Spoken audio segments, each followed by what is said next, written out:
action. Better call on your faction. Waiting for the curtain call, last camera action.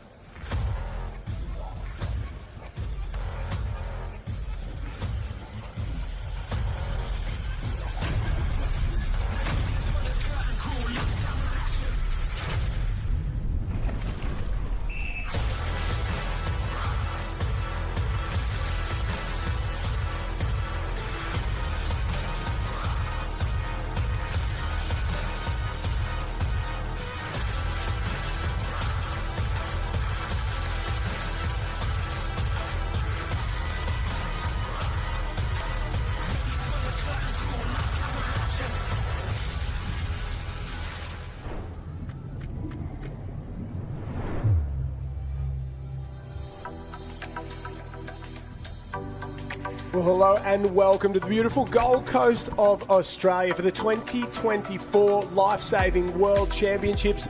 We're at the halfway mark of the championships so far. The national teams competition, the Masters competition and the IRBs have been run and won. It's now time for the Interclub competition to kick off today.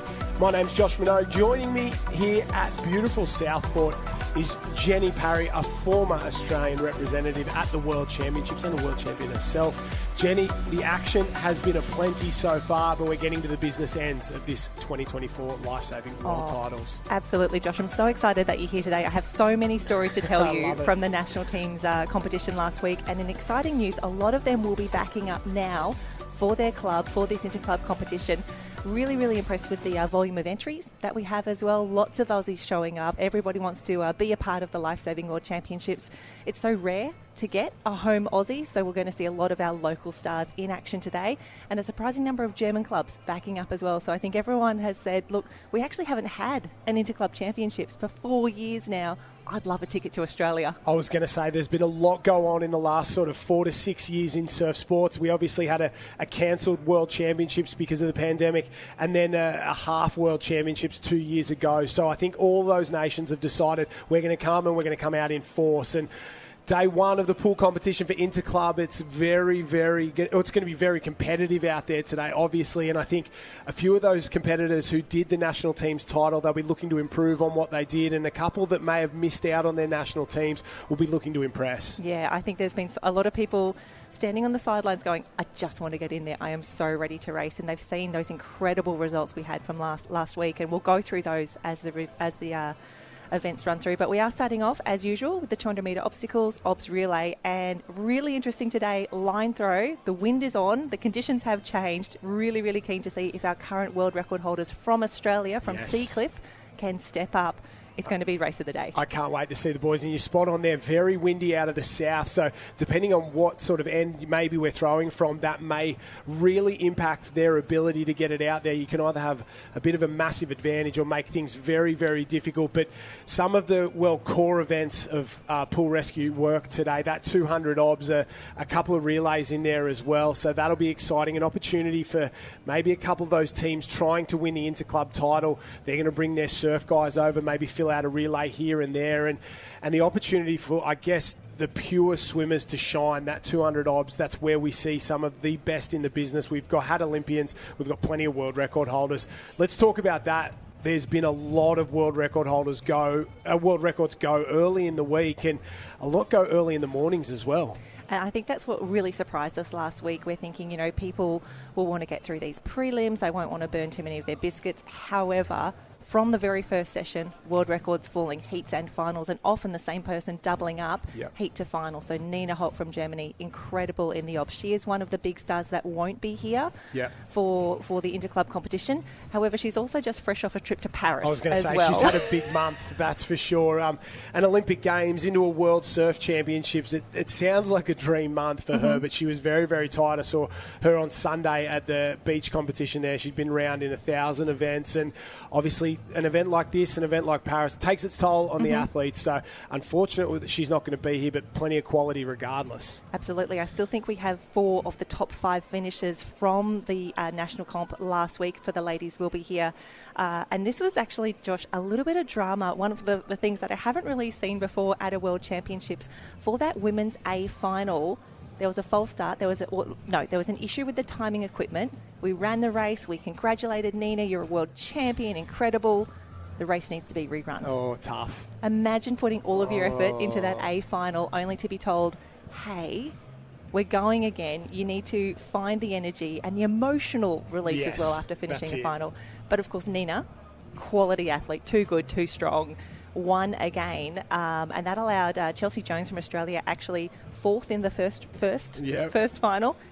Got through for a silver medal for Australia. So really improved the points and bit of silverware for her from that 200 obs. And champions rise to the occasion and their ability to put things behind them. And it'll happen this morning. Some of the guys and girls won't have the heat swims they want. They won't get the result they want in one event. Their ability to turn it around, especially over the next sort of 5 to 6 days. It's a massive program. And if you spend all your energy day one worrying about something that may or may not have gone the way you wanted it to, that can really come back to haunt you late in the game. And if you've got an event on Thursday afternoon, Friday morning, Saturday, Sunday that you really want to do well at and you're still worried about what happened at Tuesday at Southport, that is a recipe for disaster. And we're not too far away from the first event, and it's easier said than done, but your ability to rise to the occasion and over this championship, treat every day like it's day one, overcome, move on, and bring your best performances day in and day out will be the key to being successful, I think. Absolutely. When we spoke to the team managers, the coaches and the athletes last week, I think the word resilience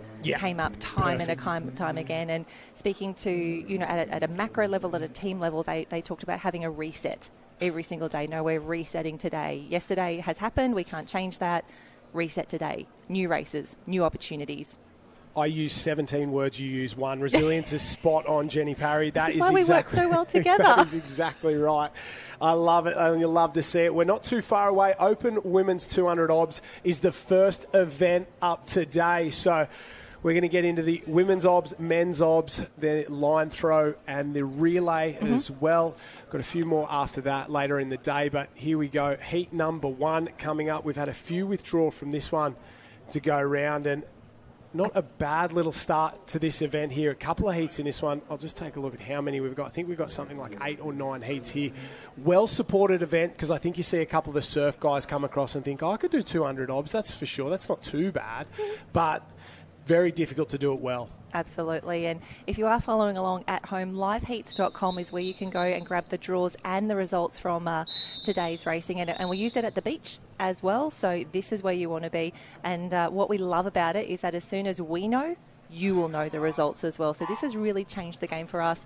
We've seen it in the ocean, in the surf racing in Australia for quite a while. This is only the second or third time we've used it at a pool comp. And so far, everyone is loving it. The fact that everyone who's watching us on the live stream right now also gets to celebrate at home. So a big thanks if you're staying up late or getting up early to join us here at the Lifesaving World Championships. We had a couple of the guys, the Irish guys, and that sort of say that their friends and family back home, they'd go out to the pub, put the live stream on at the pub and sort of have a beer, dinner, watch some racing, and they really enjoyed it. And that's one of the beauties of these World Championships. I remember watching the live streams at early hours in the morning when they were in the Netherlands or when it was in Italy sort of thing. And so I guess it's a bit the reverse here in Australia. So a big shout out and hello to everyone in the Northern Hemisphere. Heat number 1 off and away. A couple of the girls deciding not to start this one. And Jenny, choosing your program in such a big week. You've been here plenty of times as an athlete, now as a commentator. How difficult is it to figure out what to do, what not to do, what events to focus on, what events to leave behind? Yeah, so I think that's again, how good is it to see a Half Moon Bay cap? Sorry, I just see that on screen and I'm like, yes, it's been too long since I've seen a Half Moon Bay cap. But we always say if you've done the national teams as well, nothing hurts more than that second week of Worlds where you transition from the national team to the club team representation. So for a lot of the athletes here, I would guess, personal opinion only, if your club isn't gunning for one of those overall point scores, you'll probably be a little bit more selective. You'll choose those events where you either want to post a time, get some experience, or you think you're a red hot chance of a B or an A final. So at the World Championships, we do pay points down to 16th position, a little bit different to one of our surf carnies. So there's a great opportunity for our ladies in the water right now. And I want to say over in lane number 7, Caitlin Huell, we know that name. We see her at our local carnies. Great to see her taking this out. And I would guess as well, we're probably going to see some uneven heats to start with. All of our athletes hopefully have entered some times that allow us to put them in these heats to swim with people of a similar speed, but we are going to see some bolters like Caitlin Hill from Half Moon Bay in lane 7 right now coming through. You just got to do your best. You've got to hope that you're doing enough early to be in those big finals. We talk about Half Moon Bay. They'll be the big change here at the World Championships. So they have recruited strongly in the last couple of months and added some athletes that I think they're going to be a real shot at that overall surf title. I don't know about how much they've brought to the pool, but when you add the likes of the defending Iron Ocean Woman champion Carly Nerthen, former Australian board race champion Tex Dixon, they've got Olympian Brennan Smith racing for them as well. They could win the mixed ocean man title and the Ocean Man relay over there in the surf. I think they're going to try and rack up some points here in the pool as well. Brennan Smith, absolute superstar, fresh off a Paris run. I don't know what he's doing in this pool program, but I know he's going to roll around. And Cliff Goulding and the Half Moon Bay team, they've been fired up in this off-season, so watch for them. Yeah, very excited to see Brendan back. He actually made a Youth Australian team back in 2018. Yep. That was his real breakout year. Yep. And honestly, he was such a dream to have on that team. He did incredibly well. He was picking up gold medals. But for us, he's Brendan. He's on the junior team. Fast forward a few months. Yeah. Bronze medal at the Olympics in the 400 IM. It was the most jarring but wonderful sensation to see this young kid from Half Moon Bay, who is absolutely delightful, winning on the biggest stage. It was just amazing. And that's what you want to see. You want the kids to grow and develop, and they were just some little kid at a pool rescue carnival, and now they're an Olympic medalist or a Commonwealth Games champion or all those sorts of things. And he's a big fan of the surf sports, and we'd love to have him over here as well. Heat number 2 in the water, set and ready to go. I thought for a second there we were going to have the defending Interclub champion of 2018, Lani Pallister. I've seen her floating around the beach the last couple of days, I guess deciding not to go in this event. There wouldn't be a bigger favourite if she had have decided to line up, but another one of those ladies who've been in Paris, 4x200 freestyle gold medal. I think she's going to have a real crack at the surf, and she's got a few other things coming up in the next few months, so maybe just sitting back. And I don't think Alexandra Headland are gunning for that overall title, because if they were, Lani Pallister would be in every single event in every single day. But I think they've decided to just focus on what they want to win, and that's why we unfortunately don't see Lani line up in this one. We are hoping that we will see her line up later in the day for the line throw. I did see that Ali Bull popped out a social media post a week or two ago and said, Lani, I'm getting ready. I'm at the pool. I'm ready to go. So hot tip for the line throw.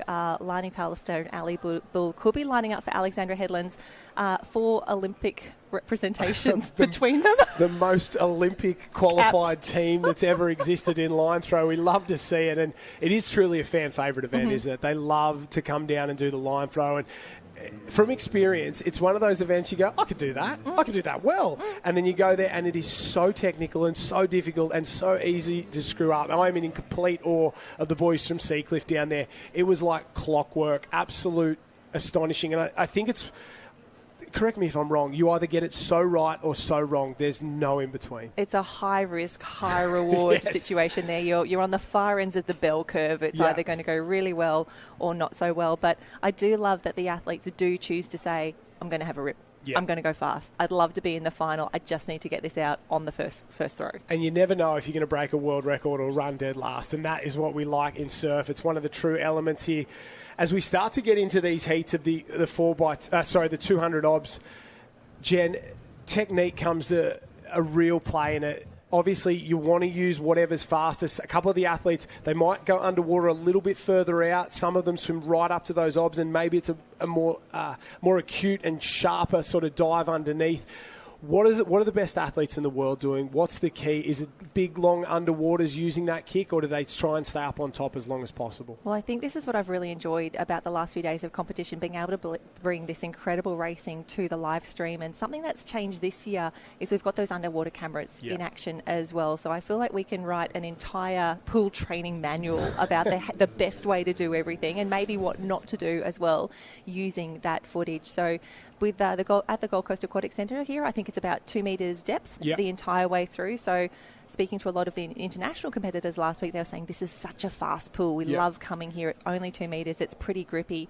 So you'll see a lot of our athletes choosing to push off the bottom of the pool. You get that really good pull through, a great kick off there. We'll also see that in the 4x25 mannequin relay, the push off used in some of the changeovers. So you can definitely tell your pool swimmers when you get to the 200 obs, they will go down similar to if it's big surf, go deep, go early, and they have that lovely smooth angle. They just skim under butterfly kick underneath. It is spectacular to watch. And in the men's 200 obs last week at the international competition, Casper from Poland, my new favourite, 151, smashed the previous world record. Unbelievable. Mark. To watch him in action, like obviously, multiple Olympic representative from Poland. He's a full head taller than me, and I am not a short lady. And just to watch him do it, and to see, Jimmy Kosh from Australia went 153, which was still a PB for him, an incredible time. But the speed that we are seeing, the technique, as you talk about, it just continues to grow. And I love that it's getting better and better across the world. Yeah. It's not just one club or one team or one nation that is dominating. Yeah. We are seeing this rising tide lifting all the boats. Yeah, and you're spot on there. The thought for mine always was you took off about 10 seconds from their obstacle time to their straight 200 freestyle time. That would put that world record down at 141 and be a genuine 200 freestyle world record. So maybe it's jumped a little bit, and they're that good at going underneath those obs that we have to reconsider how much time it actually takes them to go down and under. If you can get into the 140s somewhere for 200 obs, that's a truly competitive 200 time regardless. So very, very impressive there. And it's a whole nother realm of what we can do. And I guess after 2 years or 4 years of not a whole lot of competition around the world because of various reasons, athletes, maybe we're starting to see the fruits of their labour, and they've gone to work behind the scenes. They haven't had the opportunity or too many opportunities to really stand up and race on a global scale. There's been German Cups and different events, but when they come to party at the World Championships, they really come to party. Oh, we had some great interviews last week. A lot of the athletes are talking about, I've been working towards this for 2 years. I've been waiting for this day. I've been waiting for this final, and to see the athletes being rewarded for that hard work, especially you think we lost an entire youth cycle by not doing that 2020 World Championships and then having the reduced program in 2022. So if you're a young lifesaver, a young nipper, and you've been watching people like Casper and Jimmy Kosh, and you're like, I have been waiting for my chance to shine. This is what I'm waiting for. And I love that the Gold Coast is putting on a show as well. Yes, it's windy out there at the moment, but it's perfect. The footage has just been absolutely stunning. And we can see Petya Antonov from Bulgaria in lane 8 really giving this a red-hot go. And as expected, as anticipated, we are going to see some of these more uneven heats, especially with the volume of withdrawals. We are seeing a few empty lanes, and no shade at all, but that's all right. These finals are going to be tight. This looks like it might be the fastest time of the morning so far. Just sneaks in there, 2:24.03. That will be the fastest so far. Antonova from Bulgaria. A tough heat as well. A couple of girls that we know reasonably well. Christensen, Eve Warren there from Maroochydore had a fantastic swim, and Plamanova from Bulgaria. So the Bulgarians on fire at the moment in the pool, and it's what we like to see. Speaking of that youth losing that youth title, it was something that stood out to me on the surf side of things. The French, the South Africans, second and third in the youth competition in the surf, ahead of the Kiwis, and that's no knock on the Kiwis, but the French were fantastic all weekend long down on the beach. So they, in those 2-4 years, they came out of nowhere and have gone, no, we're going to be super competitive. And yes, the Australians still got the job done, but all of a sudden, instead of being a 1 and 2 horse race down in the surf, it was 4, 5, 6, 7 different teams that were super competitive, and we love to see it. And that's been the shock for me at my first World Championships here as a commentator. The change in competitiveness. It was an Australian first, and I'm talking the surf, because obviously the pool's been very competitive for a very long time. But it was always Australia 1, New Zealand 2, then a bit of a gap. The South Africans were good. Now it's, at one point the other day, the Australians in the Taplin relay, or the women's Taplin relay, were in 8th place. They were behind France, they were behind Great Britain, they were behind the Japanese competitors there. It was truly incredible, and I love to see it. And if we're going to make this push into the Olympics, and we've spoke about it for a couple of days over there at the beach, it has to be a truly global sport, and we have to prove that it's truly global, and everybody is coming to the party here, and we love to see that level of competition, and it is truly forcing the sport to get better. Yep, everyone is getting better and better, and I think what will be interesting, we'll have to keep our wits about us. A lot of those competitors who did race for international clubs last week may be racing for a different nationality of club this week as well. A lot of the Kiwis coming back to race for the likes of Northcliffe, Currumbin, Burleigh, that sort of thing. A bit more down here in terms of Australia and New Zealand, but you're spot on there. There's going to be a lot that were Polish caps last week, German clubs this week, vice versa. You understand it, and it's going to be pretty interesting to see which club comes out on top, because I think for the first time in a few World Championship cycles, it's not going to be all Northcliffe in the surf, and I think it's never been all Northcliffe in the pool, and that's going to make a very, very interesting overall point score. Obviously, the Germans, the Italians, super strong for so long, and the Italians last week in that open competition here at the pool were just spectacular. Oh, they were just absolutely everywhere. As soon as you saw an Italian cap in the race, you're like, oh, that's the one to watch right there. And I think as well, thinking of the Italians in particular, a lot of their competitors, well, they only brought a very small youth team to the national comp. A lot of them are actually stepping up for open club competition. Nice. So to get those good relays. And when I talk about the junior Italian men, they are competitive in the open competition well. I have no doubt. They're a class above. Oh, absolutely. But looking at the race on screen at the moment, I'm loving that it's practically a German club championships at the moment. We have 8 competitors in this race, 7 are from Germany, and the fact that, again, so many clubs are here, so many clubs want to be a part of this. I'm loving this is what I love about the World Championships. Everyone's arrived, and again, it's not cheap to get here either. Like, it is such an investment for the athletes, for their parents, and for their clubs to get here, and to see close to a full German heat right now. This makes my heart very happy. Yeah, very, very quick as well. They're working their way through the 150 mark. These ladies doing a fantastic job here. Heat number 4 of, it looks like 8 heats to go today. So, or maybe more, 10 heats to go today, 11 heats to go today. So very, very big contingent. And as we head further down, there's some big names coming out of the national teams competition. With no Nina Holt, Chelsea Jones, obviously for Currumbin, will be maybe the red-hot favourite, but she's not going to have it all her own way. I think it makes for a much more even final heading out. Is there one or two that missed out on that national teams that you think could make an impact? I thought Lani Pallister before I saw her withdraw this morning. Anyone else that you like the look of here that could come through and really make an impact in this final this afternoon? Well, the way that the World Champs works for those national clubs teams, it's 6 men, 6 women, and you can only have 2 entries for each of those individual events. So we're actually going to start to see some of our world record holders, world champions in the tow, in the carry, actually now stepping up for the 200 obs. So I'm expecting a few little smokies. Names that we recognise but not in this event. Exactly. Yeah. We know some incredible, carries and towers. You probably don't know them as an ob, so that would be my pick.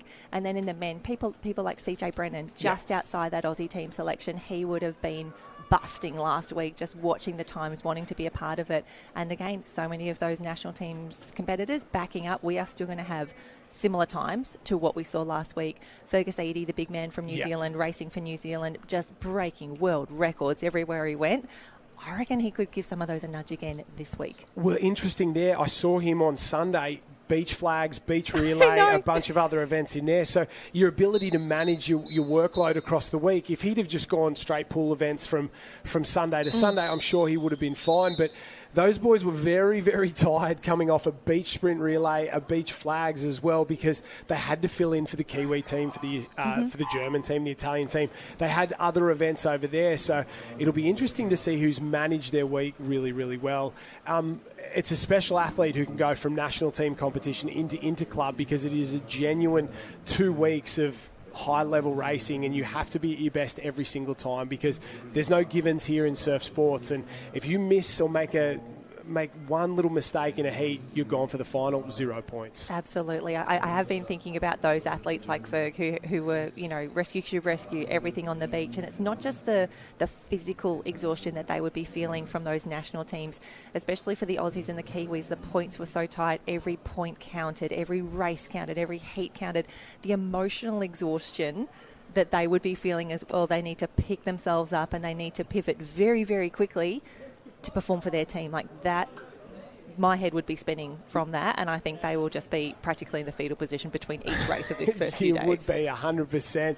One of the nations who did surprisingly well and has a little bit of a showing here is Canada. One close to my heart. I got a soft spot for the Canadians there, but they did well out in the surf, but they said sort of the pool rescue stuff's more their style because just so cold in the ocean and that. And it was interesting to see coming off the beach the nations that tended to focus on things for just pure natural reasons. Too cold in the winter, we love the pool rescue stuff. You get the likes of your New Zealand's, Australia, they're like, oh, we'd rather not be in the pool, we'd rather be out in the ocean. So it's good to see the Canadians here. I think they'll surprise a few this week as well. They've got a couple of their pool swimmers who didn't go round in that the national teams competition, who were coming here for Interclub, and it'll be good to see the Canucks and how they go in this one. So a couple of the ladies here, and as well the Germans, just so strong. Just everywhere. And a special shout out to the Canadians.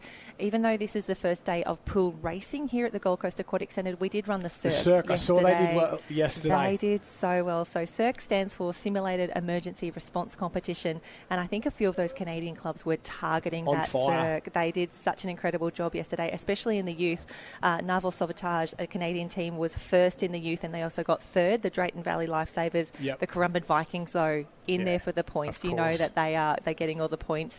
In the Opens, it was the Sunshine Coast Grammar team ahead of, again, Currumbin Vikings, and then third in the Opens was the Singapore Teachers Association. So points already on the board coming into this first 200 obs. It feels bizarre to be like, no, we've started. We're going. Wells is happening. My family is Canadian, well, my wife's Canadian, and I did show her that result last night. It took me 15 minutes to explain Cirque to her. She's not a surf sports fan, but she was very happy with the Canadian performance. And Anne-Sophie Lepage there, she should be happy with that swim as well. She gets it done. 2 minutes 50.28, and still Anatova from Bulgaria, the number one qualifier so far. Just 5 of 11 heats run and won, and very good swimming early on from the Bulgarians to set a time here. I don't know if it'll be enough to get them through to the final. We're expecting you've got to be in that sort of 2 teens in there somewhere. Your 2:10 will get you in there for certain, but at 2:25, I don't know if it's enough, but at this point, it is the fastest qualifier through 5 heats of the women's 200 obs individual event. And how good is it just to get that first swim of the day done as well for people like Anna-Sophie coming through going, yep, I've got a time on the board, I've got my 2:44. And I think what we do miss here, because there are so many competitors and there's so much happening, while we do talk so much around the world records, the European records, we are seeing national records, we are seeing club records, we're seeing PBs in the pool as well. So it's really wonderful that we do have cameras, we have eyes on every single race here at the pool to be able to celebrate people like Anna-Sophie and these great swims that we're seeing every single day. Yeah, we love it. And for the first time, not a completely German heat here in heat number 6. We've got a few in there. Schultz, Corneck, Mills, we saw her in the surf the other day racing for South Africa, did a fantastic job.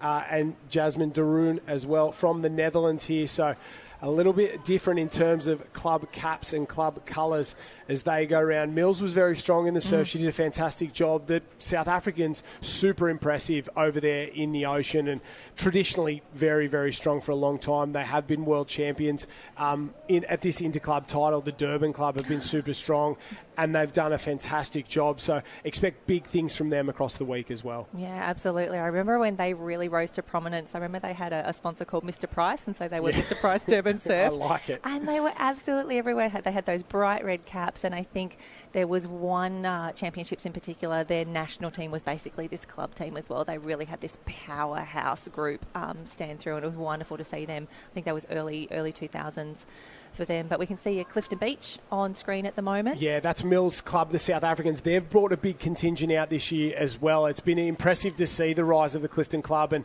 they had a big play in the South African team over the last couple of weeks at that national teams title. They're coming out here in force as well, and they're really sort of building out there. I had a conversation with the South African guys and girls about what they're trying to do in terms of surf sports over the next couple of years, and they're really looking at that Australian model. They're trying to run a sort of summer of surf series of their own. They're trying to bring that pool rescue work in there as well, and they want to be competitive, and they're pushing towards that. If we're having a run at the Olympics, the South Africans want to be in it up to their eyeballs in 2032, so they're going to build over the next 8 years, and I think this is the beginning. Clifton playing a massive role in that as as well. And obviously, as we spoke about, Durban, been so strong for so long. So watch out for the South Africans. They're coming. They had a couple of massive wins over the last week, and I think they're looking for a few more here at Interclub. Yeah, it was wonderful to watch. And I was actually having a chat to one of their Masters competitors, Christina Millian. She actually got a medal in the Masters a few weeks back, and she was just saying how much they're enjoying being here, making that switch from, and this is what we love about the World Champs, right? 5,000 competitors, 700 officials, ocean, beach, pool, IRB, surfboats, much past, everyone's here, and talking about the vibe down at the Masters, and now she's being picked up with the team to do a lot of their media and their comms and really tell the amazing stories that come out of every World Championships. And what we love is that you can never anticipate what those great stories are going to be. There's always these surprises that come up every time, and people like Fergus Eadie made the last World Champs team at very late notice when Lewis Clare broke his elbow skateboarding.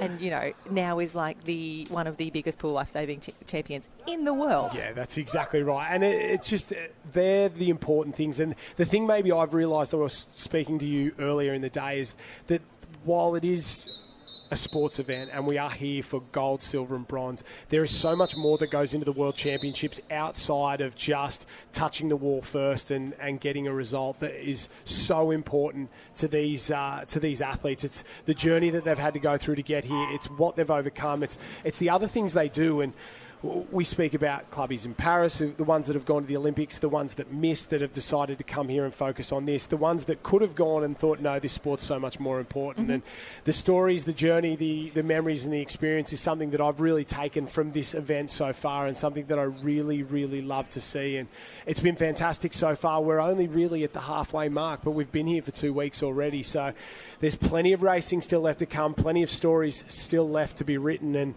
I can't wait to see this afternoon really kick it off with those first finals. And we're going to crown some world champions, and I didn't know how much it meant to these athletes until I saw it last week at the national team's titles, and how important it was to them to be world champion. When the Egyptians won the beach relay down there on the sand, when the South Africans got a goal, when Anna from France won the beach flags, it was truly spectacular. And now I'm getting my first taste here today at the pool, and the nerves on pool deck were very impressive, palpable. There was a lot of athletes warming up that I thought, oh, you came here to play today. And there's no mucking around. There's some athletes here that are really firing up. Kira Dale from Sunshine Coast Grammar up in my part of the world has got off to an absolute flyer, and this looks like a pretty quick heat from her. A good turnaround of that 100 in 1:12.99 to just sneak under there, and if she can continue on at this pace, it'll be a very competitive time. Sunshine Coast Grammar doing great things up there. Great pool program in terms of just straight pool swimming, but they've really embraced this surf sports and pool rescue, and the coaching up there is second to none. I know the Hallidays have had a lot to do with it up there in terms of pool rescue as well, and famous name in surf swimming and surf sports, and they're doing a great job, and they're one of those clubs that are really rising to the top, and I'll expect to see more of them moving through the future. And they've only been around for a few years. They've got that fantastic pool up there. It's sort of second to none on the coast, so expect to see more of them on the podium over the next couple of years, and especially at World Championships. Yep, good point there, and wonderful to see Kira leading the way there. And thinking back to that incredible win that they had yesterday in the Cirque, I think we saw for the first time ever one of their competitors there, Ryan Chapman, Chapo, if anyone knows him. That's actually his third gold medal in the Cirque in the Interclub competition. Really? And that one meant a lot to him. We were messaging last night. And just to see, again, there's something for everyone at the World Championships. And we have these incredible specialists and these people who work so hard for these special events. I know Jeannie Baxter-Reed's been doing so much work with them, and that's not just Sunshine Coast Grammar. She's got kids from THNC. Yeah. She's got the full crew in there. Coaches everywhere, yeah. But then you see those incredible stats like Chapo picking up third gold medal in the Interclub Cirque. Just spectacular to see, and again, these are the stories. This is what we want to know about. And for surf sports athletes, maybe some tuning in for the first time, or maybe this is the first time they've seen pool rescue stuff. It's not easier, it's not harder, it's just different. And the athletes who win Cirque, the athletes who win 200 obs, the athletes who win beach flags, the athletes who win the surf race, it is the same kind of work. They're morning and afternoon, 6 days a week, whether it's they're training, whether they're doing cross-training stuff, whatever it is, you name it, they're doing it. It takes a hell of a lot to become a world champion, regardless of which event it is, and a lot of credit to them, because to win one is tough, to defend is almost impossible. To go and win 3 of those titles, that is legend status in this sport, that's for sure. So they should be very, very proud of what they did, as should Dale. Gets the win there, 2:34.56, just ahead of Stenzel of Germany and Soyak as well. So great swimming from these ladies. Heat number 7, run and 1. We're getting down to the business end right now into heat number 8. Yep, 4 heats left for this one here, and just Josh, reflecting on the credit that we need to give to so many of our athletes. I had a really humbling moment earlier in the season when I went to the IRB Championships. Again, not my forte. Seeing what they can do, the speed at which they do it, the technical elements as well. To have the IRBs back in the World Championships.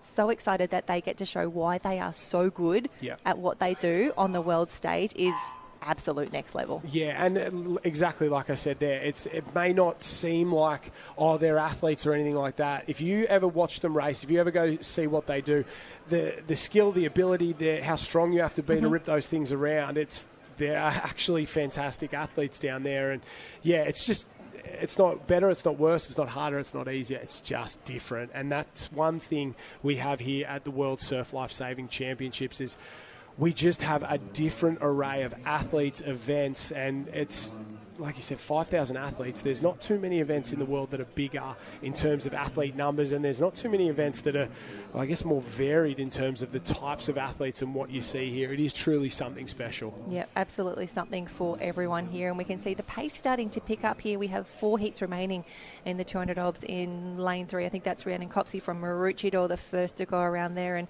what I do love now that we're using live heats for these pool competitions as well, for the athletes, for their coaches, they can actually go back and grab splits. We can see relay splits as well. So wonderful that the athletes not only get to see themselves on screen, video work is highly valuable for the athletes, and for them to even now get that underwater view as well, or see what other people are doing.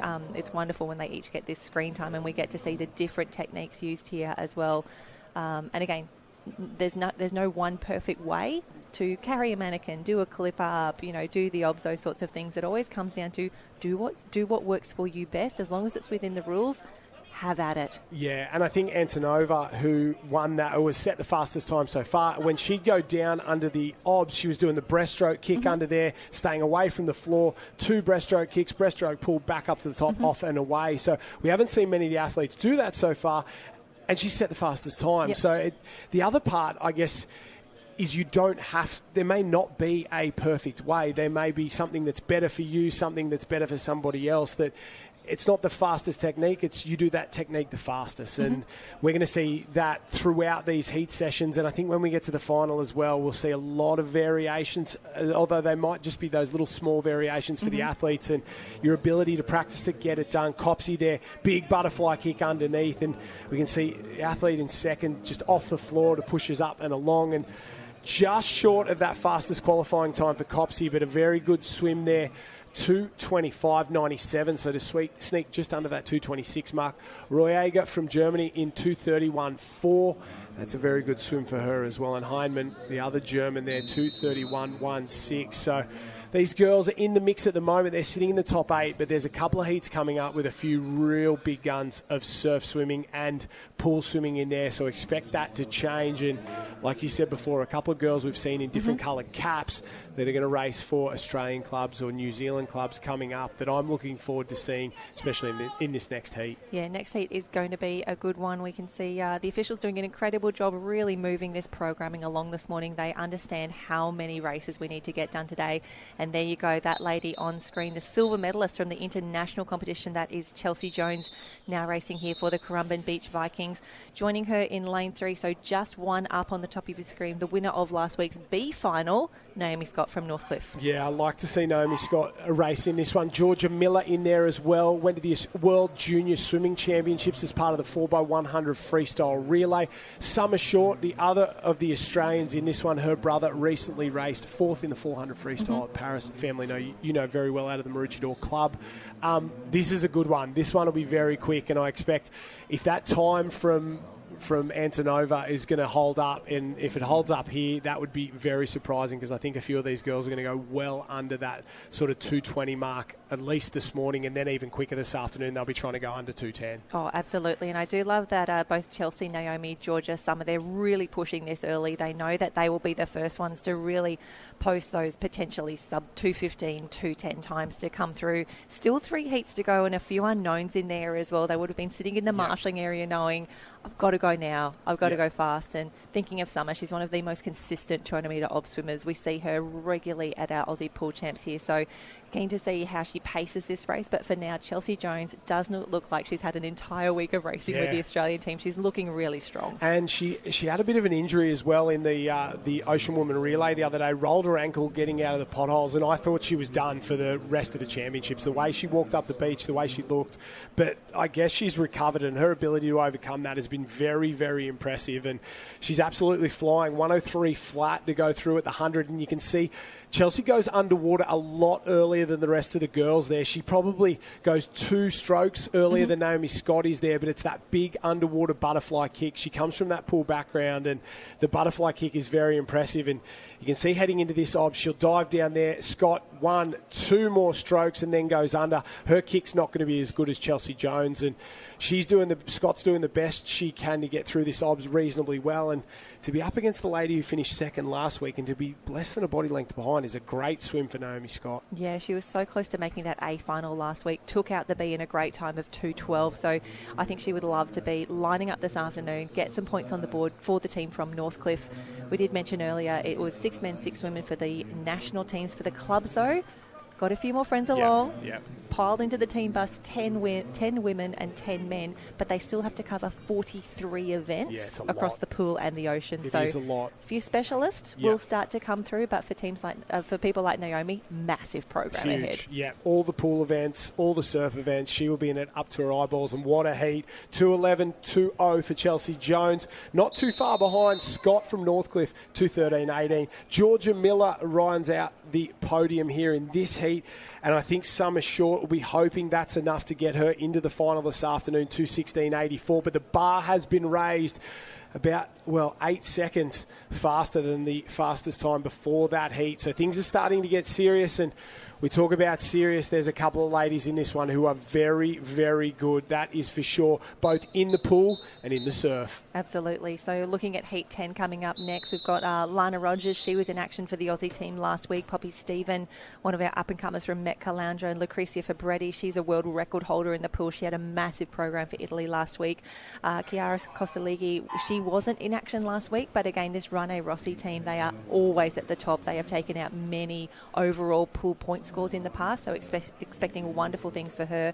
And then Jessica Marie Gabanzo from Australia, the Sunny Coast Grammar Pool Lifesaving team. Again, the standard is rising. Everyone is getting quicker. This is the second last heat for the obs. And that Rane Rossi team, I think, second a couple of times on the overall point score. So they're not just a pool club. They can hold their own and score enough in the surf as well to be ultra competitive on that overall point score at the end there.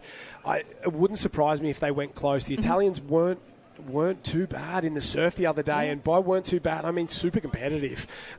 So that's going to be an interesting one for these ladies as well. But they know they've got to perform in the pool to set that club up and give them an opportunity at holding on over the last 3 days and winning the overall title. 100%. That's always been their strategy, just to load up that pool team, get a massive lead going into those ocean competitions. I remember they recruited some German superstars as well over the time, but really impressed with Poppy Stephen at the moment. She's turned in a really, really quick time there, 1:02, definitely the fastest of the splits that we've seen so far. And this is where we see the fresh legs coming in. This is where Poppy goes, Chelsea Jones, Naomi Scott, great that you had to race last week. I'm feeling good. I'm ready to go. I want to be in this A final. And another pool swimmer who does surfs, made the trip out here to do pool rescue and could be a real dark horse because probably wouldn't have been considered in any of those national teams or definitely the Australian national team. And now she's racing a couple of Italian pool rescue superstars in there, and they're probably looking across going, who the hell is this girl?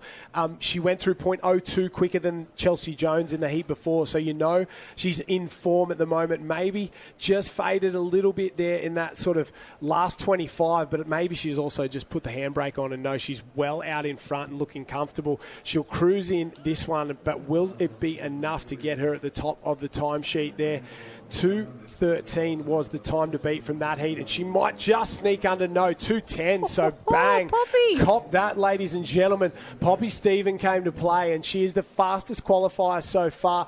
And the Italian ladies will be wondering what they just saw. And Lana Rogers, 2:21. She won the Ocean Woman event, another big week of competition for her. I don't know if that's going to be enough to get her in the A final, but it might be enough to put her in the B final and maybe score some points for the Northcliffe Club. And that's what it's about. We're going to see some of our ocean athletes, our board paddlers, our ski paddlers, our ocean men and ocean women feeling a little vulnerable, feeling a little uncomfortable, stepping up because they know there's only 10 people in the team. They can enter up to 4 people in each individual event. That's 4 opportunities to post times and post points as well. So you're going to see Lana in the obs, Georgia Miller in the obs, Naomi Scott in the obs. This is going to happen. We'll probably see them in a beach sprint or 2. They are just going to need to keep on performing. And I think we'll see probably Lana in that in a few other events as well, as a bit of a backup option. If our best athletes, maybe they get disqualified, something happens, who knows, at least we'll score something with Lana, and maybe that was the case there. She might get 5 points, 7 points, something like that in the B final. And a great swim from Lana Rogers, off and away again. And well, the party continues down here in heat number 11, and we speak about the big guns here. There are some absolute flyers in this final heat. Yeah, looking at this from the top of your screen, we have Julia Hennig from Bietigheim Bissingen from Germany, Molly Shivnen. We saw her in action last week for the Blackfins, now with Northcliffe. Anna Pirovana from Rane Rossi, Elisa Di Benelia. She was incredible for the Italians last week. She was everywhere, just points. Pippa Nicol, now she's come over from Mount Maunganui. She's actually done quite a few of our Aussie Pool Championships over the last few years, and the one that was held most recently at this very same venue. Great prep, great experience for her. Paige Holt and Rose Bentley round out the field, but we can see already the pace is picking up. I think we're going to see some great times here. Yeah, we could see all these girls work their way through to at least the B final, because it is an absolute flyer. Paige Holt obviously involved in some of that junior action as well. So girls are off and away and very, very quick, about the same or just slower than the first 2 heats that we saw there. So they're on pace to post very, very quick times. Half a second down, Shivnen in the lead. Pirovano not too far behind her either. The Italians just sitting pretty at the moment, and heat swimming can be a very, very strategic thing, but if you get it wrong, you'll miss your opportunity, so you can't take too many risks. I think being in this last heat, big advantage for these girls. Watch everything that's gone down. They'll know exactly what they have to do. But sometimes you can think, I can just cruise through this one and maybe mistime it ever so slightly. And we've seen some of the big guns of the sport miss finals before, just going too slow in the heat and thinking, I've done enough. I'm fine. Unfortunately, you may not be fine. But I am still so stoked with Poppy Stephen banging out at 2:10. Yeah, good swim. I reckon that's got to be close to a PB for her. I reckon that is pretty quick. And if it's not, I think she'll go quicker in the final tonight. It looked like she maybe eased off with 50 to go, 25 to go. She definitely put the brakes on because the Italian girls came back, and expect more of the same for her. Girls cruising in. That 2:10's gone, so Poppy Stephen will be the fastest qualifier into the final tonight. Molly Shivnen enough there, 2:11.96. Great swim. Pirovano 2:12.23 in there, and Pippa Nicol from NZ, Mount Maunganui 2:13.75. There is a real logjam around that 2:13 through to sort of, I'd say 2:17, 2:18 for that A final there. It's going to be very, very tight. Couple of the Italians, couple of the Australians, and Pippa Nicol right on the edge, and we're going to leave that one to live heats to give us an A final overall. But I think there might be a couple of big names that we expect to be in that final forced to settle for the B final. Yeah, definitely. I would have thought that Elisa Di Benelia from Italy would have been in that A, but again, 2:15.30. She will be the fastest qualifier for the B final. And again, live heats has changed my life. I love that immediately. We can say, yep, heats are done. Show me the rankings. Show me the leaderboard from here. And straight away we get to see who is in that top 8. But they will be led by Poppy Stephen, just ahead of Chelsea Jones. Molly Shivnen backing up from last week. Wonderful to see her bang out another 2:11.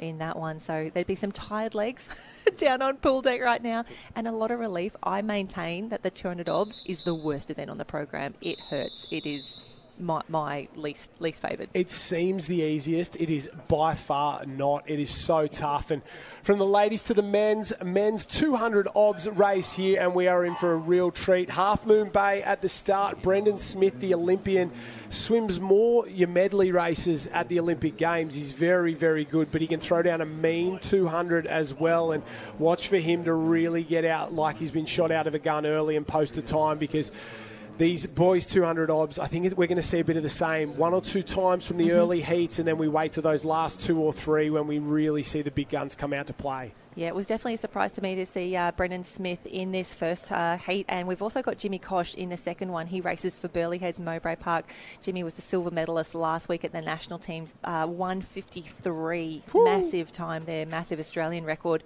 as well. So to see both of these men out early, I'd say either the qualifying time was incorrect or they've missed that on the early entries. But some of those team managers probably just threw them in at 2 minutes or whatever they've done here. So, but it's good for us because we get to see a couple of the boys really fire early on. And Jimmy Kosh, he's got to be disappointed. Silver is fantastic and you love to see it, but he won in 2022. He comes back and gets silver in 2024. But I know Casper from Poland was fantastic, but it still hurts. It still hurts when you put in so much work, but Casper was just, a solid 2 seconds ahead of the entire field. So to see Jimmy get that silver medal was wonderful, and he really bookended the program well. He got a medal in that obs to start with, and then the Super Lifesaver, the final event of the program, picks up another big win, another big medal there. So big program for him. Wonderful to see him backing up now for Burleigh Heads Mowbray Park.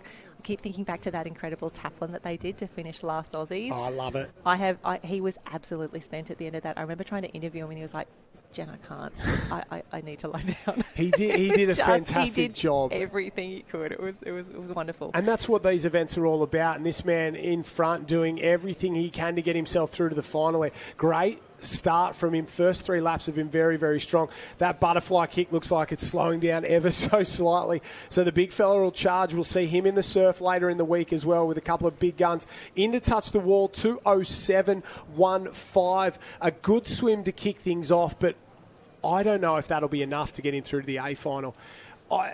I would like to think early in the morning, you're 2:03, 2:04, maybe something like that. Well under 2 minutes in the final. Everybody will be well under 2 minutes by a country mile there. What do you think, Jen? 2:07, will it be enough? It'll be tough. When we look at we always like to look at the A qualifying times from the national teams as well, and that was about the 2 minute mark. Again, that's a benchmark only. It doesn't mean that that's what we're magically looking for here, but it just gives us an idea. I think Brendan's done an incredible job, considering that he was swimming out by himself. Yep. That is tough. And no one has more back-end speed than Brendan Smith. That 400 IM where he won the bronze back in 2021 was just one of the best swims ever. So that would have been a bit of a shock to the system, I reckon. 100%. A 200 obs would have really cleared things out. So we just saw a little clip there as well, just as they came through off the start. The rules state that you do have to surface before that first obs off the dive.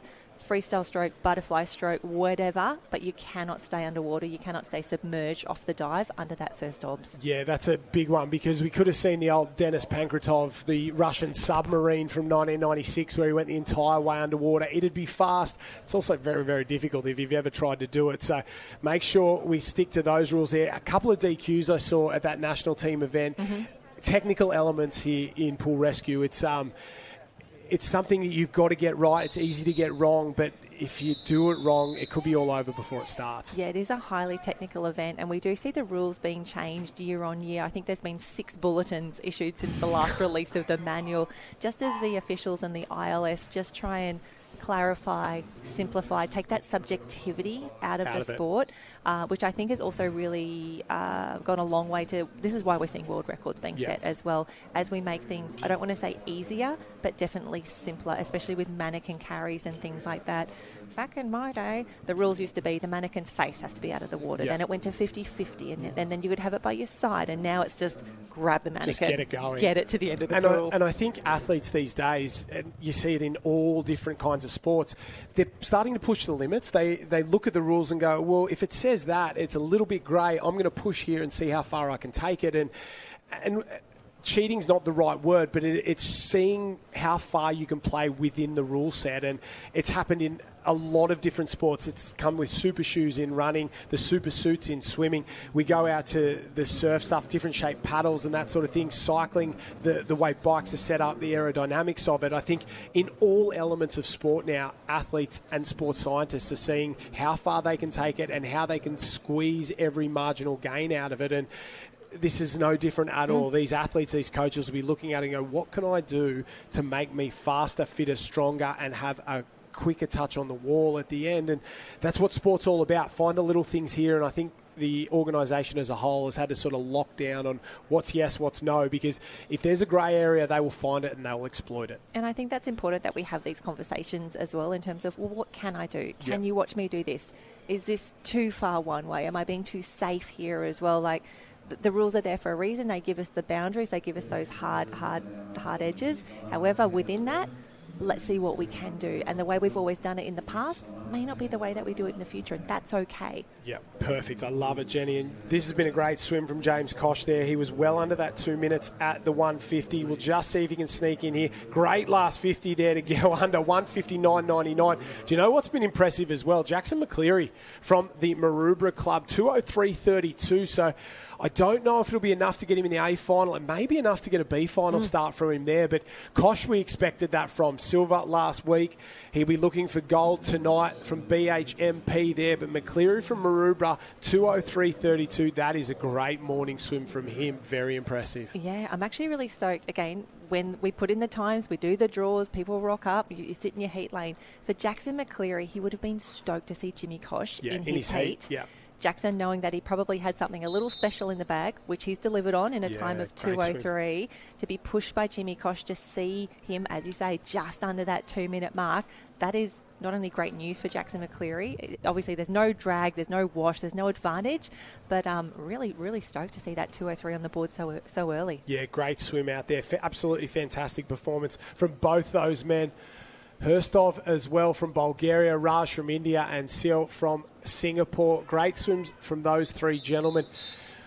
Heat number 3, Gibbs, Edwards, Heimel, and Balsavigo from España. We'll see these 4 men. International flavour in this one, the Australian, the South African, the German, and our Spanish competitor. We love to see it. Off and away. Heat number 3 of the men's 200 obs. 1:59.99 is the fastest time set so far. I think we're looking at around that 2 minute mark to make the A final, 2:02, 2:03 to make the B final there, and then you'll have to go faster tonight. You'll have to be well into the 1:55s if you want to get a medal. Yeah, absolutely. And a big thanks to Jimmy Koch for posting a time that is so easy for us to remember as we go through here as well, 1:59.99. But here we go. We've got another bolter over in lane 6, the Spaniard doing an incredible job. And I do have to give some flowers as well. In the national teams competition last week, the Spanish girls came out for a massive win in the board rescue. I think that was one of the absolute highlights of the day. The race was fantastic. The celebrations afterwards, even better, to see what it meant for them to take out a world title in such an incredible field as well. And what I loved even more was the interview they did afterwards. You know, people were saying, oh, did you think that you could win? And they're like, yeah. Why are we lying? And the fact they were like, why would you come to World Championships and race if you don't think you can win? And I was just like, oh, mad respect to those girls. That's the attitude that everyone should be bringing to the World Championships. And I think it's the attitude for a long time the Australians, the Kiwis, the South Africans would bring to the surf, and maybe the Italians and some of the Europeans, the Germans, would bring to the pool. But now there's that crossover where, oh yeah, I came here to win the 200 obs and the surf race, and I can do it. And I had a couple of British boys in the ski race and girls in the ski race as well.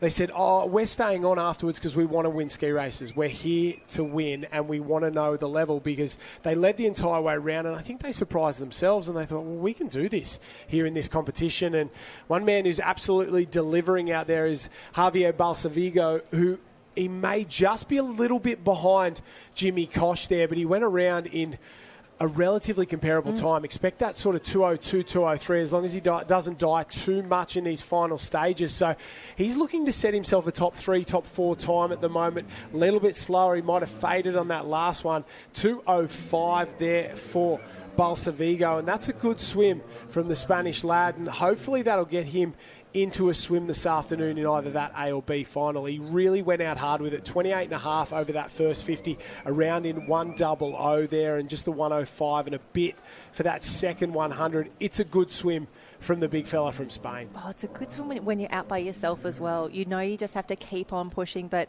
when you don't have that immediacy of like splash and lanes next to you, that's a fantastic swim. I think he'll take a lot of confidence in that, and we do, of course, hope that is enough for an A or B final this afternoon. So just having a quick little scroll, we will have 14 heats in total for this 200 obs, and we can definitely see towards the end some of those men backing up from the national teams. But I love that even though it's still the early heats here, we've seen Brendan Smith, we've seen Jimmy Kosh, we've seen Jackson McCleary come through with a bit of a surprise, and now to see Javier in there as well with a 2:05.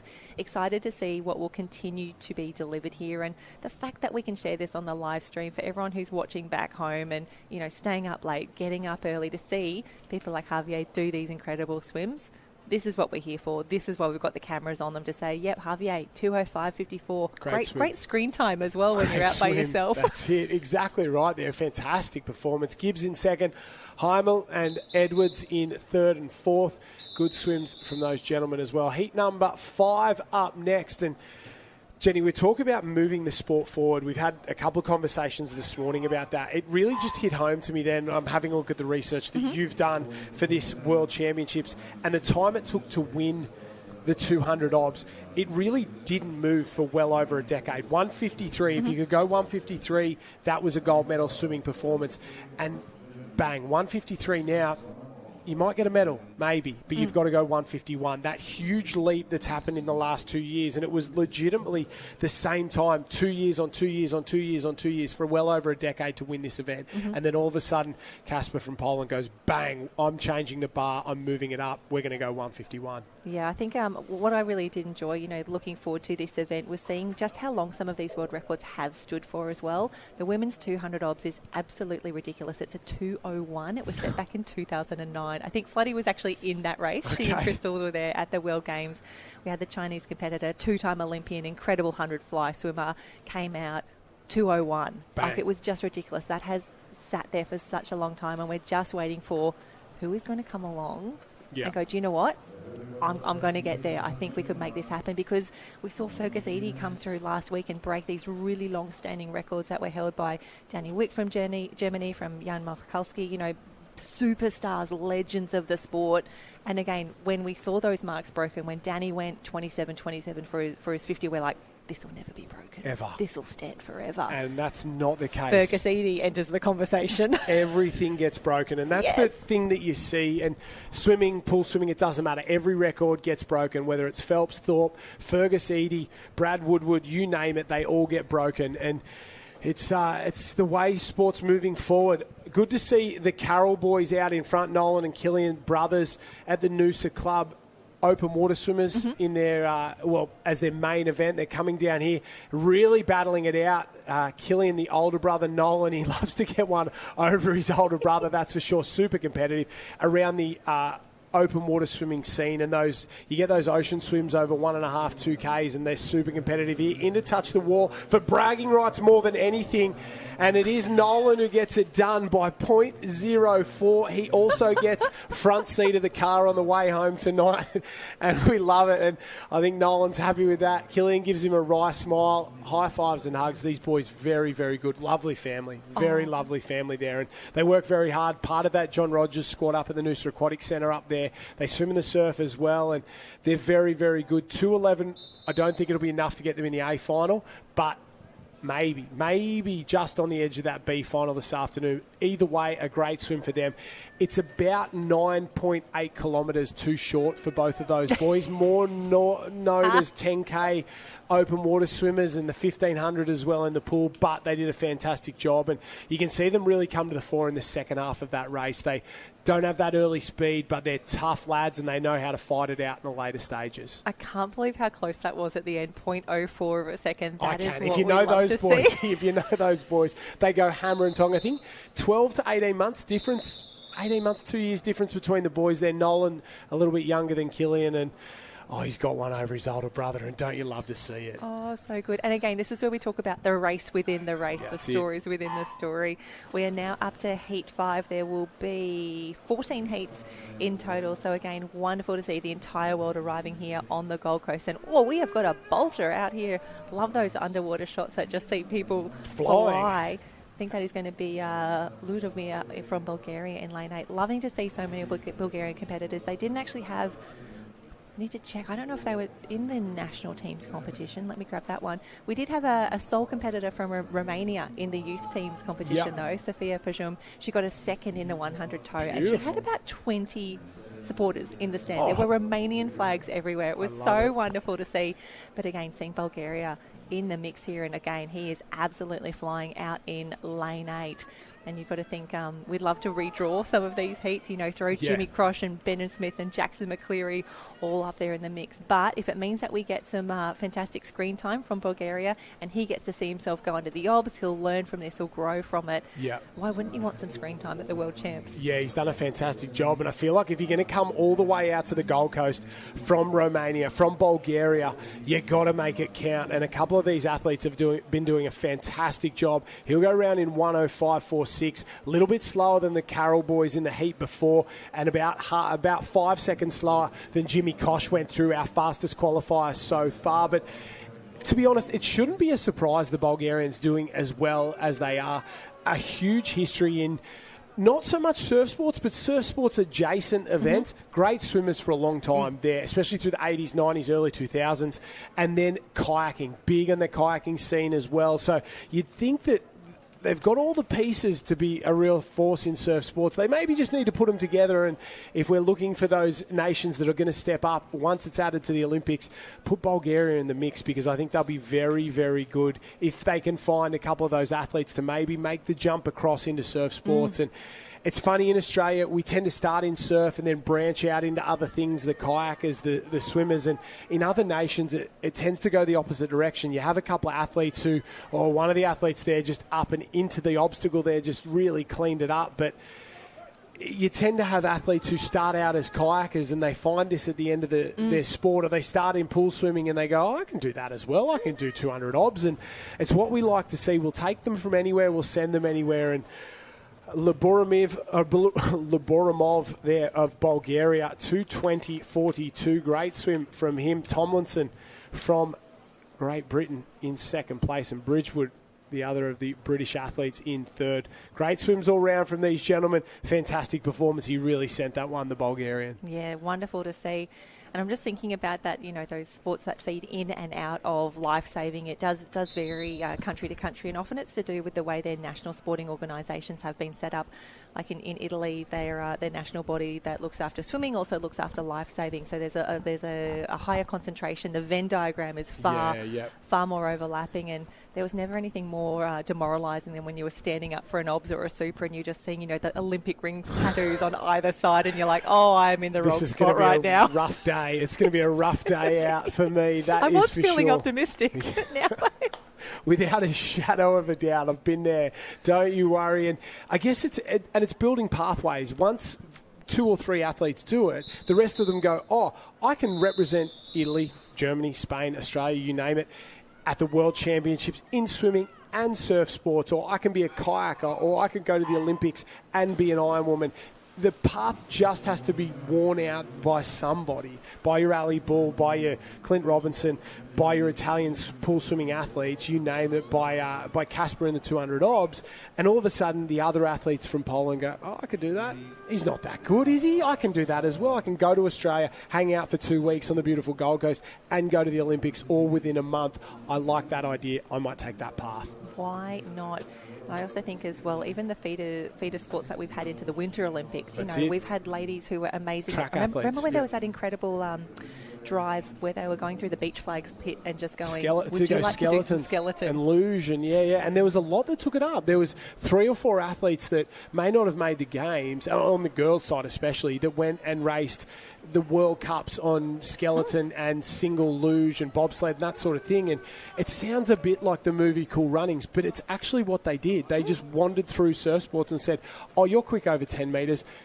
are you brave enough to throw yourself down an ice chute? And a couple of girls were like, yeah, I'll do that. Let's go. And what an adventure, what a life experience. And what about calling yourself a two-sport athlete on the highest level? It was incredible. I remember Michelle Steele, she was one of the first to do the skeleton. Yep. I think she got a Winter Olympics in.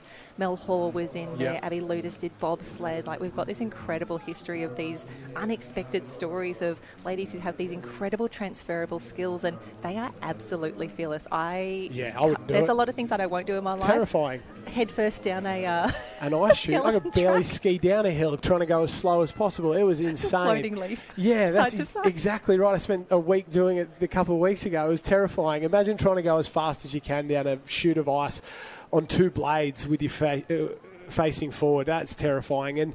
But it just talks about how good some of these athletes are. They're not just beach sprinters or flag competitors. They are truly quality speed athletes. And no more than Brie Masters, semi-final of the 100 metres at the Olympics. And I wrote about it a couple of weeks ago. The 100 metres it's not other events. It's special for its own special reason. And to be in the semi-final is to be in the elite of the elite of the elite, not just a good athlete, to be a truly great athlete. And Brie Masters, that was something truly special for the Australians. Yeah, that was something pretty special. And again, some very, very relieved athletes who have finished their 200 obs here. Lorenzo from Gruppo Sportivo Fiamme Oro, 2:15.23 for him. Florian from Bietigheim Bissingen. Florian Walders from Elise over in Switzerland. So again, Italy, Germany, Switzerland, South Africa, Netherlands, Great Britain and Germany in the mix. They're a truly international final. This is what we want to see. And also very much enjoying that we're seeing these fuller heats as well. I'd say as we move through the program into these faster seeded finals as well, we won't see as many blank lanes in there. We will see a lot of people stepping up. They've come this far. They've done all the work. This is where they need to be now. And great to see that gold cap of Gruppo in the lead there, 2:15. So just keeping an eye on that overall leaderboard. It is still Jimmy Kosh, the only sub 2-minute swim so far. Jackson McCleary, I'm excited for him. Yeah. I reckon he could be a bit of a dark horse in this one. Yeah, close to getting himself a start in there. 2:03, you've got to be impressed with that. At the moment, the cutoff to get into the final, 2:17.84, but that will go, I think, especially with a couple of these athletes coming up. But we spoke about it. You've got to be close to that 2-minute mark. Maybe this morning that just might be a little bit slower. You might only need a 2:02, 2:03 to get in. And Jackson McCleary, he'll be stressed. That's without a shadow of a doubt. Knowing second at the moment with still 7 heats to go and a lot of quality athletes, he'll think, oh, I'm going to be right on the edge there. And you hold out hope that maybe they have a slow day. Maybe the boys see that and go, oh, we'll just go in that 2-minute 2:02, 2:03 mark and I sneak in. But it's one of the toughest things to do. Set a time, sit back and watch 10 more heats of guys go around hoping that you get yourself a start in the final. Oh, that nervous wait, absolutely the worst. But we can see in 4 here, it's Conrad from Clifton Beach in South Africa. Love that bright yellow cap as well.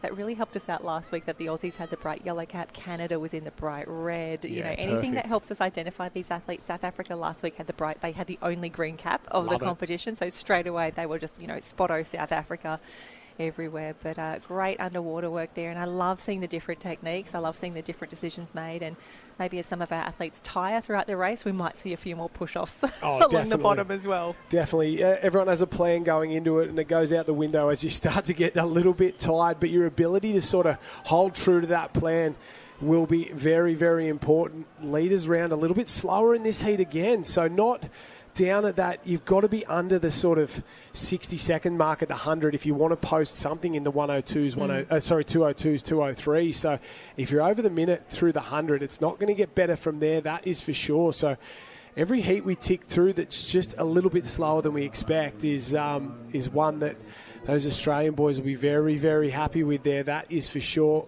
Sure Jackson will be watching that first split and going, Okay. One more heat. I'll continue my warm down there. 1:43 through the 150 leads there. So we're looking at something around the 2:18, 2:19, 2:20 in there for a 200, depending on how much they fade in the back half. And the other thought, you said those early heats, a couple withdrawals. Obviously, there were some athletes that maybe raced last week that said, throw me in, I'll see how I feel. But there might be a couple of athletes here who who go, well, I'm not a 200 obs swimmer. I've got a time. Throw me in. I'll blow the cobwebs out. It's the first one of the day, the first one of the week. So they go in and touch the wall. 2:21.29 for Ostermann of Germany there. Not too far behind Gaia from Germany as well there in 2:21.86. And they're just doing it to sort of get the heart rate up, blow the cobwebs out, and maybe the event they're really focused on is later in the day, tomorrow, the next day, but you want to get a swim away. So maybe that's why we're seeing a couple of these guys not have the swim they want, that maybe they blow the first 50 out and then ease through the next 150 there just to get the cobwebs sort of out of the system. And, well, we'll wait and see, because at the moment, 2:17 is enough to get you in the final, and we've said it basically before every heat, that'll go, but it hasn't. It's a little bit slower than we've expected. Well, great news. Quite a few heats yet to go. We'll see when those do start to fall.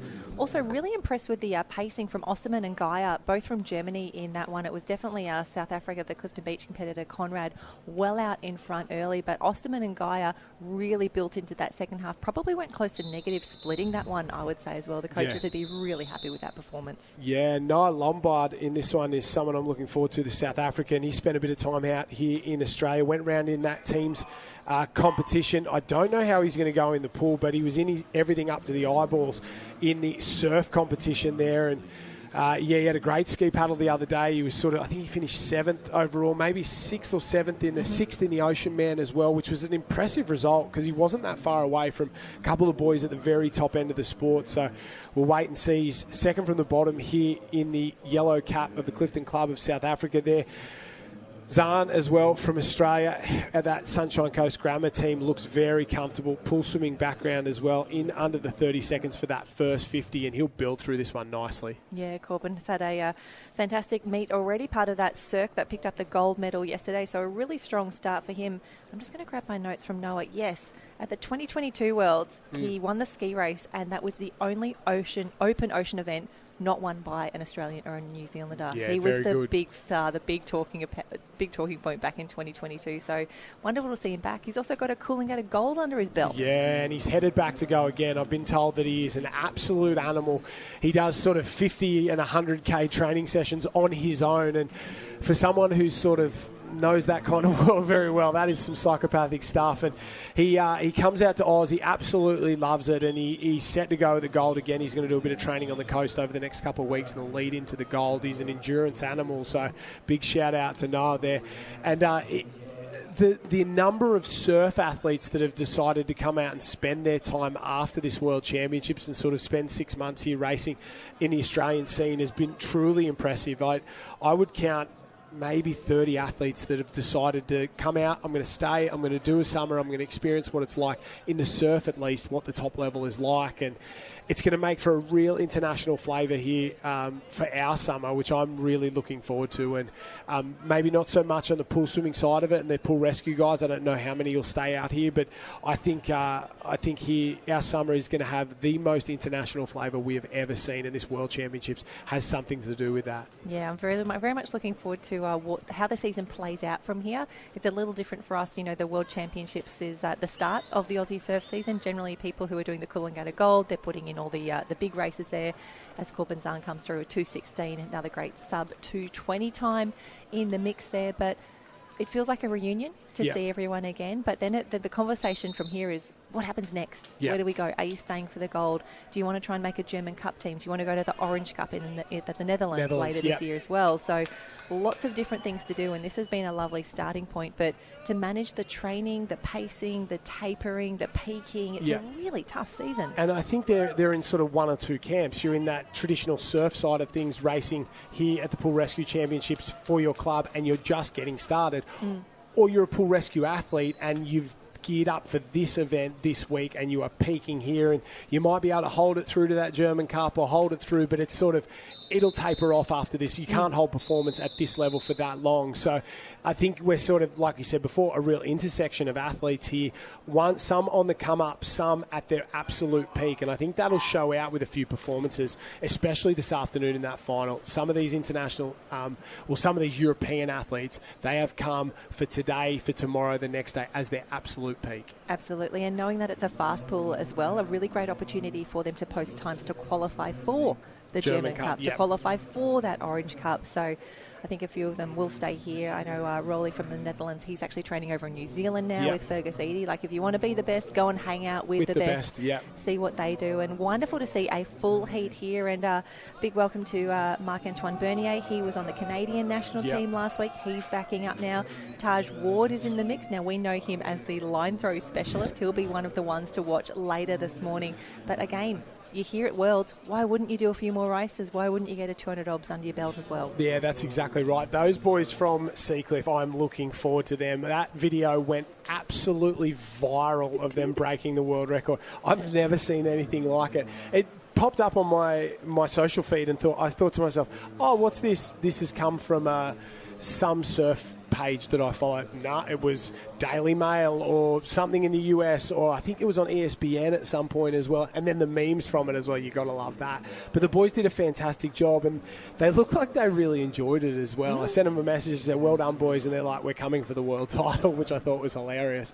But good to see them. They'll go around today, and Taj having a crack here in the obs as well, doing a great job, but very, very quick on that far side, really starting to push the pace. The boys in the middle there, Lucas Miller, that Sunshine Coast Grammar team on fire so far this morning. Yeah, wonderful to see Lucas in the mix. We had his brother Dan in commentary 2 days over the last week or so, stepping into help out, did an incredible job, brought a lot of knowledge to the table as well. And again, you know, we think of Lifesaving as it's a pretty small world. Sometimes the village is getting bigger, and the fact that everyone is here for Worlds, it continues to grow. And, you know, seeing that last day of the national teams where the shirts are getting swapped, the Instagrams are being updated, everyone's resharing, and you're like, this is what I love about Worlds. It just continues to build this wonderful community that we are a part of. And it's going to get bigger and closer. 2:12.47. Not a bad swim from Miller. That puts him up into the sort of 5-6 spot overall on that timesheet there. But still leaves him right on the edge of the top 8 for the final this afternoon. I think it's 7th at the moment. If we run through the top 8 qualifiers so far, Kosh, McCleary, Balsavigo of Spain, Smith, Carroll and Miller. Herman is on the edge. 2:15.00 is the 8th fastest time at the moment. So if you want to be in, Herman there, who just finished 2nd, he is right on the edge. So this one is going to be an interesting one as well. 4 heats to go here in the men's 200-metre obs heats, day 1 of the pool rescue competition for the Interclub Championship. Don't forget the Youth Interclub Championship going on at the moment as well. They should be at the beach today, but that beach event has been cancelled. Conditions not the best down at the surf. A little bit of wind blowing. I ran past this morning. I reckon they could have got away with it early on this morning. The wind was blowing, but the surf was almost flat. But that wind's expected to really whip up. So the youth will do the switch. It'll be open pool rescue competition for a couple of days. Youth will be in the surf. Then we'll switch. The opens will go to the surf. The youth will come to the pool, and we'll crown ourselves some Interclub champions. Jenny, you know better than me, who are the favourites to win that Interclub title there in both the youth and open competition? I know Northcliffe have had a stranglehold on the open competition for a couple of years now, and they haven't had it all their own way. The youth competition, way more open. You get a lot more clubs over there. If you can get a good batch of young competitors make their way through, you can really pick one of these titles off, can't you? Yeah, really excited to see how that does pan out. If we look back to 2018, the last time that we actually held an Interclub Championships, Northcliffe only 10 points over Currumbin. That was probably one of the closest finishes we'd seen in quite a lot of time, and that was just Northcliffe extending their dominance. They won their first overall Interclub Championship back in 2008 over in Germany, and they've been unstoppable ever since. But as you say, that youth title has changed hands a few times. I was actually quite surprised when I was going back doing the research. Wanda. Looking at who won. Yeah, Wanda back in 2012, Papamoa from New Zealand in 2014, Durban in 2016, and then Northcliffe 2018 from there. It's funny, the Wanda one doesn't actually surprise me all that. I would never have picked it in a million years, but when you mention it, you take a look at some of the athletes that have come through the Wanda Club recently, sort of thing. Your Taylor Piscarix, your Allums, there's a Jay Finesse was there for a while, the girls at the top level there.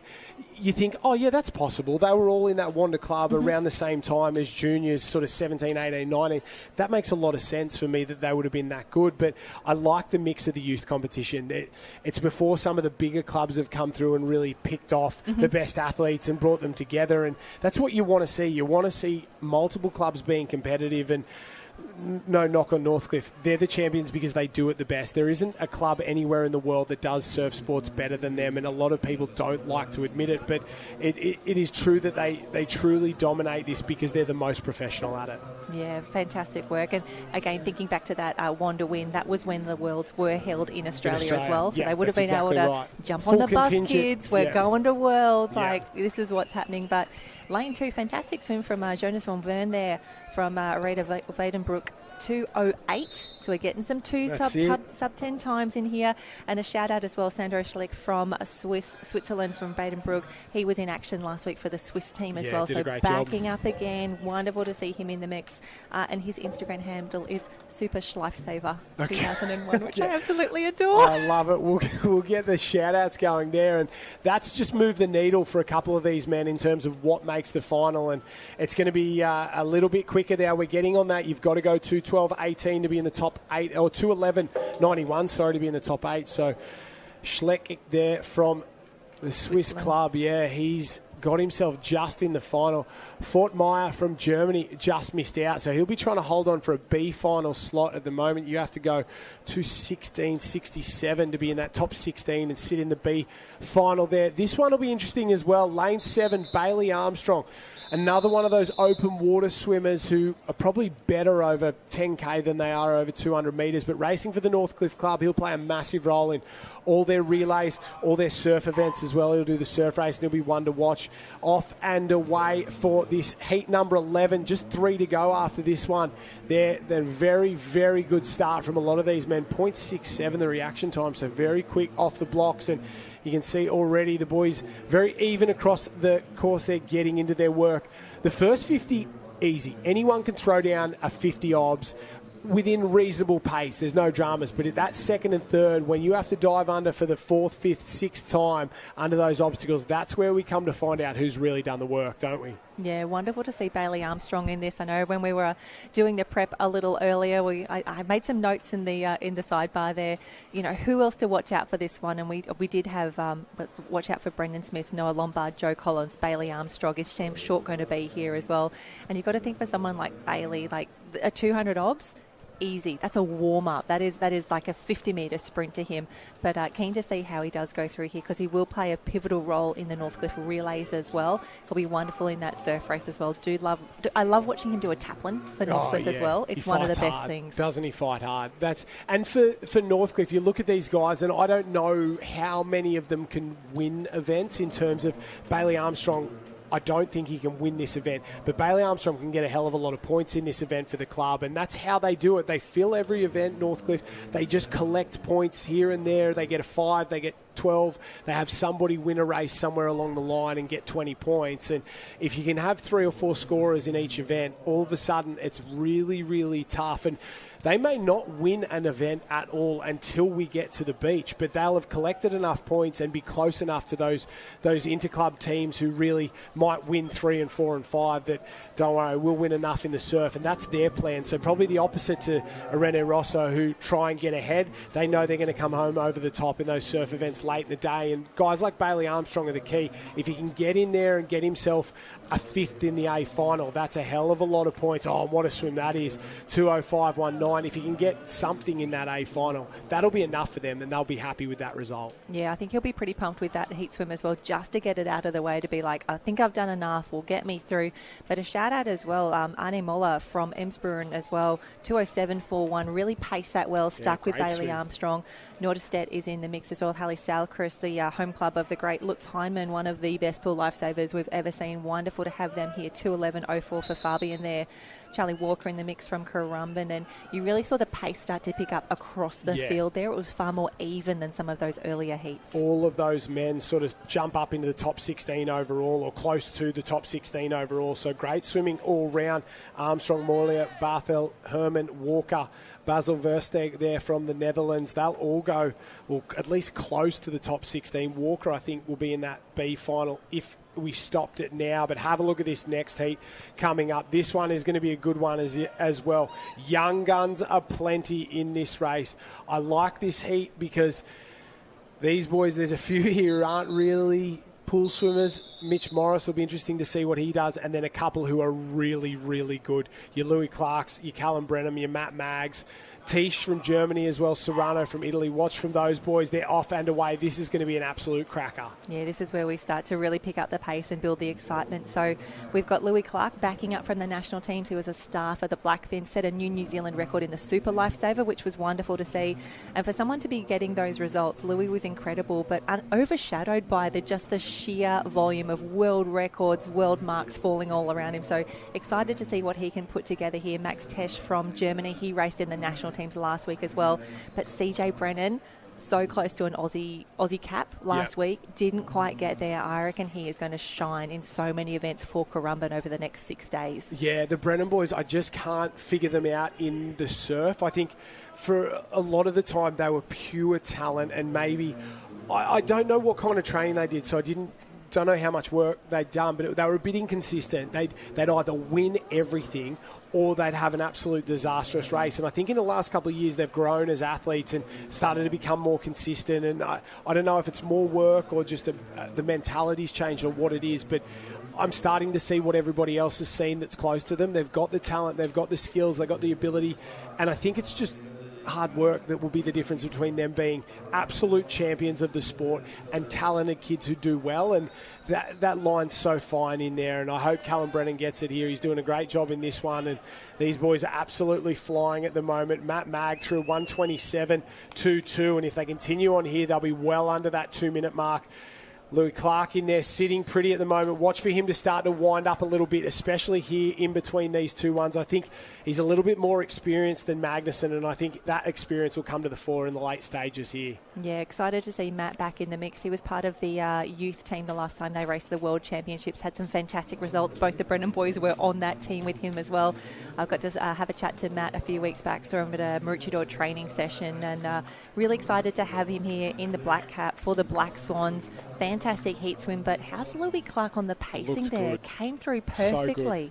I saw him starting to wind up a little bit after that second last obstacle. He came up, he just put the pressure on ever so slightly, went straight past Matt Mag, and those three swims at the top there, they'll be 1, 2 and 4 overall, and that's a real game changer at the moment. 2:05.55 from Balsavigo is what you need to be in the final there, but you can see the change in class there. All of a sudden in these final three heats, there's 3 men under that 2 minutes, or bang on that 2 minute mark there, and the level's gone up, hasn't it? It really has. Just looking at that top 8 now, Brendan Smith has been pushed into the B final as well. He's 2:07. He's 10th overall now, but this is where we see the time start to drop up on screen now. Louis Clark 1:57.7, Magnussen 1:58, and CJ 2:00. So I know we have this in every sport. We have these milestones or these barriers. That 2 minute mark in the 200 obs is a real mental barrier as well sometimes. So for these boys, the top 3 there, even CJ on 2:00, that's a good heat swim. That is a solid performance to start the day. And knowing that we are getting, so that was heat number 12, that one. We've only got 13 and 14 yes to go. So we are expecting some solid times with only 2 heats to go. Can we keep Jackson McCleary in that A final? Oh, he's holding on, and there's a couple in this one that I think they're going to try and make that very, very difficult for him as well. A couple that have been involved in those national teams competition in there. Jacob Lofton in the past, very, very good in the pool. And let's have a look at the boys. They'll fly underneath that second obstacle there. It looks like it's been a fast first 50 around that 27 mark. They'll touch 26.86, and it's Samo Locchi there from Italy. Very quick to start there, and if you can continue this pace up, it'll be well under that 1:57 mark. And I guess the boys tend to swim it pretty similar to a 200 freestyle. The first 50 obviously out pretty hard. You try and get out in that 25, 26, and then you want your next 350s to be consistent. If you can go 25, 20, or let's say 26, 29, 29, 29, that's your 153 in there. That's a world-class swim. If you're Casper, you maybe 25, 28, 28, 28, and there's your 151. But it's about speed early, but with efficiency, and then consistency across the next 3. And I think that's what we saw in the last heat there from Louis Clark. It was his consistency on that last lap that got him the win and really shot him under that last that 2 minute mark. Because if he'd have gone 26, 29, 29, 33, that's a big, big difference in there. You've got to stay consistent in that last 50. Yeah, I do love seeing that pacing when it's done absolutely perfectly. We know the theory, but to see it executed is always wonderful. So difficult. And it is. It's so easy to sit there and go, I'm going to go, I can swim at 29 for 50. Yeah, easy work. To do them back to back to back and to know that, well, I got to hold back a little bit on that sort of second 50, really force the issue on the third and then empty the tank on the fourth. It's so tough to do in reality. And Jen, you've been there, you understand how hard it is. And as we see him start to work his way in there, and he'll sneak under the 2-minute marker, but only just. That's a good heat swim. It'll set him up for the final. Not the quickest we've seen all day, but puts him in the top 4 or 5. Top 4, top 5, and that's actually faster than he swam in the A final last week for the national team. Simon went 2.00 to place 7th overall last week, so great to see him. Carlos raced for Spain. Jacob Lofnen's in the mix. Fabio Pizzotti, he's the Italian, the other Italian in there, I should say. He raced national teams as well. So for these men backing up again, but loving seeing Jacob Lofnen and also Gus Shivnen just in the mix there, getting some good times, and again looking good on the leaderboard as well. I think Jacob is now sitting 7th overall. Gus is 9th overall. Jackson McCleary is just holding on to the 8th spot. Tough. Unfortunately, I think that could be under threat very, very soon with the final heat lining up next. But Simon Locci, wonderful to see him. A sub 2-minute time. Great swim. And again, backing up from a massive week. Pool racing, ocean racing, and now the transition into the club events as well. But this is what we've been waiting for. This is going to be interesting to see. We've got Heat 4 coming up next. We've got Felix Hoffmann. He's raced for Germany before. Kevin Lasserre from France. He was in the mix. Giovanni Mastrorilli raced for Italy last week as well. So some familiar names coming back into the mix. And looking again, that mark to beat overall 8th position at the moment is 2:03.24. And Carlos Tedeja from that last heat as well. Great swim there. I think we sort of glossed over him ever so slightly. 2:01.87. That'll put him in the final at the moment with just one heat to go. So he's living dangerously, but it's a good swim from him at 2:01. So don't count him out. I think there might be 3 men in this heat, maybe more, that'll go close to that time, if not under. So it's going to be tight here for a top 8. Top 16 scores points. That is what a lot of these guys and girls are looking for overall. And as they work their way down, a little bit slower, maybe a full second slower than the heat before, but doesn't mean much if you've got a strong back end. Absolutely, and wonderful to see Mastrorilli stepping up into the open category now for the team from Italy. And you've got to think this is a tough one for them to pace as well. They've seen the times that have been set earlier. They know it's going to take probably a 2-minute or better to be in that A final. But when you do, you know, just looking around you, if you're feeling pretty good, it looks to be the 2 of them out in front. Really impressed as well, Arne Hendrik Wolf from Germany in lane 8. I think he was 4th all over there, and Felix Hoffmann 3rd at the turn. So this is where we just need to wait and see. And for all of the men who've been in the previous heats, they would just be in the warm-down pool at the moment, keeping an eye on the scoreboard, waiting to see what unfolds, and very keen to see if what that mark will be. Were we correct in assuming 2 minutes is what it's going to take to make an A final? Yeah, that's it. Well, at the moment, it seems just about they right. Look pretty calm. They look pretty. And I guess that's when you're quality. That's the mark of a good athlete. There, if you make it look easy, because when they're doing what they're doing, you think, oh, they're not even trying, they're not even going that hard, they've got plenty left in the tank, and it's probably the sign that they're a bit better. You can probably see the difference between the 2 leaders and the gentleman in 3rd and 4th there. They look like they're battling a little bit more. It's just a little tougher. They have a little less time, but out in front as they come into the wall, we're going to see the touch there.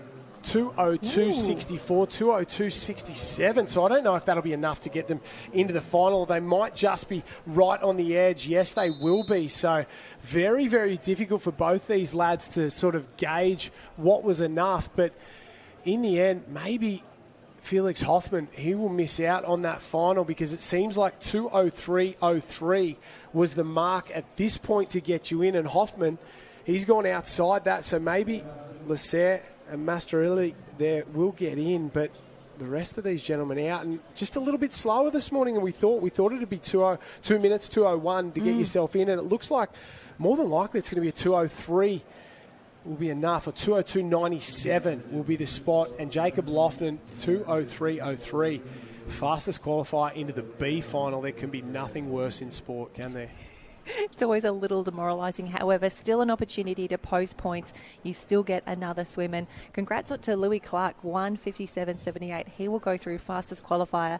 Matt Magnussen from Maroochydore in Toon. Simone Locci from Rane Rossi. Jimmy Kosh, our early bolter, he is safe. CJ Brennan is in.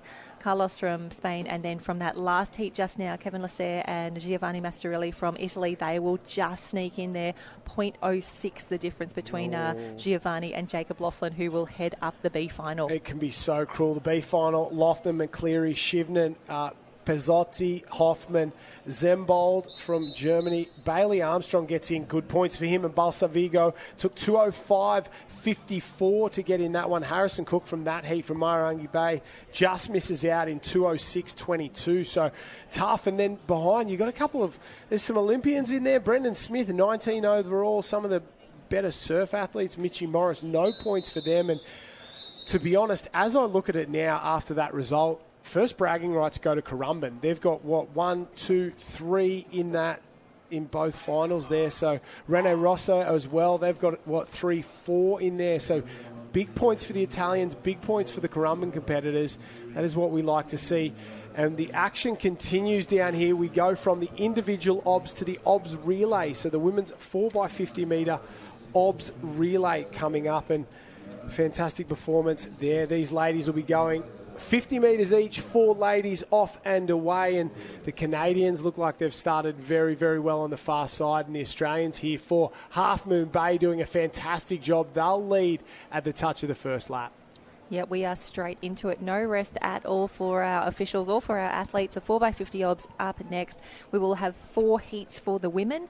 And just checking the men's, I think we will have about the same there. Yes, 4 heats for each. So not a lot of time between races there. And then we'll be into the line throw. So excited. Oh, that is what we're here for. Just having a look at the flags out the back as well. I think that wind is still looking pretty good. But in the national teams competition, the New Zealanders, the Blackfins, they were absolutely unstoppable. They had a solid close to 3 seconds on the rest of the field. It was really spectacular to watch. A 1:48.8 for them. Incredible racing, and they now have bragging rights for the next 2 years over the Italians, the Germans, the French, and the Aussies were in 5th there at the national teams comp. And in 2018, when we last ran the Interclub title, Rocklaw in Poland were the champions in 1:47.55. So that is speed to burn.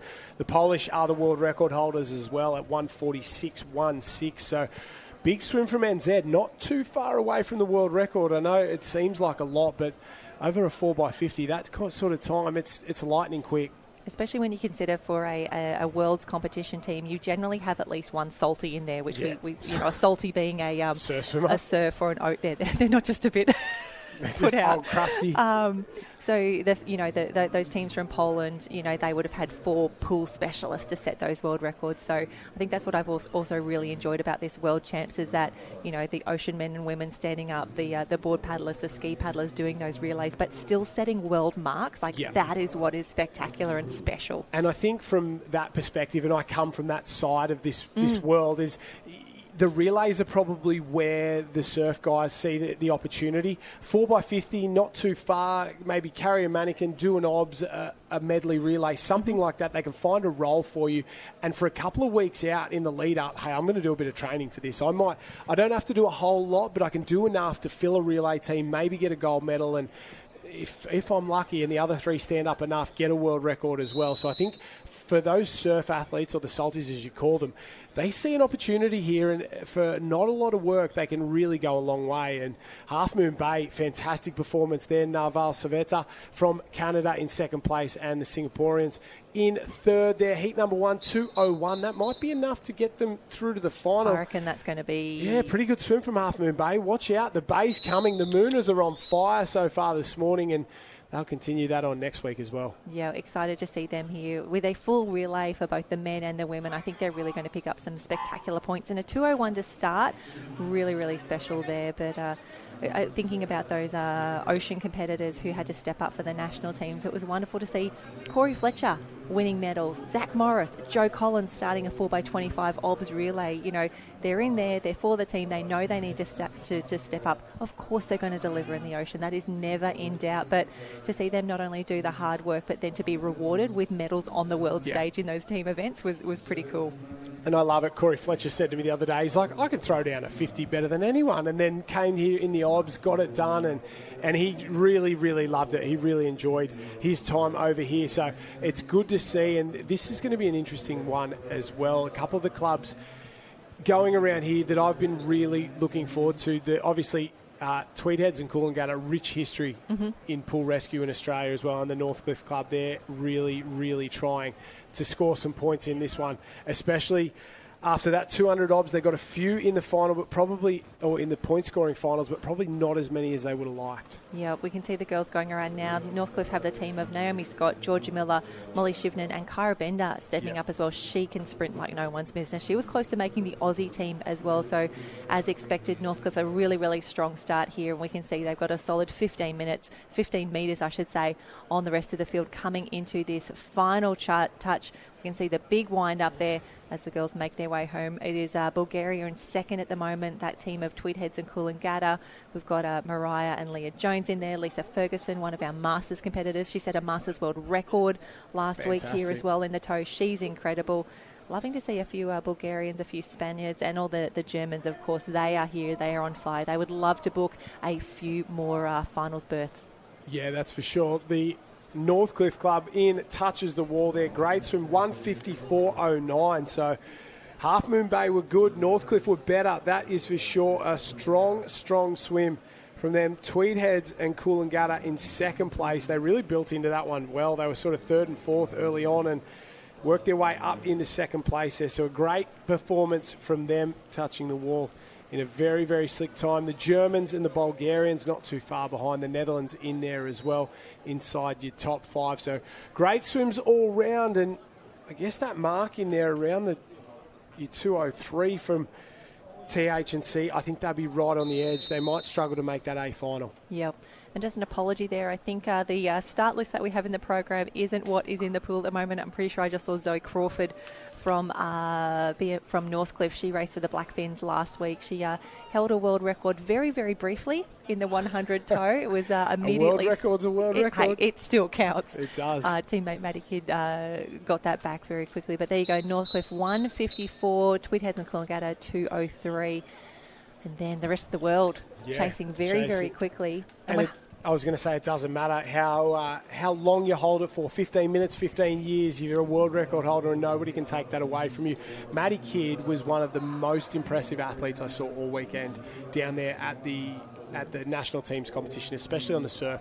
After she did what she did here in the pool, turns around, beach flags, beach sprint, surf race, you name it, she was in the thick of everything. Rescue, tube rescue, fantastic. And the ability for her to do beach flags was unbelievable. Got all the way through to the final, I think 5th in the end or 7th in the end. So there, pretty strong performance and looked from like Maddie a Kidd. beachy. She told me she did a little bit as a young lady, so she had experience there. But Maddie Kidd, an absolute superstar, and one of the fittest flyers you'll ever see, both on beach and in pool. So I'll be waited with bated breath to see what she can do this week in the pool. Yeah, you can see, I just can't even imagine the sorts of sets that she'd be doing in training, the gym work that she's doing, you know, to create the body that she has, to do the work that she does. Like, she is one of, like we talk about, you know, the peaks and the troughs through the season. She is always fast. Yeah. She does not have downtime. It does not look like she is ever tapering up or down. She is just always up the top. Unbelievable. Interesting here, Poppy Stevens, Chelsea Jones, side by side there. Maybe a bit of a preview for what we're going to see tonight in that 200-metre OBS race. Poppy Stevens, really the breakout swimmer this morning, and met Caloundra up on the Sunshine Coast, something I know very well. They've been building over the last couple of years. They've had Clint Robinson in there for a while working in their surf stuff. They've always been really strong on the pool rescue side of things regardless. And I don't know who's running or looking after the program down there, but they do a fantastic job. And it wouldn't surprise me over the next couple of years if we saw more and more of Met Caloundra at this level, at the World Championships, national titles. They're a real club on the rise, and a lot of youth competitors, they're doing their best, like all clubs are, to hold on to their athletes and not lose them to the bigger clubs. So if Met Caloundra can keep doing what they're doing, they'll be a real force to contend with in 2 years, 4 years, 6 years' time. Absolutely, and you've got to expect the results that we're seeing at our local carnivals here, our Aussie national events. Met Caloundra strong in not only the individuals but the teams as well. So you've got to think that is going to start to be recognised in potentially some state and national team representatives on us soon. Yeah. So just having a look at it, still Currumbin out in front, the team of Chelsea Jones, Nat Peake, Julian Camille, who raced for France last week, and then Rose Bentley in the mix. And Nat Peake has been an absolute superstar for the Blackfins. She was a solid decade in that A team, and now she's coaching their juniors. She had an incredible week last week. She was everywhere. I looked out there on pool deck, and wonderful to have her here, not only in that coaching and managerial capacity, but now stepping up at the top level for the Currumbin Beach Vikings. And I think sometimes it's about giving back, and sometimes it's staying involved, and that's what these athletes love to do. Like, why wouldn't you? You've got all this wealth of experience, you've still got the speed to fill out a relay, or maybe, and I would expect Nat Peake to be one of those athletes that would feel, well, we don't have anyone in the Mannequin carry, I'll do that, and spend a couple of months in the lead up working towards that event for the team. And she's a team athlete, a team player, and she's very, very good across a real range of events here in the pool, and one of those competitors that you want to have in your club because they fill the gaps, not because they have to, but because they want to. They want the club to be better. They put club above their own needs here, and we'll wait to see how she goes today. A great swim from the Currumbin Beach Vikings. They're 158.34. That'll put them in second place at the moment. Only two of the teams, the two Australian teams, underneath that 2-minute mark there. Clifton sitting fourth overall. We spoke about them earlier today as well. So the South Africans, and I think they're modelling themselves, that Clifton Beach team, off the likes of Northcliffe, off the likes of sort of Currumbin there. They've come to party here. They want to be successful.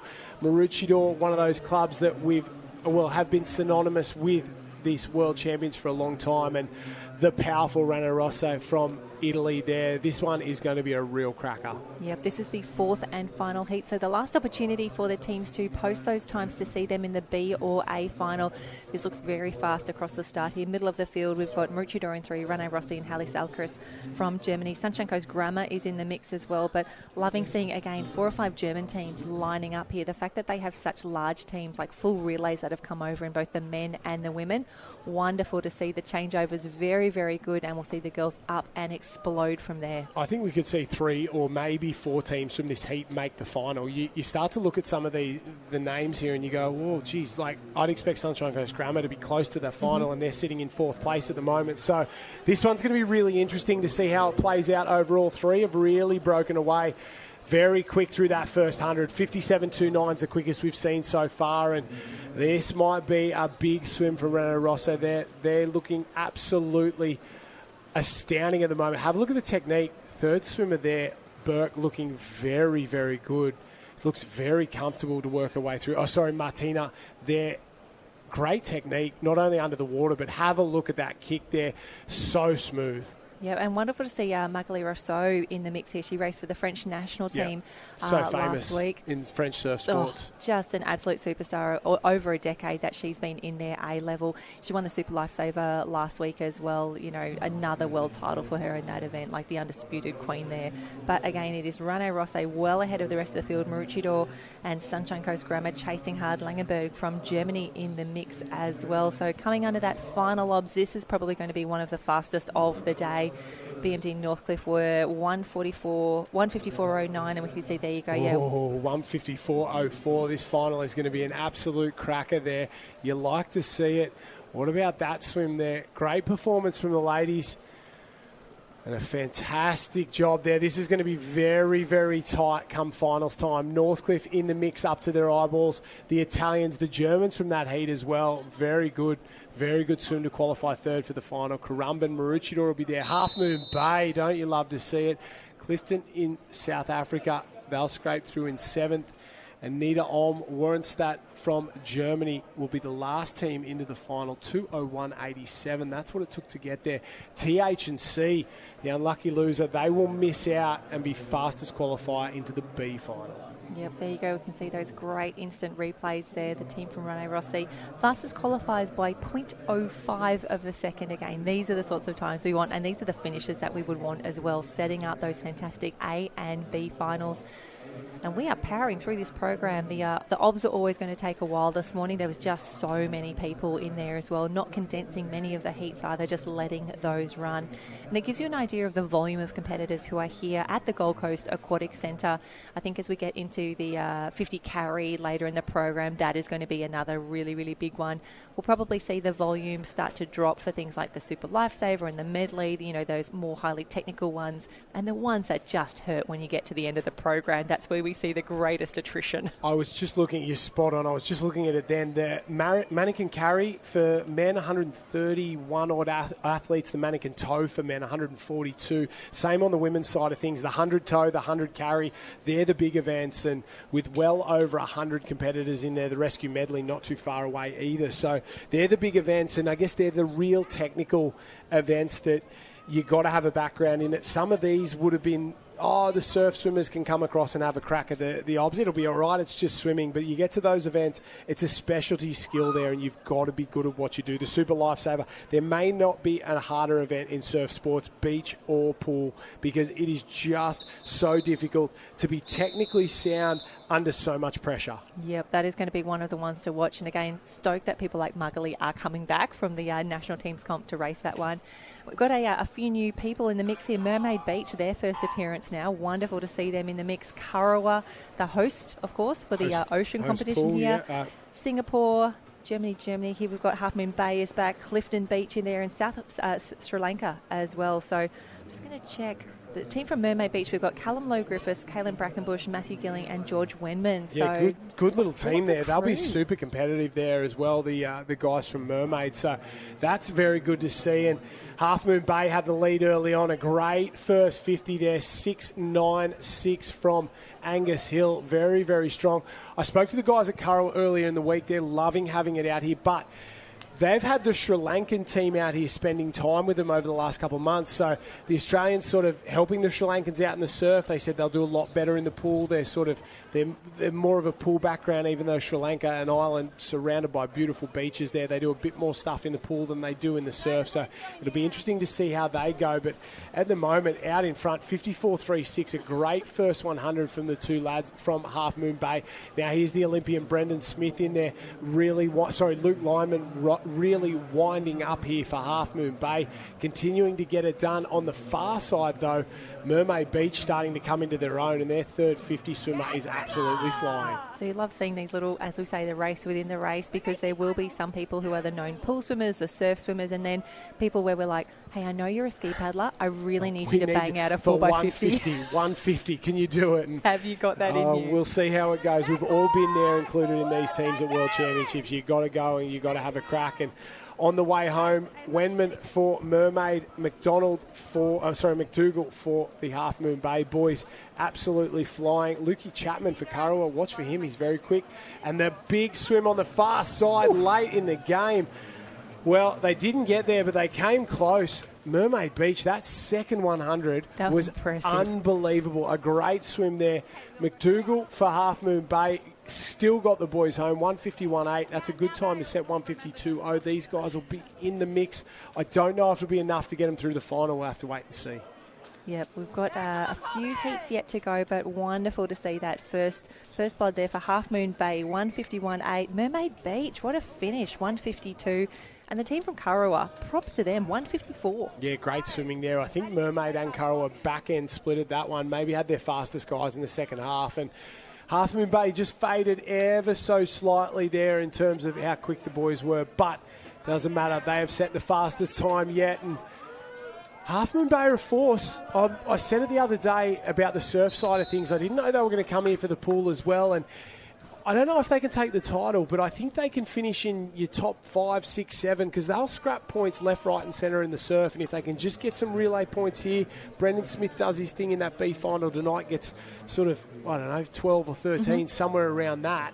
that's good points for everyone concerned. So it'll be interesting to see how they go, and I'll watch them with bated breath, that is for sure. Heat number 1 of the men's Interclub 4x50 OBS relay has been run and won. We move on to heat number 2, another international. Lise from Switzerland, Nordestadt from Germany, Biarritz from France, Trigger Island, the Aussies, Ludwigwald from Germany, excuse the pronunciations on a few of these there, Gütersloh from Germany, Sunshine Coast Grammar there, and Hang On Swimming, the great British team in this one as well. They've come from everywhere in this heat. Another fire one, and Trig, they've got some really good pool swimmers in this. Absolute flyers, and maybe they've just had a couple of surf swimmers jump in as well. Yeah, this is actually one of the ones I've been waiting for. I was looking through the program a little earlier, and I saw some names in the mix here from Trig. We've got Harry Hines and Jake Smith, both in the Aussie team. Kelton Rothney. I've been waiting to talk about this. I was like, I'm not going to go early. We're not going to get excited, but we will talk about Steve Kent now. Why Steve Kent is racing for Trig Island. New Zealand's finest, the greatest surf pool swimmer out of New Zealand / possibly pool competitor ever. I'm probably not qualified to put his career into perspective. Top 3 worldwide. Okay. I would give him, like, if there was an International Hall of Fame, I would be putting Steve Kent in there. He was phenomenal for the Blackfins for so many years, Olympian as well. But it's not just that he's raced well for them. He has been the heart of that team for a solid decade as well. That's what I wanted to say. The campaign lead for the last 2 years, he put so much work, literal blood, sweat and tears into that New Zealand team. They did so well. They were so close to taking that big win. And I saw him a lot last week, and he just, you know, here, there and everywhere, like building people up, grabbing the water, getting the food, where's your warm-up? Nope, Jen, they can't do media, they've got to get to this next race now. And this is the culmination of 2 years of prep. To see him back here, to see him having a swim now for Trig Island, I'm sure there were some chats between him and Jake Smith and Harry Hines being like, you're going to be there. You look as fit as ever. Again, never looks unfit. Would you like to come and have a swim now? And it was bizarre when I was doing the prep for this event as well, seeing that Steve actually raced at the last World Championships. Yep. He was racing when I was racing. Yes. Like, that is, respectfully, a while ago. Absolutely phenomenal. Absolutely phenomenal. And that heat swim was phenomenal as well. 141. Bang. Cop that. Boom.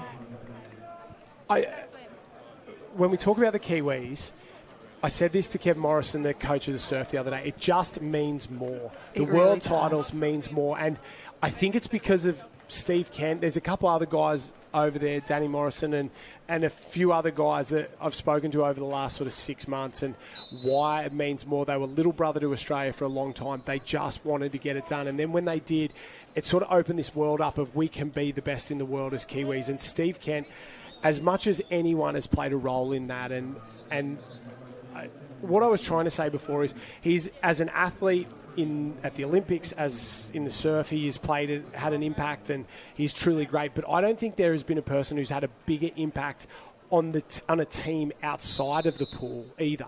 And that's how special he is. He gets 1,000 points, he wins 1,000 races, he is very good in the pool. But I think his impact's been bigger outside of it than it has been in.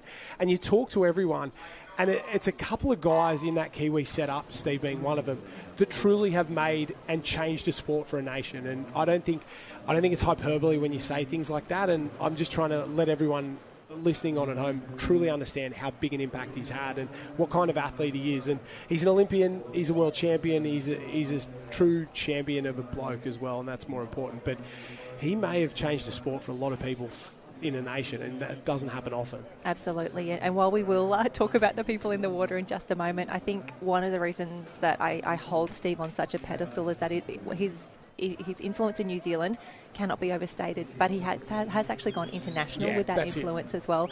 He's been on the ILS Athletes Commission. I remember early COVID days when everything was very uncertain, things weren't great.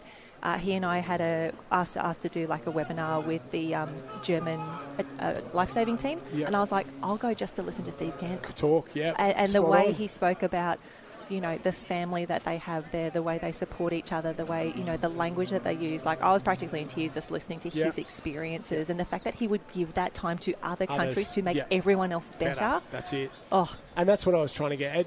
When you say it just means more to the Kiwis, it actually does. And it's not insulting to anybody else because it means a lot to a lot of people. But he's the heart and soul of that team, and this World Championships is the heart and soul of Kiwi surf sports. And it's what we love to see. And we'll see him in the final tonight with that Trig Island team. That is for sure. They absolutely flew in heat number 2. The Australians pushing very, very hard in this one. The Spanish club Deportivo Nacional, not too far away either. So these two clubs will be competitive tonight as well. They fly into the wall, 144-1-2. Not as quick as Trig, but still very, very competitive here. And Currumbin will be happy with that. They've been very, very strong so far, and they'll be one of those teams pushing for that overall title. They're good in the surf. Not your favourites in the surf, but I think they've got that balance of being maybe the second best or equal best pool team and the third or fourth, fifth best maybe surf team. That's enough to win them a title, isn't it? Yeah, agree. And great to see CJ Brennan just getting a great touch on the wall there. The team from Currumbin, 144-1-2, Spain 144-2-9. So again, setting up these wonderful performances for the finals. Hallie Salkris from Germany, Marangi Bay is in the mix there. That's Corey Taylor's. Yep, old club. Old club. I think he's actually racing for them. Oh, is he? Because you can only take 10 in a Northcliffe team. Too hard to go to North. Tough for Northcliffe. Nobbies as well. They've benefited a lot from that Northcliffe team there. So interesting to see. So there we go, Currumbin on the board. We have only one heat remaining here. We're flying through these obs. We're about to take one of the obs out of the pool so we can do this line throw coming up next. But we've got Magdeburg from Germany. They will be in lane 1. Maroochydore, Dordrecht, Reddingsbrigade from Netherlands. Rene Rossi, watch for them. Middle of the pool, BMD Northcliffe in the mix as well. Reda Weidenbroek from Germany. Switzerland in the mix, and Ryan Boland rounding out the field. So I love that we're seeing these full heats. Everyone is here to race. Everybody wants to be a part of it. But middle of the field, you got to think Northcliffe and Rene Rossi, they are the ones to watch here. Look at that underwater work. Absolutely flying. Rene Rossi there. This is good swimming at the moment. Oh, one big butterfly stroke from the swimmer goes down and under there. 25.05 is a great way to start this relay. Northcliffe put under pressure at the moment because the Italians, they're half a body length out at the 3/4 mark of the second lap. Look at that underwater work. Michael Phelps-esque, if I've ever seen it. Head down, don't breathe, all the way to the wall. We are watching very good swimming, 49.36 to start. So that's on world record pace. I think world record just a little bit behind world record pace there, but to get into the 40 odds for that opening 100, that sets you up very, very well, because you're not going to slow down on that second half. You've got to set it up there. The butterfly kick underwater from this Italian team has been an absolute class above there. 114.45 through the 150, and we're seeing something truly special for a heat swim in the morning, and they're sending a message to the rest of these nations. My gosh, we've got Ippolito, we've got Giovanni Mastarilli. We saw both of them in action for Italy. Kevin Lasserre raced for France last week as well. So they've really built this superstar team. The fact that they are pushing this hard in a heat swim, and I love the no breathing before that last obs. That is quick. This is going to be a fantastic time as well. Wonderful to see. 140.41.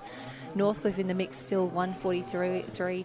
And that Northcliffe team, 3 of the big Kiwis from last week, Chris Dawson, Fergus Eady and Louis Clark, all in the mix, teaming up with Bailey Armstrong. Yeah, they did a good job there. The splits for the Italians, 25.05, 24.31, 25.09, 26.19 on the end there. That's probably the reason they didn't get under that 140 mark, but the 24.31, the quickest split of the day by a country mile. Very, very good swimming there. And that is, that's good swimming, especially with 2 obstacles. And that's good swimming regardless. Yeah. And Maroochydore will survive in 8th place there. 146.60 is what it took to get themselves through. So Rene Rossi there in 144.1. Trig Island, Northcliffe, Currumbin, Club Deportivo Nacional Adaya from Spain, Biarritz from France, Luc Van Wald from Germany, and Maroochydore. They are your top 8 there. So tough for the couple of teams from the Netherlands and Germany to just miss out. But you had to go 146.6 to survive in that one. And What a morning it's been so far. Enough obs racing. It's time to get the lines out. It's line throw time. A lot of heats here. We're about halfway through the program from this morning. We've just got the line throw and the mannequin tow to come, or the mannequin carry, to come this afternoon. So shorter events, a little bit more speed, but plenty of heats coming up. Yeah, absolutely. And I'd say that the line throw, just grabbing, okay, we've got 40 and 42 entries for both the women and the men. So while that is quite a few teams, they will run through this quite quickly. You do have a 45-second time limit on the line throw as Thank well. God. So it's I not would have been going forever. I'd still be here from my line throw in 2004. They would have gone and gone and gone. But that time limit, it is important because we've seen a couple of teams, especially in those B finals where you're trying to get points, maybe miss the first throw, reset, pull it in, go again, because you just got to finish. The worst thing that can happen to you is to get timed out. You don't want that there. So getting something's better than nothing, and you'd rather be looking at it than looking for it. And these guys, they'll have a couple of throws if it goes south early on. Yeah, it's always a little bit sad when you're the patient and you've been waiting in the water and you can see your thrower cold. just getting a little bit intense, and then having to do that little sad swim back to the wall by yourself. The swim of shame, I think it's called. Jenny Parry, talk me through a line throw. What is the key to getting it done and getting it done fast? Well, we talked earlier about, when the way you do a mannequin carry or under the obs, whatever works for you. You're about to see so many different techniques of line throw that, again, it comes back to whatever works for you. We are seeing a lot more of what we like to call the windmill coming into I like it. that. The big arm over the head, get it wound up. Big whips through there. But again, we think of these world records that we've seen. One of the I think it's the oldest team record in the books is the women's line throw. So that was set by the Dutch team way back when. That was an incredible race. That has not been touched for quite a while. So looking forward to that one. Let me just turn this on here. Yeah, we're not too far away there. And so the world record, so much training goes into it, so much time goes into it, so much effort. But there's that element of luck. The wind's blowing today, you can catch a snag, something like that. And that's the most difficult part. If you've got all the training down, sometimes it just comes down to the right conditions, the right time, the right throw. And although the swimmer, it doesn't mean much, but the right catch as well, because if they miss it, it can be all over before you know it. Absolutely. So much goes into this. And yes, if you see yourself on the screen, give us a wave. We do love that. And something that really struck me last week, because again, the way that I live my life, in my privilege, I've never had to think about this before. I was talking to athletes who haven't swum in an outdoor pool before, or they don't have access to outdoor pools back home because it is so cold where they live. So just number one, for them to come and swim in an outdoor pool or to race in an outdoor pool is so different and exciting for them. And they were getting really nervous about the line throw, and they said, I've never had to do a line throw comp outside before. And it's things you just don't think about. I've never had to, because I live in Australia and it's wonderful and it's warm and we have these outdoor pools absolutely everywhere. We do line throw outside all the time. And so, we think about the beach and the ocean competition. Of course, the conditions come into it so much, and that's why we've seen some events moved around today down on the beach. So if you're here, if you're targeting the line throw and you're presented with some outdoor conditions, some windy conditions, really tough for you to, again, we talk about resilience. You've got to adapt. Everyone's doing this. We can see the flags at the far end of the pool there really starting to wave in the breeze. I managed to sneak into the officials briefing earlier today just to figure out, I wanted to know what they were talking about for the line throw. So they have decided they're going to start at the same end of the pool that we did the obs earlier today. They may change that. Wind behind them there, so they get a little push on. Maybe does it make life easier or make life harder? Southerly blowing, so you got the wind at your back. Yeah. When you throw, whichever way it's going to continue to go that way. Keep on going. So you better get it right the first time, because if it's just a little bit to the left or the right, it's going to go to the left or the right every single throw here. Yeah, so they are going to start at the same end of the pool that we did for the obs. They may change that later in the day if the wind swings around. They also did say that they may choose to change the order of events for the finals program depending on how the wind is predicted to move across the day. So wonderful that we do have that flexibility built into the program.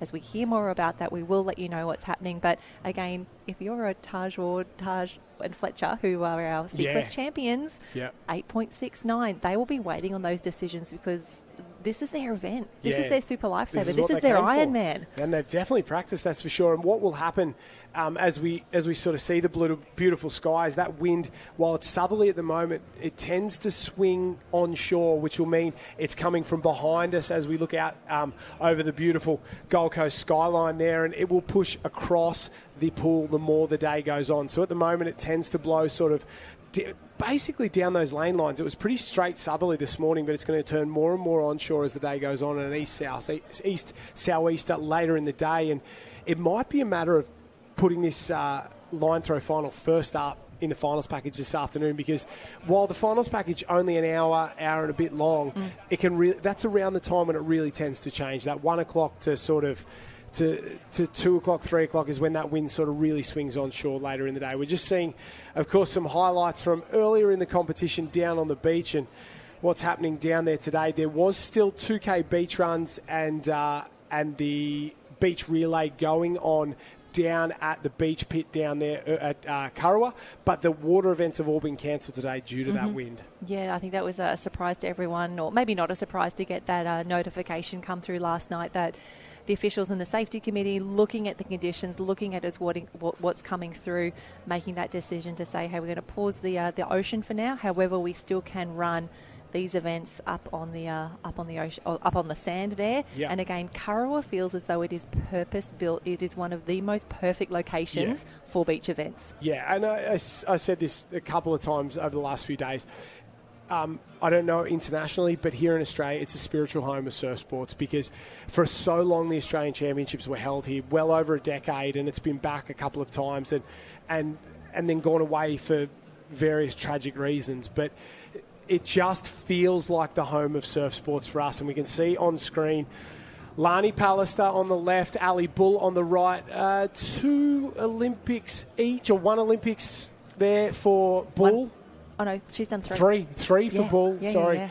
And 1 for Lani there. An Olympic gold medal for Lani Pallister in the 4x200 freestyle relay. I thought I would have seen her this morning in that 200 obs, but deciding against it. For the main event, the line throw, I don't know how much experience Ali Bull has in line throwing. None would probably be a good guess there, but she has been involved in a couple of state teams and some Australian setups in the past, more for the surf stuff. She may have done it in there, but I think the girls are getting out here to have a crack, and it's good to see, isn't it? Yeah, this is what we want to see. It gives us not only these wonderful stories, but it really does role model so beautifully to the other competitors here. If you want to be part of the World Champs, jump in the line throw. You get just as many points for a gold medal in the line throw that you do for the Taplin, the Super Lifesaver. Every other event, it is equal points across those individual and those team events. And maybe if you think you're a bit too cool to do line throw, or you don't want to get out there, hello, Lani Pallister, Ali Bull. This is what we do. This is how we do it. So there's great to see them in the mix. An Olympic gold medalist and a 3-time Olympian lining up. I don't think you're too good to do this event. That is for sure. We love to see it. I don't know how they'll go. Who knows? Is Lani's throwing the line? She's done a bit of it in the past. She's been involved in this Australian setup. She's thrown for Australia before. Yeah. Yep. She's going to be fine. So excited to see what pans out here. But we can see, just checking, we will have 5 heats for the ladies. And again, a truly international flavour. We're about to see Half Moon Bay. They will lead us off. They will be in lane 1. And in lane 2, Naval Sauvetage. They were successful in the Cirque yesterday. Already points on the board for them. Clifton Beach is in the mix. Spain, Germany, Sri Lanka is in there as well. So loving to see so many teams rocking up here. And it's a real, you just got to go.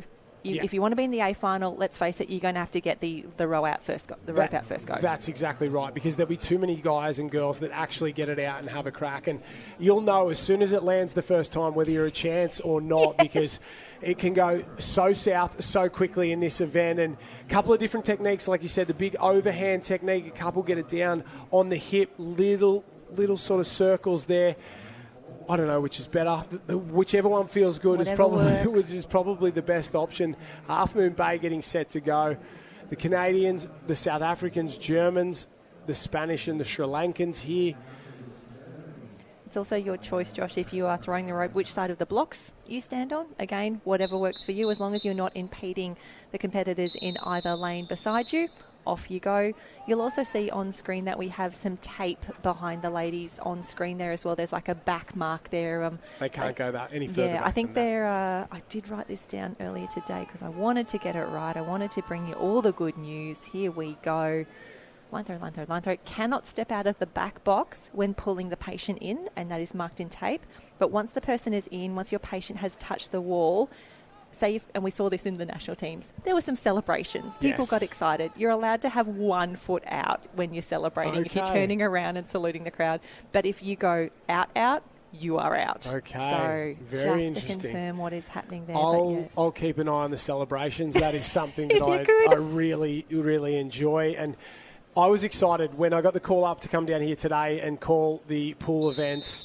You've chosen the best day. This was the one. The only event I've done is 200 obs. Well, I've done them all, but the only event I've done well is 200 obs, and the only event I love is the line throw. And have a look at them go. The Sri Lankans at the bottom, first to get it out. Oh, lightning quick there. Don't you love to see it? Oh, no, she's going to have to go again. And heartbreak. I thought we were going to have a cracker from the Sri Lankans there. Maybe Clifton Beach come in and touch the wall. Wait and see. Someone there on the edge. I thought the Sri Lankans were on for all money there. She got that out so quick, but it just didn't happen. The fact that she got her second throw out and still came back in a 19.72. Great performance. That is fantastic. I'm going for the Sri Lankans here. I love this. Hopefully they get a shot in the final, but I don't think they will be. Half Moon Bay there, very, very quick. Another one of the teams, the Canadians, they were in charge and finished in 16.85 seconds. Not a bad throw. Yeah, 16.85 is great. Half Moon Bay, 17.24. Otis Spree from Germany, 17.64. So you've got to think those ladies in the top 3 there, the 16-17 mark, that should be enough for a B final, considering that we have 5 heats in total. However, devastated for the Sri Lankan team not to get that line out. They look so good in their prep. And we can hear actually that the 45-second mark has passed. The whistle has gone, and unfortunately 2 of our teams will get a DNF on that one because they were past the 45-second mark. I was so excited by that Sri Lankan throw there. The way she brought that in was unbelievable. I thought we were on for a world record here. That's how quick it came in, because it was in within, I would say, 2 or 3 seconds. Bang, bang, bang, gone, and just missed there out on the throw. So very, very tough, and that's the marker we were speaking about there. When they grab the patient, they can rip that line, take a step or 2 back, and this is the lady we were talking about. Didn't have the Olympics she wanted, which is a crazy statement to say about an Olympic gold medalist, but had to withdraw from the women's 800 freestyle because of COVID there, and we'll take a look at the results there. The German team, the Canadians, the Australians, the Sri Lankans. Great result from all of those. 16.72 there. Sorry, I called the Canadians first there, but it was the Germans that got it done. Lani Pallister in this one sat out the 800 freestyle. Well, first of all, withdrew from the 400 freestyle before the game started because she had such a big program. Sat out the 800 freestyle when she got COVID there. Saved it all up for the 4x2. Delivered on the biggest stage possible, the second leg for the Australians, along with the likes of Molly O'Callaghan and Ariane Titmus there. An absolutely spectacular performance of those Australian girls. Back that up with a 1500 freestyle final. A full superstar. Her teammate, on the other hand, kayaking in the second week. Talk about talents there. K4 1000 and then the K2 1000, or maybe, sorry, the K2 500 in there for the ladies. And 2 finals from that. She was with Ella Beer in that K2 and with, well, a lot of other clubbies, Eve, Ella and Ali Clark in the K4 for Australia. So some multi-talented ladies. I don't think they've ever done line throw together. They may have practiced twice out the back. Let's have a look at how they go. Closest to the screen, Alexandra Headland. They're set and ready to go. Jenny Parry, call us through this one. Yeah, we can always tell the officials will have the hand up, the hand to the side. Lani throwing here. She's got those nice big long arms. We can see a few windmills in the mix as well. But here she goes. Can she get that one out? No. She's already re-going. And different lane. I don't think any. Maybe Karawa. Top of the end, Karawa. They've got that one absolutely flying. They'll bring her in. Bang, 17.05. And I don't think Alexandra Headland will take any more part in this one because a couple are in. Pallister was out quick, but the wind caught it. It was in the other lane, and, well, that's all she wrote. No, she's missed again. And just big like build-up. A lot Good of pressure. result for the Swiss. Yeah, great performance for the Swiss. And there's our winners, Karawa. They're very happy with that one. Great performance, 17.05. I think that'll put them into third overall so far. So Michaela Whitney in their part of that team. A great performance from the girls from the Karawa Club, and Kaya Sugars. Well done. Great work there. And we can see Nat Pete on screen. But Karawa coming through with the good 17.05. And yes, that is third overall. Otis Spree from Germany from the previous heat still in the lead, 16.72. Naval Sauvetage in 16.85. So there you go, 16-17. That is your top four at the moment. Still three heats yet to go. And that wind really starting to make the difference out there. And I always think of this must be what it's like doing flags, the nerves, like the pressure of like you get one shot, and if you muck it up, thank you so much for coming. But you're out. Off you go. That's exactly right. There is no, it might be, I guess it's like running the 100-metre final at the Olympics. It's over so quickly that one mistake is magnified on a giant level, and it might sound silly, but it is a pressure cooker down there, and the wind is really making a difference because that line's so light. It's probably, I think it's 5 mil line, 6 mil line all up, and it just drifts off with the wind and sort of ends up a fair way across, but no dramas for the Karawa girls. They absolutely dominated that heat, well over 3.5 seconds ahead of the rest of the field, and the second fastest or third fastest time overall. So great performance. Club Deportivo from Spain. The Bulgarians were back, Singapore, the Swiss, and then the rest of the girls, big old DNFs down there. Yeah, that one hurts. Unfortunately, Karumban, Alex and Fasa from Argentina, the three of those teams will bow out now, but no rest at all. We can see the next heats are lining up already. You will hear a few whistles in the background. The first whistle is for our patients to enter the water. You never want to be the first one in because you're never too sure if that's the whistle for you to jump in on, but we can see the ladies, the patients, they will make their way out into the pool. They'll take the rope with them. They will make sure it is extended past that back barrier, and you'll notice that they do have to keep their hands on the barrier at the back as well, where we had the obstacles, and they have to stay holding on to that until they have grasped the line.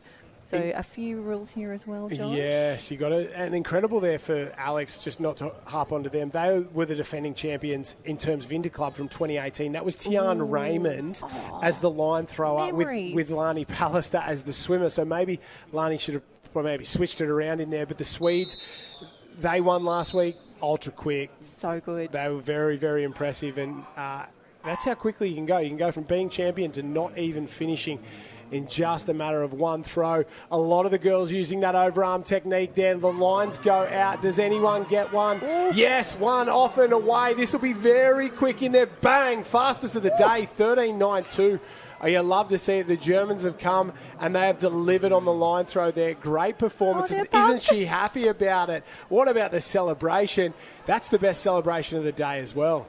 Yeah, fantastic word. Bietigheim Bissigen from Germany, Alexandra Stenzel and Lily Marie Groger. What a swim, 13.92 for them. Fantastic start.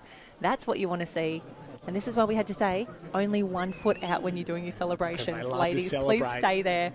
I think it's even a shock for them when it sticks sometimes. They can't believe that it's actually worked. And top three from that heat, the three fastest. So I don't know what's happened there, whether we've got to a bit of the quality or just maybe the wind dropped ever so slightly, but bang. We'll take 1, it. 2, 3, all under that 16-second mark. And have a look at that. Head down, don't breathe, get the kick going, and all the way to the wall, boom, and geez, they can rip that. Oh, throw the line, high five, celebrate. I love to see a solid celebration there, and the Germans are coming. They are on fire. Wonderful to see. Fantastic result across the board there, and we'll make it official now, 13.92.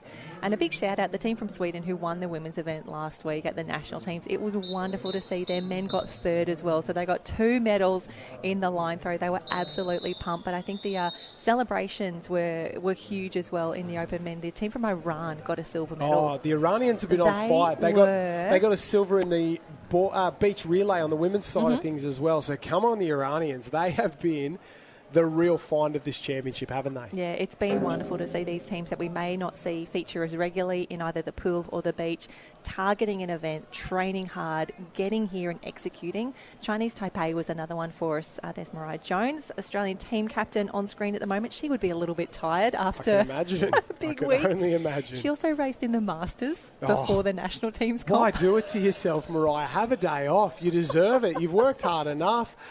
Met Caloundra on screen there, doing a fantastic job next to René Rossi, the Italians there. So they'll be good at this.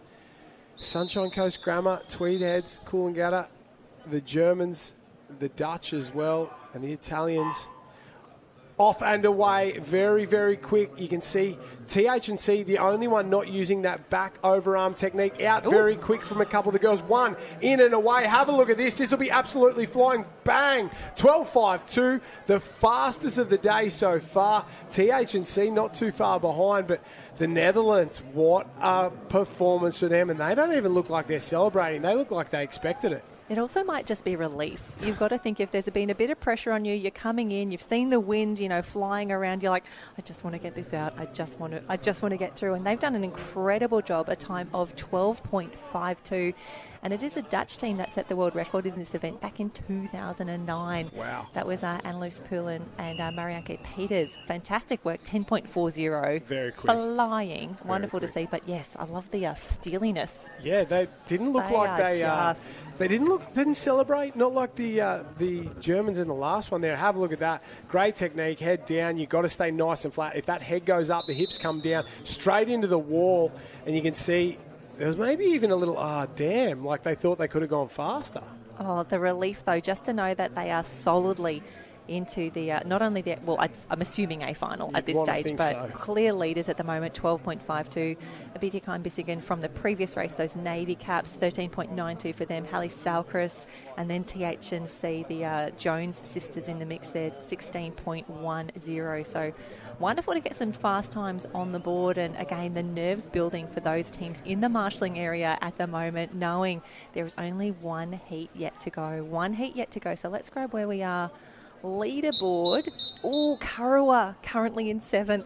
Kurrawa. 17.05, right on that edge there. This is going to make things very difficult. Half Moon Bay already out. They will not be in the final. You look at those results there, and if you think, there was 9 teams in it, but there's only 5 teams on the results. The rest of those clubs have been timed out, so they did not finish. They won't show up on our results there. So there's sort of 8 and 9 in a heat, but there's been, 2, 4, 6, 8, 10 already that got timed out, and a couple that have been right on the edge there. So you're better to get it out than not, but if you don't see your club or the reason they're not on a results sheet, that is because they did not get it out within that 45-second time limit. Yeah, and that's what we love about live heats. You do get all of the information here. You'll know if it's a DNF, you'll know if it's a disqualification, or you'll see the times come through from both the heats and the finals. That's exactly right. The Sri Lankans back again, so they're in lane 4. Let's see how they go. The Brazilians, Maroochydore, the Germans, no, Sri Lankans. Here we go, off and away. A little slower on this end. The other end absolutely flying. We'll see who gets it out first. Closest to us. Got there. Oh, she's got it. Little stumble there with the jump as she comes into the wall. It'll be slower than the first 2, but still very quick. 14.36. The Germans are on fire at the moment. That means we'll say goodbye to the Kurrawa girls in the final, and I think there might be 1 or 2 from this heat that'll end up in the final. Put the team from Northcliffe through as well. That's Zoe Crawford and Maddie Kidd. Basically the New Zealand Blackfins doing an incredible job there. 17 for them. So we'll grab these results as they are finalised. We can see the girls very happy with that result. As a patient, as soon as you get that rope in your hand, you're just like, yes. Going home. Take me home. I'm done. Zimmerman and Korneck from the German team there. That was the 3rd fastest time of the day. 12.52 was the best of them so far. And we go down, and it's basically a German sort of thing. We've got 3 German teams in there, 4 German teams in that final. The Canadians, 1 from Australia, and the Dutch on top. And they're going to look hard to beat. They're a full 1.4 seconds in front of the rest of the field. Yeah, that is impressive. But again, clean slate once we get to the finals. You just need to get your foot on the line. A fantastic work. The pink cap there from Kusel in Germany, 14.36 for them. 3rd fastest qualifier overall. So wonderful to get the rope out, get your patient back in, book your seat in the A final.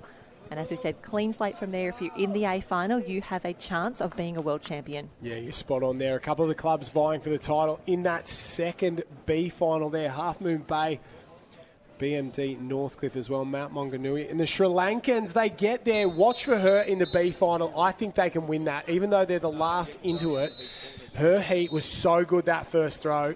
Expect big things. This one's going to be good as well. Men's line throw ready to go. Mermaid Beach, Half Moon Bay and Sri Lanka. Well, three of my favourites, to be completely honest, as we go down here. The world record broken a couple of weeks ago. Talk to me about the Seacliff boys and what they've been able to deliver. Yeah, I think everyone's got a bit of a special spot there for the team from Seacliff. And I think it comes back to we can get behind anyone who's passionate about something. And good at it as well. They're good at it, but they love it. Like, they train hard. They give amazing interviews. They talk about what it means to them at the end. It's all over their socials, which we absolutely adore as well. And the fact that they can continue to deliver with that pressure on them as well. They know that all eyes are on them, and they thrive on that. At the Aussie Pool Champs a few weeks ago at this location here. Sorry, I'm just going to pause because someone has nailed this line through. 2-3 are out already. Have a look at this for the start. Good. Wow, 11.84. 11.84, 12.42, 12.48. All three of those could end up in the final there. What a start. Have a look at that. And he's happy. The boys are happy with their performance, that is for sure. Mermaid Beach, I don't know who's in that team. That's Callum. Okay. He's been around for a while. He's done it before. He knows what's up. And that's a good start. That's as good as it gets. Start. I was mid-chat and I was like, please hold. We need to watch an incredible line throw right now. And three really different techniques bang, showing. Bang.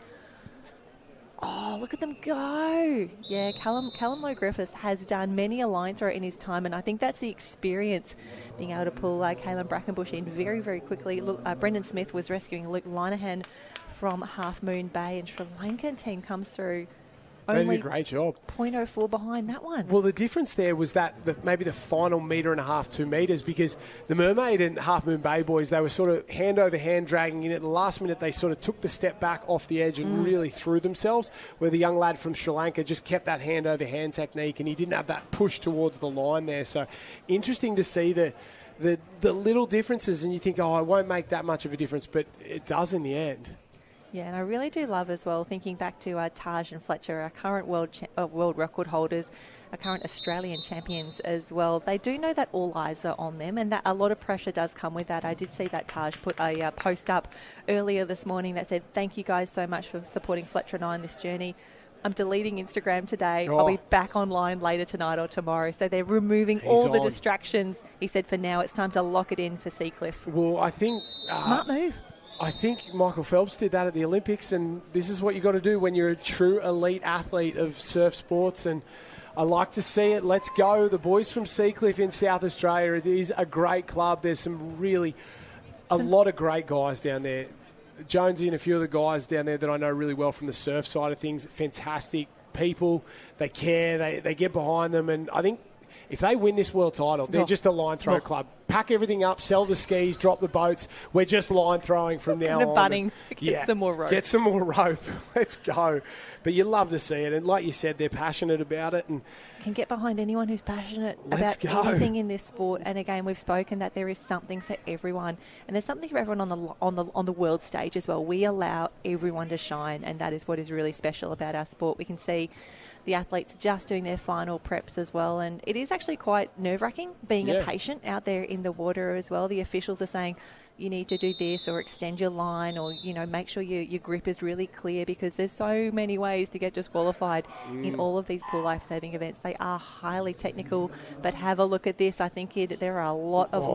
one gone out already. I don't know if he's grabbed it. Yes, we've got one on the far side. Singapore maybe bringing that one home. Very good. Clifton, Ripley's Rascals from GB, not too far behind. You've got to be in the 11s today if you want to be in the final. This is lightning quick. We've got 3 teams already in the 11s. We've got another 2 at 12 low to 12 mid. So there might be some teams here who score 12-second results and do not make the final. That's going to be very devastating for them. But Singapore Swim Teachers Association, thank you very much. 11.49, that is going to be very good. And he's standing there very official as well as a couple of the other clubs still going out there. I kind of like that though. No chance of DQ. You're waiting where you need to be. You're not going outside your blocks. Often, I know when we talk to the nippers about this, we're like, when you finish, just sit on your blocks. Just sit on your hands. You can't go anywhere else. Because someone like me would have jumped in circa the World Swimming Championships in 2002. What was it, the girls? Gian Rooney and the girls 4x200. Who cares? Jump in, ladies and gentlemen. But I like to see it. You see that gets the result, stands there. No chance of being disqualified. No celebration until they know that job's 45 seconds. Job's not done. Mamba mentality out there from the Singaporean lads. And you love to see it. Great job. And 11.49. Lightning fast. 11.49 is quick. That's the team of Dennis Sau and Mohammed Hisham Bil Kasami. So fantastic work. Job done. Halfway done. You've got to get through to the A final. You've got to deliver. And I love the team name as well. Ripley Rascals from GB. Luke and Daniel, 11.89. Mohammed Hashim bin Kasami is someone I'm looking forward to as well. I think he's been drawn next to Lockie Tame in the ski race later in the competition. I mentioned him in an article I wrote earlier on. If he wins a gold medal here, he'll be an absolute legend. But I'm pretty sure he's been drawn next to Lockie Tame in heat number 5 or something of the ski race. So Lockie Tame, Olympic gold medalist, world champion ski paddler, somewhere, Australian surely. champion, and the poor fella from the Singapore team has been lined up next to him. So pray for him when it comes to the ski race later on. But he'll be in the final tonight in this line throw, and I think he's a bit of a fan favourite as well down here. Singapore, if the Sri Lankans don't win, I want the Singapore boys to. Well, very quick. They're both still in that A final, remembering that we have quite a few teams yet to swim or yet to race. So we've got Heat 3 lining up one. That pink cap from Kusal, we saw their ladies do an incredible job earlier. Oh, Noosa, they're back. The Killian boys. The Carroll boys, Killian and Nolan. They've done some pool rescue in the past as well, probably more at a local level, so watch for them. Rene Rossa in the centre in lane 4. Club Deportivo from Spain as well. Watch for them. And they are off and away. Here we go. A lot using that backward swinging arm technique. Oh, quick in the centre. Ooh. Got him. We're off and away. This one's going to be lightning fast in lane 5. The Germans, 11.11. Then the Netherlands, they're 11.93. You've got to be in the 11s. There is no way you make this final if you've got a 12-second line throw. So there's going to be a lot of teams here right on the edge. That is for sure. But what about that one from the Germans? 1-1-1-1. Make a wish, ladies and gentlemen. It's 11.11. Oh, so good. And just to give you an idea of how quick these boys are, the A qualifier for the Open team, I think the Open national team was about 13 seconds. So again, I know there's less teams in the nationals. I know that we have more people rocking up here for what we're doing right now. But what a performance, 11.11. Do you know the shocking part is there was only 4 teams at the national teams competition that went in the 11s at all in that final, and so we've already got 5 that have run in the heats this morning. So maybe we were talking about conditions being not so good for line throw. I think conditions are on fire. We might see a world record here in a few seconds. Seacliff not far away, and I don't want to call it too early, but is there a world record in them? Can we see it again? Oof. Yeah, in an outdoor pool, that is a tough ask. But with the standard of competition that we're seeing, Raider Weidenbroek, 11.11 for them. Dordrecht Reddingsbrigade from the Netherlands, 11.93. Kusel in the mix as well, 15.25. It's incredible to me that 15.25 may not be an A final. May not even be a B final at this point. That's how quick that is. And I know you're used to calling world records left, right and centre all week. It's been a big week It's been a massive week, but I've never called one. I've never seen one in pool rescue events anyway. I was lucky enough to call Kate Campbell in 2016 in the women's 100 freestyle, but I think this is going to be maybe even better. I've never been more excited about an event like this. And with the boys coming up in just a few heats, conditions are good, the wind blowing, and maybe we need to get, like the track running, they have a wind sort of a plus reading minus, there, plus minus there. Maybe we're going to start to get into that sort of territory. Is it wind legal? Because at the moment we are seeing super fast times. Marangi Bay from New Zealand met Caloundra. A few more of the German teams. Retford District in GB.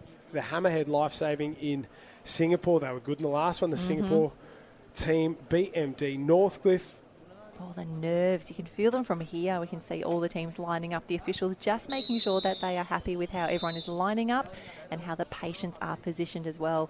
The patients can move left and right on their obstacle out there, but they cannot let go. That's really important. Have a look at the windmill action here. Bang, quick again. Are they going to get the jump?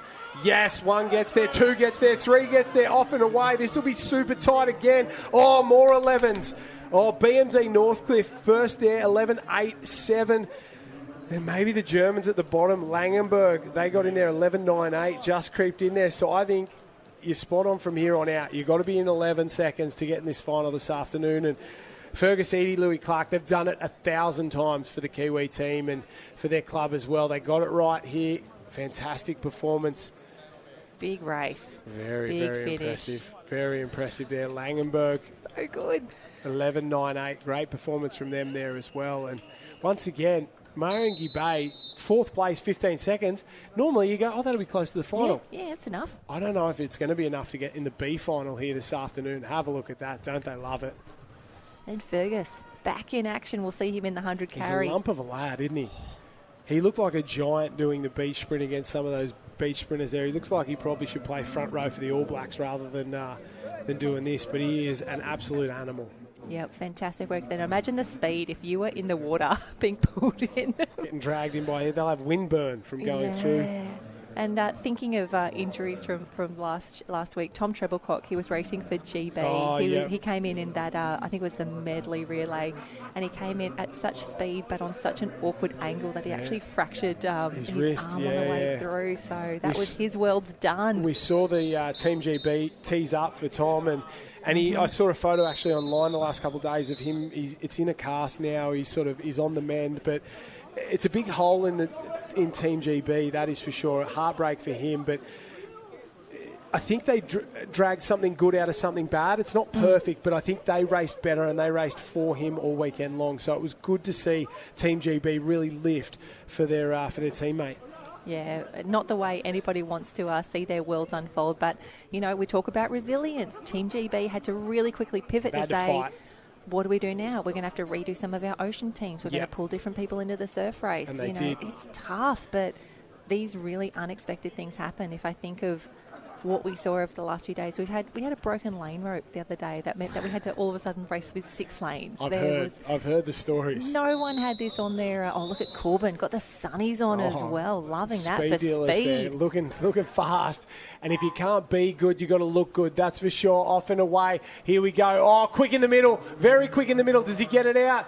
Oh, we've got one. Yes, Corbin from Sunshine Coast Grammar in. Have a look next to them, coming fast.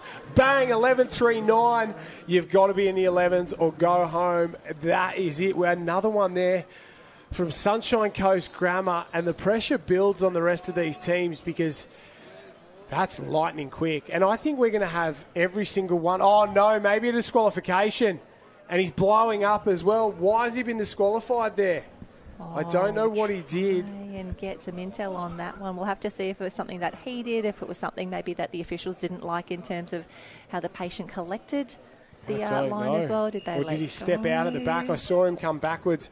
Maybe he's been disqualified for looking too good with those sunglasses on. I do not know. The officials are looking around. Corbin's looking around. He can't believe it. The only guarantee is there'll be a protest after this one. And he's just getting a few words from the officials there. I guarantee he doesn't like it, and we'll wait and see. So no guarantees at this point for both Sunshine Coast Grammar and the final, because I think they'll put in a protest on this one. We'll wait to see why. You can see him reefing in. He just trips backwards there. I don't know. Steps in, up, no dramas. Looks all reasonably clean from my perspective. We will find out. We'll jump out on pool deck in a minute, maybe see what the inside word is there. But yeah, it was a fantastic time, so that'll be devastating for the crew if that one is discounted. But from GB, we have Haynor. Look at him there. He knows something's wrong. He would have seen it on the board, I reckon, at the end of the pool. Arms go up there. Haynor 12.63. Hasewinkel from Germany 12.83. So that is how it stands at the moment. We will keep refreshing live heats. If anyone is reinstated, we will bring you that news as well. But again, highly technical racing. We've all been disqualified, and I've been disqualified in the obs. I mean, it just... It happens. It happens. It happens. And a big shout out to all those officials that I recognise on pool deck. Who've disqualified me in the past. Hey, good to see you again. Love your work. Here we go, the big one. Ooh, the last one. This one's going to be quick for no other reason that there is some absolute pool rescue specialists in here. Currumbin, Biarritz, Trig Island, Seacliff, the world record holders. Let's go, Seacliff. Lees in there as well. Baden Bruges from Switzerland. The Germans in there. Güterschlot from Germany. This one will go very, very quick here. All I want to see is Seacliff. Oh, we're all here for lane 4. We're all here for Seacliff. Now, we said it was probably going to take a quick time, but yeah, you're right. It's going to take at least an 11, 12.15, the 8th fastest qualifier. All eyes. With Sunshine Coast Grammar hanging out there as well. Off and away, Jenny Parry. Let's see how quick they can go. Come on. Oh, he gets it in the air. Yes, there we go. What a catch. Here we go. How quick are they? Bang, 998. Let's go. Let's go. World record conditions this afternoon. A shake of the hand. Sit down. Don't worry about it. What a throw from the boys from Seacliff there. Oh, don't you love to see it? I love seeing people deliver under pressure. This is what is great about them. They're passionate about what they do. They train hard. They embrace all eyes on them. The Instagram is off, the focus is on, and they have delivered the first sub 10-second time of the day. Then we've had the Germans and the Swiss both go in the 11s to knock out a couple of the teams there. So what about that? First heat of the day, the Dutch team runs into an 11-second run, and we thought, oh, that'll be easy in the final. I don't know if it will be. There'll be a couple of teams here who go 11 who'll miss out. What could also be quite exciting, if Sunshine Coast Grammar isn't reinstated, we're going to have a throw-off. We've got a tie. We've got a tie. If it could get any more dramatic, this is it. Let's go. I'm line throw for life. I'm heading to Bunnings after this heat. I'm going to buy myself some 8 mil. There we go. So the team of Dordrecht Reddish Brigade from Netherlands and Langenberg from Germany have both posted a time of... Oh, no, it's just been updated now. No throw-off. Oh, it's been updated. Heartbreak. Stand down. Heartbreak. Stand down. Netherlands look to be the 8th qualifier there as the times are updated. But Seacliff delivered under pressure. What about the boys? And I love that they didn't go easy and go, look, we just need to get the line out. We're just going to do a good swim. They bang out 9.98. Let's go. In the wind, in an open door pool, all eyes on them. Seacliff, Taj and Fletcher, too good, too strong. Then it's Germany, Singapore, Germany, Australia. Oh, we've got Mermaid Beach. Mermaid Beach in the final. The Kiwis from Northcliffe in the mix there. Ripley Rascals, they are through. And the Dutch just get that 11.93. So there you go. We actually had 10 teams sub 12 seconds. Unfortunately, not all of them in the A. Well, Jenny, you talk about, we didn't try and take it easy and just get the line out. Maybe they did. Maybe that's them just taking it. There's a full 1.3 seconds to go from their world record from their last couple of throws. So maybe that was them safety first. Let's just get through to the final, and who knows what we're going to see tonight. I'm talking it up. I think we're good for a world record here, night 1 of the Interclub Championships. And, well, pressure is a privilege, and Seacliff, they delivered in spades in that heat. That has been the best heats event of the morning by a country mile. You love to see it. The finals package this afternoon is going to be red hot. I just love that we've got 0.7 of a second between second and 8th position there. So this is going to be a fantastic race. I mean, obviously they had to go hard just to get into that heat. They're going to leave absolutely nothing for this next one. But there you go. The obs are done. 4x50 obs relay is finished. The line throw is through. We now have 13 heats. 13 heats to come through of this ladies 100-metre mannequin carry with fins. For the uninitiated, the mannequin carry with fins, talk me through it. Oh, welcome. You're in for a treat. So the competitors will start at the same end of the pool as we've had here. They will have their fins on the block, and that's probably where we see most of the time taken in the prep and the reset of these races. The fins that they wear, they're big, they're huge, they're broad, they're heavy. They're really tough to get on as well. They're actually moulded. And they hurt when you wear them.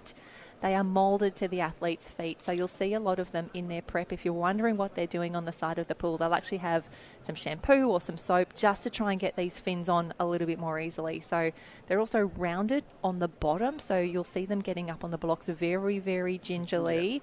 You've got to get up there safely. A lot of our Masters competitors just start from the side of the pool. You don't want to get another half metre up. Yeah. So the start is off the whistle as per usual. They just need to get that first 50 metres done as quickly as possible. As we move through the heats, you will notice that for both the men and the women, most of our top athletes will actually stay under the entire 50. So they will go all the way underwater. The Pankratov method. Oh, 100%. Just get in, go. The submarine, the Russian submarine. It's wonderful to watch. And I think what we're seeing now with the underwater cameras, you'll see some of the athletes stay on their front, some go on the side and some on the back. Whatever is fastest for you, get to the other end of the pool. Yeah. Once they finish that 50 metres, there is a mannequin that is submerged at the other end of the pool. They weigh about 40 kilos. You've got to pick that one up, bring it up within 10 metres, and then you carry it to the end of the pool. To the finish. Pretty simple. That is it, back and forth. And one of the big stories from last week, this is where we saw an incredible world record from Fergus Eady. He broke a record that had stood for quite a while, previously held by Jan Michalski from Germany. 44.04 was the previous mark, and Fergus the first man to go sub 44 seconds in that race. That 43. Is lightning quick. 97. It was huge. It was a great battle all the way to the end. Harry Hines from Australia, he'll be racing here for Trig Island. Harry was 44.19, so only about 0.2 in it. Tim Brang from Germany is not here. He was third following an Italian disqualification last week, but we have 6 of the top 8 from the national teams entered in this race. Racing around, I love to see it. And to put that in perspective for those who maybe don't understand, the Olympic final, they swam around that 46-second mark for 100 metres freestyle. And these guys, yes, they've got the fins, but they're also having to carry that 40 kilos back. It's like getting the speed down and then lumping somebody on top of you all the way home. And obviously it's simulating a rescue for these guys. So these guys are good 2 seconds faster than what your Kyle Chalmers would have done to win silver at the Olympics in the 100 freestyle. So that's how quick these guys are going. We're seeing absolutely elite speed, just like we saw in the line throw earlier today.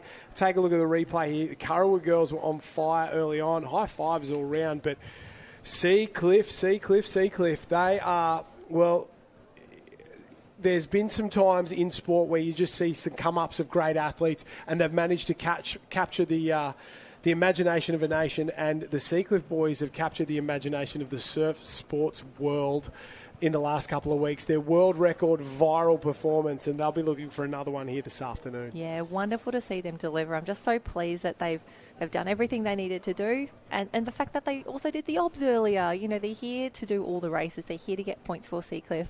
I know they were Taj was part of the South Australian team as well for the Interstate Championship. So they're really, like, it's not just one event that they're here for and then they drive away. Like, they are true club competitors as well. How good was Brendan Smith getting the line throw out? One of these first heats. That was wonderful to see. Oh, fantastic performance there. And he's got skills, background, and unlike some of the guys who are pool swimmers or whatever, he spends a lot of time on the beach at surf carnivals and stuff, doesn't race a whole lot. Will come for the Australian Championships here and there, but he handles for his cousin, Sarah Locke, who's a great young up-and-coming Ironwoman. So we see him on the beach and at surf carnivals and pool rescue staff. And like you said, he'd been involved in the past. But when you get to that Olympic level and you're training as hard as they are, there isn't a lot of time to be doing other things. But he's one of those who manages to get back as often as he possibly can. Yeah, we do love that. And I'm loving this quick whip through all of the line throw heats from earlier today. That's not sped up. That's how quick they went, Jenny Parry. They were on fire this morning. You love to see it. So good to see. And again, those times just so impressive. If we think back to the national teams competition last week, where I think we saw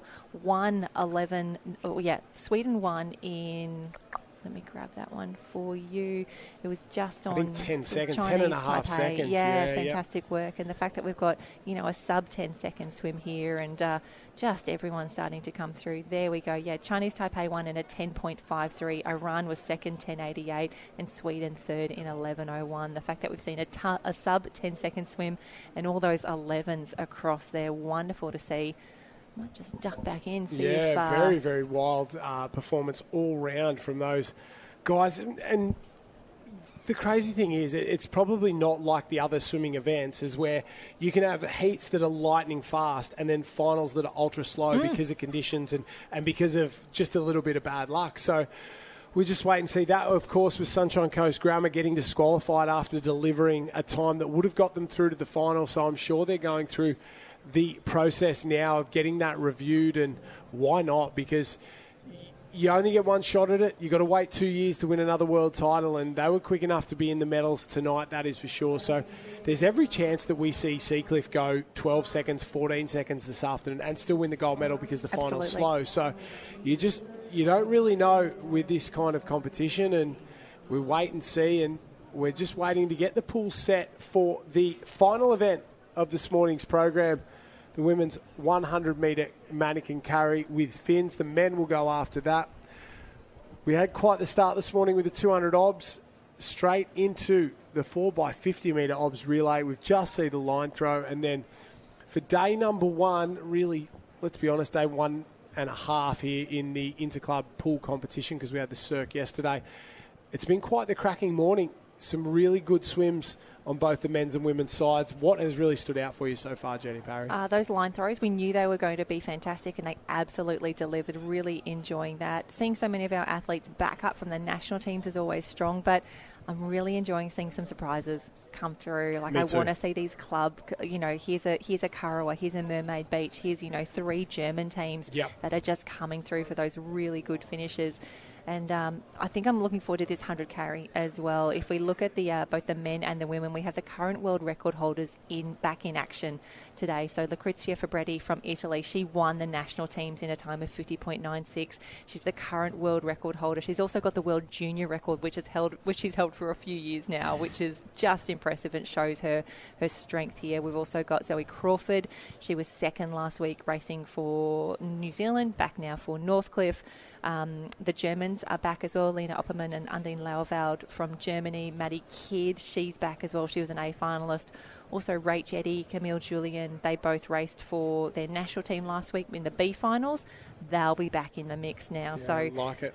Basically, the quality that we saw in the national teams, like the best of the best there, they've come back for Interclub. They want to be part of this again. Yeah, don't they ever? And that's what it's about. You can win a title. And I always thought it was a bit weird. You can win a title last week and be world champion, but until you get it done this week as well, I think this is the real test, because there'll be a couple that sort of maybe skipped out or didn't get picked. If you're an Italian, there'll be some very good Italians out there, didn't get picked for the team, but could come out here and steal one of these events away. So unless you do it for your Interclub, can you really call yourself world champion? Who knows? But there'll be a couple looking to go back to back, and Fabretti from Italy, she's basically won everything for the last 2 cycles here at the World Championships. So can she go again? Oh, you'd love to see it. And again, we think of the training that all of our athletes do to be ready for this World Championships. They've done the work. Then when we look at the men's, I think we've got 6 of the top 8, 6 of the A final from last week are back in action, including our new world record holder, Fergus Eady, the first man to go sub 44. Harry Hines, a massive PB for him as well. He went 44.19. He's back in action for that superstar trig clean now. Chris Dawson, I think, made close to every A final he could for the New Zealand team, like just always there. Jimmy Kosh will be back. Fabio Pizzotti's in the mix. David Cremonini from Italy as well.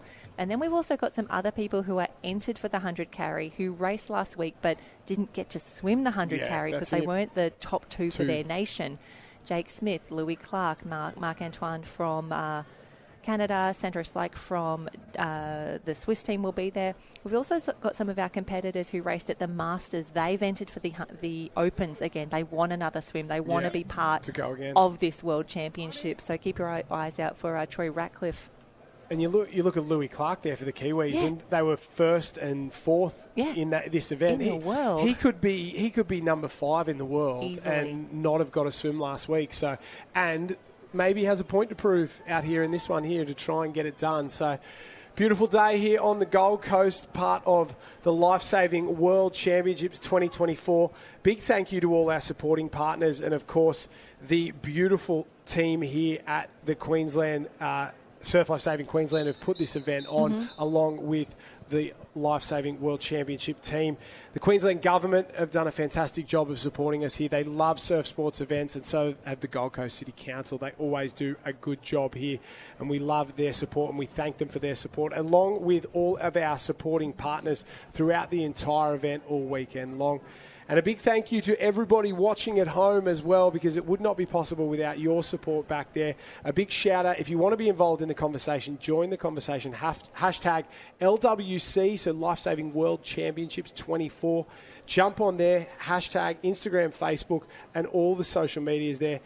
If you got any questions, if you got anything, leave us a comment, leave us a hashtag, tag your photos in there. It's been great to see all the social media stuff over the last couple of weeks, and we're absolutely loving it down here on Pool Deck. Yeah, what I really, I was actually chatting to Christina Millian from Clifton Beach earlier today. South Africa, she was in action in the Masters, and now she's following the team around, doing the interviews, getting the photos, still being a part of it all. And we were chatting about, that seems to be the next level of professionalism that we're seeing within teams. I know the German crew who came out for the national teams comp, they spent a week up at Maroochydore ahead of time, just doing a bit of a training camp. Didn't want to be in the bustle of the Gold Coast immediately, just hung out on the sunny coast for a week, and they travel with a team photographer as well. The content that they were getting, the incredible photos that were just getting posted and reshared around the world. I know the French team contracted a local photographer, Travis Callahan. He was getting all of this incredible content of their training, their racing, just them enjoying the Gold Coast as well. And the fact that we can tell the stories and promote the sport through, some of the athletes have massive platforms and followings now. All of this shows Lifesaving to the world stage. And I was going to say, sport's a funny thing because it is about top level and performing there, but it's also about dreams and aspirations and being role models. And if you break it down, it's marketing. We're trying to get people to come. We're trying to get athletes to stay. We're trying to get these kids to stay within the sport and want to grow up and be part of this. And all those photos, all those images, all those videos, they're all part of that. And same with the American team. They've brought out a full-time videographer. He used to work in the college system over there, and you know how important that is. And his brother, Connor Kennard, he was racing in the beach flags, and Hunter, his brother, he was the team's videographer, social media guy. Great guy. We love to see him. And first heat off and away, and you can see already one of the girls, the full length underwater, that'd be Holly Holmesby there for the Australians, grabs that up and away, very even from a couple of girls. Hennig there from Germany as well, done a great job. She didn't go underwater the entire way, but very quick across the top regardless. Yeah, so good to see. And this is where we'll see a lot more of these different techniques start to come through. A lot of our competitors, now that the mannequin doesn't need to be above the water, you don't need to keep the mouth and nose clear. They just keep it low by them side, or it's quite low in the water beneath their body in the slipstream there, and they're doing practically butterfly all the way home back. now. It's very, very different. I just wanted to... Sorry, this is great for our live stream. I'm showing Josh something on my phone. Trent Callahan, who was the photographer contracted by the French team, just when Anna from France won that beach flags, he's got this most incredible sequence of event, racing Britt Inger, the local from Karawa, just for that final flag. And it's like... it was incredible. I saw it the other day because both those athletes, coached by Simon Harris there, and they were so, in the lead up, they were hugging, and I think they were helping each other get through a little bit, and then when it got down to that final, it got super competitive really quickly. And Trent does a fantastic job, so jump on Trent Callahan Photography if you want to check that out, because it is truly a great sequence of that women's beach flags final. And that final was one of the best I've seen in a long time, along with the men's. It was really incredible, and Shogo Hori got it done from Japan there, and it was drama aplenty, and I loved it. I'm not a huge beach fan, it's not my number one thing I go and watch, but I love when you get to that beach flags final and the atmosphere and how important it is, and the stories, like you said. Yeah, Shogo Hori, actually, let's focus on the ladies right now. Julia Hennig from Germany, the first, that's a great start there, sub 1 minute for her, 59.46. Holly Holmesby from the Aussies, 1:02. See Bulgaria, Australia, Singapore and Argentina rounding out the field. That is the heats for the ladies, we have Heat 2 lining up already, and a shout out to the pool setters who do an incredible job. We've got 2 sets of mannequins running in the pool. That means that as soon as the ladies finish, they move to the side of the pool. They'll take their mannequins as well, and we have the volunteers ready to go. They'll take the equipment back down to the other end of the pool, so we can be constantly resetting this pool and turning the events around as quickly as possible. The second of 14 heats ready to go. Smith from Australia, Kaiser from Germany, Miroslavov of Bulgaria, Vladimirov of Bulgaria, Sun Sim of Singapore, and Caitlin Huell of Half Moon Bay in Australia. That's how they'll line up off and away, and the underwater work, it's got to be seen to be believed. A couple of girls up very early, but those middle lanes, Smith, she's gone 25. She's gone 35. Will she go the whole way? Yes, she will. Easy work from Smith there. All the way there, touch, turn, off you go, and then the hard slog back. And dragging those mannequins is tough regardless, but doing it in full-blown fatigue and, well, oxygen deprivation, it just adds that layer of hurt, doesn't it? It really does. And also the mental side comes into it as well. You know, when you're a junior, no one starts off going underwater the whole way. You build into it. But the first time you attempt that in training, the first time you do it in a race, you're really making the trade-off for I'm faster on the way down, but the oxygen debt on the way home is really, really tough. And I love watching some of our top competitors. Not only will they go underwater the whole way, they'll pick up the mannequin, they'll take 2, 3, 4 strokes so they don't break that streamline before they take their first breath on the way home. So we're talking 60, 65, possibly 70 metres before they get their first breath in. And that's hard enough to do just if you want to go 70 metres underwater. Then to do the final 30, carrying that mannequin on top, as you said, 40 kilos down there. So a big lump of weight to be carried the whole way down. 101.22 for Smith of Australia there. A fantastic performance from her to take the win in heat number 2. Her teammate from Half Moon Bay as well, right alongside her in second place. 105.24. A good performance from both of those. And Kaiser of Germany just under the 110 mark there. Heat number 3 coming up, and a couple of spare lanes in this one as well. So we've seen a few withdrawals early on in the day. Sugars of Australia from the Kurrawa Club there, and Christians from Germany, Nissen of Germany, Palanova from Bulgaria, and Monden from Germany there. The Bulgarians, they are out in force this morning, aren't they? I don't know if it's just today and all their main events are here or whether they've just brought a giant contingent, but they're doing a fantastic job. And I'm really hoping this does signal towards them bringing a team for the national competition in time. The fact that they have so many quality competitors here in the Interclub from multiple clubs, would love to see them part of that big national teams championship. And that's what we spoke about earlier, the pool setters. They've swapped out the ropes. They're now using them to take them up the other end of the pool. And again, having these 2 sets of mannequins at the least allows us to really move things along. So we've really been able to hone that through the Masters and then the national competition. So everything is running very, very well here. And a huge shout out to all the volunteers making that work. You can see they are now in the starters' hands. And if you're ever close to the blocks when they take off here, the sound that the fins make when they slap the blocks there, it is terrifying sometimes. Yeah, it's a big noise, and especially when some of the guys sort of, the relasers tend to wear, I hear it where they're doing those 50s with the fins and they really give it some off those blocks. Not as many of the girls choosing to go underwater on this one. Most of them up, maybe one on the other side, has gone the whole way. What about that shot there? Perfect.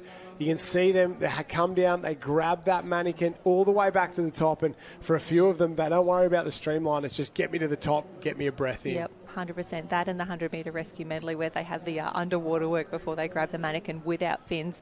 Also really, really tough. And just to close out our previous conversation, we mentioned Shogo Hori, who won the World Championship Beach Flag title. That was a fantastic race, hugely multicultural top 8 as well. Everyone was in there to play. But I remember when we saw him win that Aussie title a few months back, that was electric. Under lights at Mooloolaba, everyone watching. The crowd went wild when he was the victorious at the end. I think he's a fan favourite because if you don't have someone in the final or you don't sort of know anyone, you can get behind the Japanese competitors, and they're truly something special. And I think Japanese beach flags has moved past Australian and New Zealand beach flags.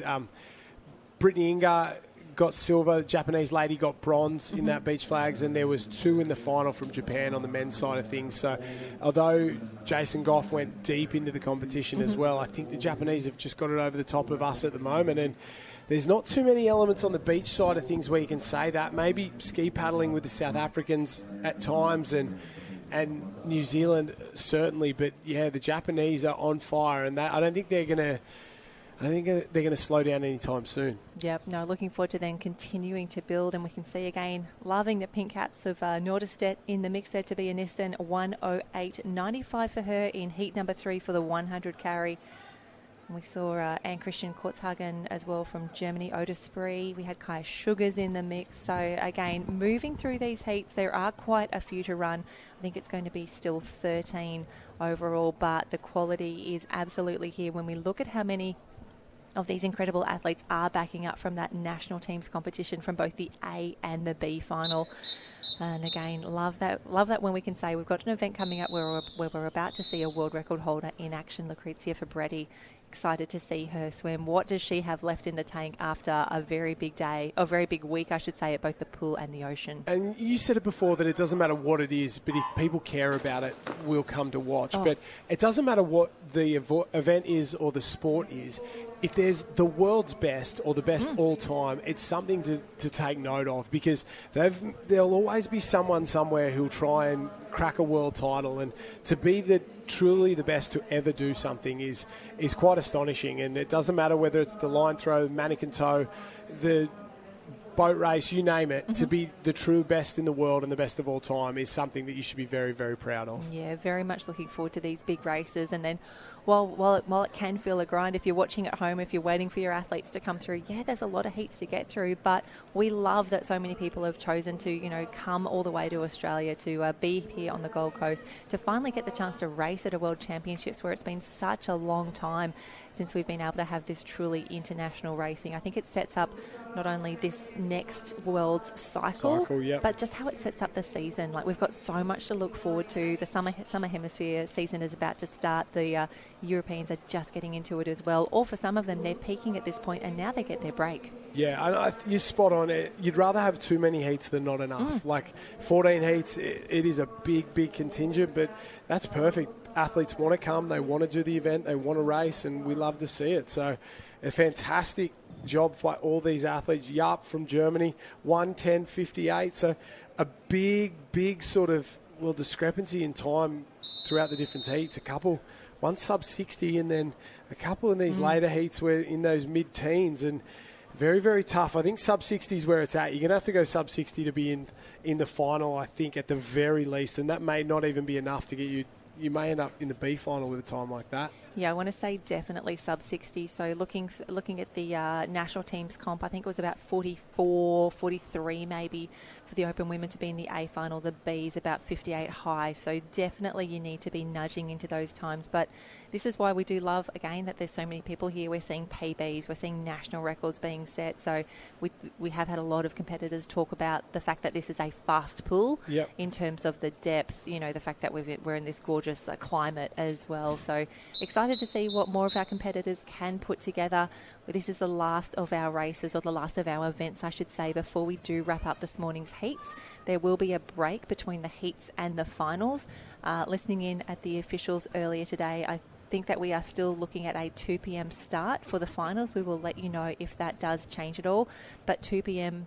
for the finals. Oh, do I have that right or wrong? Josh is querying me here. We'll what have we got? Check all the socials, because it was originally a 1 p.m. start earlier today, so maybe they've pushed that back ever so slightly. And here we go. Heat number 5. Well, Jenny looks that up. Scheidel from Germany, Silberberg from Germany, Pieri from Italy, Gracia from Germany, Voch from Germany, Josephine from Australia, Lily Firm from Great Britain, closest to us. Off and away the girls. All of these ladies deciding to come back up and swim along the top, and not a bad option. You get some oxygen in. Oh no, one of the girls underwater, absolutely flying, the German down there at the bottom. I just didn't see her for a second there. You can see she's the first to touch and turn, grabs that patient, off and away on the way back, and you might be a little slower on the way down, but might have a lot more on the way home if you decide to swim along the top. It's all about how you decide to race. Yeah, Leah Sophie doing a fantastic job there, lane 7. So second from the bottom of the screen here. So it does look like a 2 p.m. start, the Savo. 1 o'clock, though, is warm-up. So if you wanted to jump in and battle, 200 of your closest friends in the warm-up pool. I don't think so. Not for me today, not with the athletes that are here and some of the good-looking gentlemen floating around. They all look like giant built rugby bodybuilders around there, so I'll be avoiding that like the plague. The ladies come in to touch the wall in there, and it is the German. Fantastic finish there. Voch to 1:13.80. Once again, a little bit slower than what we saw early on, but still competitive. When we take a look 100%. At that overall sort of standings at roughly the halfway mark, they're still sitting in that sort of top 8 to 12 mark in those sort of times. Yeah, Lily Marie Groger from Bietigheim Bissingen, 1:10.81, and just something that I do love about live heats, because we use this so much at the beach. Often, I think the default is, the competitors' initials. Often we'll see club caps in there as well. But for people like Lily Marie, they've gone in, they've updated their profile. We've got her picture in here as well. As a commentator, you love to see it. Fantastic. Just makes it a little bit easier for us as well. And obviously, when we get to, our national championships, there's so many competitors and so many clubs represented. Escalate that to the national stage. I can't even imagine what it's going to be like for you down on the beach, trying to keep track of not only the Aussie caps, but the entire world of club caps down there. It's going to be tough. Yeah, Live Heats has been a true game changer for everybody there, because at the very least, you can get an idea of who's where on the line, where they started, all that sort of thing. And as a fan of the sport as well, every heat result, you can go back and I know I used to think, was I third in the semi or was I sixth? Was that the heat in the quarter? Go back, it's all there. Every event for the last sort of 5 or 6 years, especially in Australia, and I think they're jumping on around the world. And you can go on there and check out all the results from the entire week here. If you want to see what they swam in the heats of the national team competition last week in this event, it's all there. So if you're a bit of a nerd for those sorts of things like I am, and you like to see splits, times, all that sort of stuff, jump on, check it out, because there's plenty of that there. Once again, international flavour in this final heat. Stump from Argentina, Lynn Luisa from Germany, Luisa Angel from Germany, Lucinda Bendila from Spain, and Saskia Bessa from Germany. Cannot believe how many German athletes we have here at the Interclub competition. I thought it was the German national titles for a second there. It nearly was. They'll all be back at German Cup in a few months' time. I do love that comp very much. It's a stainless steel pool that they race Really? in. Yeah. So it's really disconcerting the first few times that you swim there, and it's not like a mirror, but the fact that you can see yourself and see your shadow. They also have a diving pool in one end, so it's incredibly deep there as well. But it also means that the pool is probably 1.8 to 2 metres at the shallow end, and then it sort of has the ledge that goes down. That drops away. Which is just where they have the obstacles as well. So whenever we did relays there, I was like, so I'll need to be in that leg because I need to push off the bottom. Push off the I feel you 100% on that one, because I could not do it either. And it's funny how different pools, even the floor, if it's tiled or if it's not, makes a massive difference. And it seems like we're getting down into the weeds a little bit of what it is to be a swimmer, but these athletes, if you say that to them, they will understand immediately. If they're 600 by 600 tiles or 100 by 100 tiles, it makes a difference, because if you can see yourself moving along the bottom very quickly, or if you're looking at stainless steel there, you don't know how fast you're going. It's really weird. So, and it takes a few days to get comfortable if you're an athlete, and if you've raced around the world, you understand it. It's just everything's a little bit different, and bringing out good performances requires a fast pool, and it seems like we've got one of those here. Well, based on the amount of world records that we saw set last week for the national teams across both the youth and the open in the individual and some team events as well, it has been really spectacular to watch, and again, really demonstrating how truly international we are now. We can see the results coming up now. It was Luisa Angel from Germany, 1:06.92, the fastest qualifier through, and we're just keeping an eye on that overall leaderboard for the heats. It is still the pair from Half Moon Bay, Rydell Smith, 1:01.22, and Caitlin Huell, 1:05.24.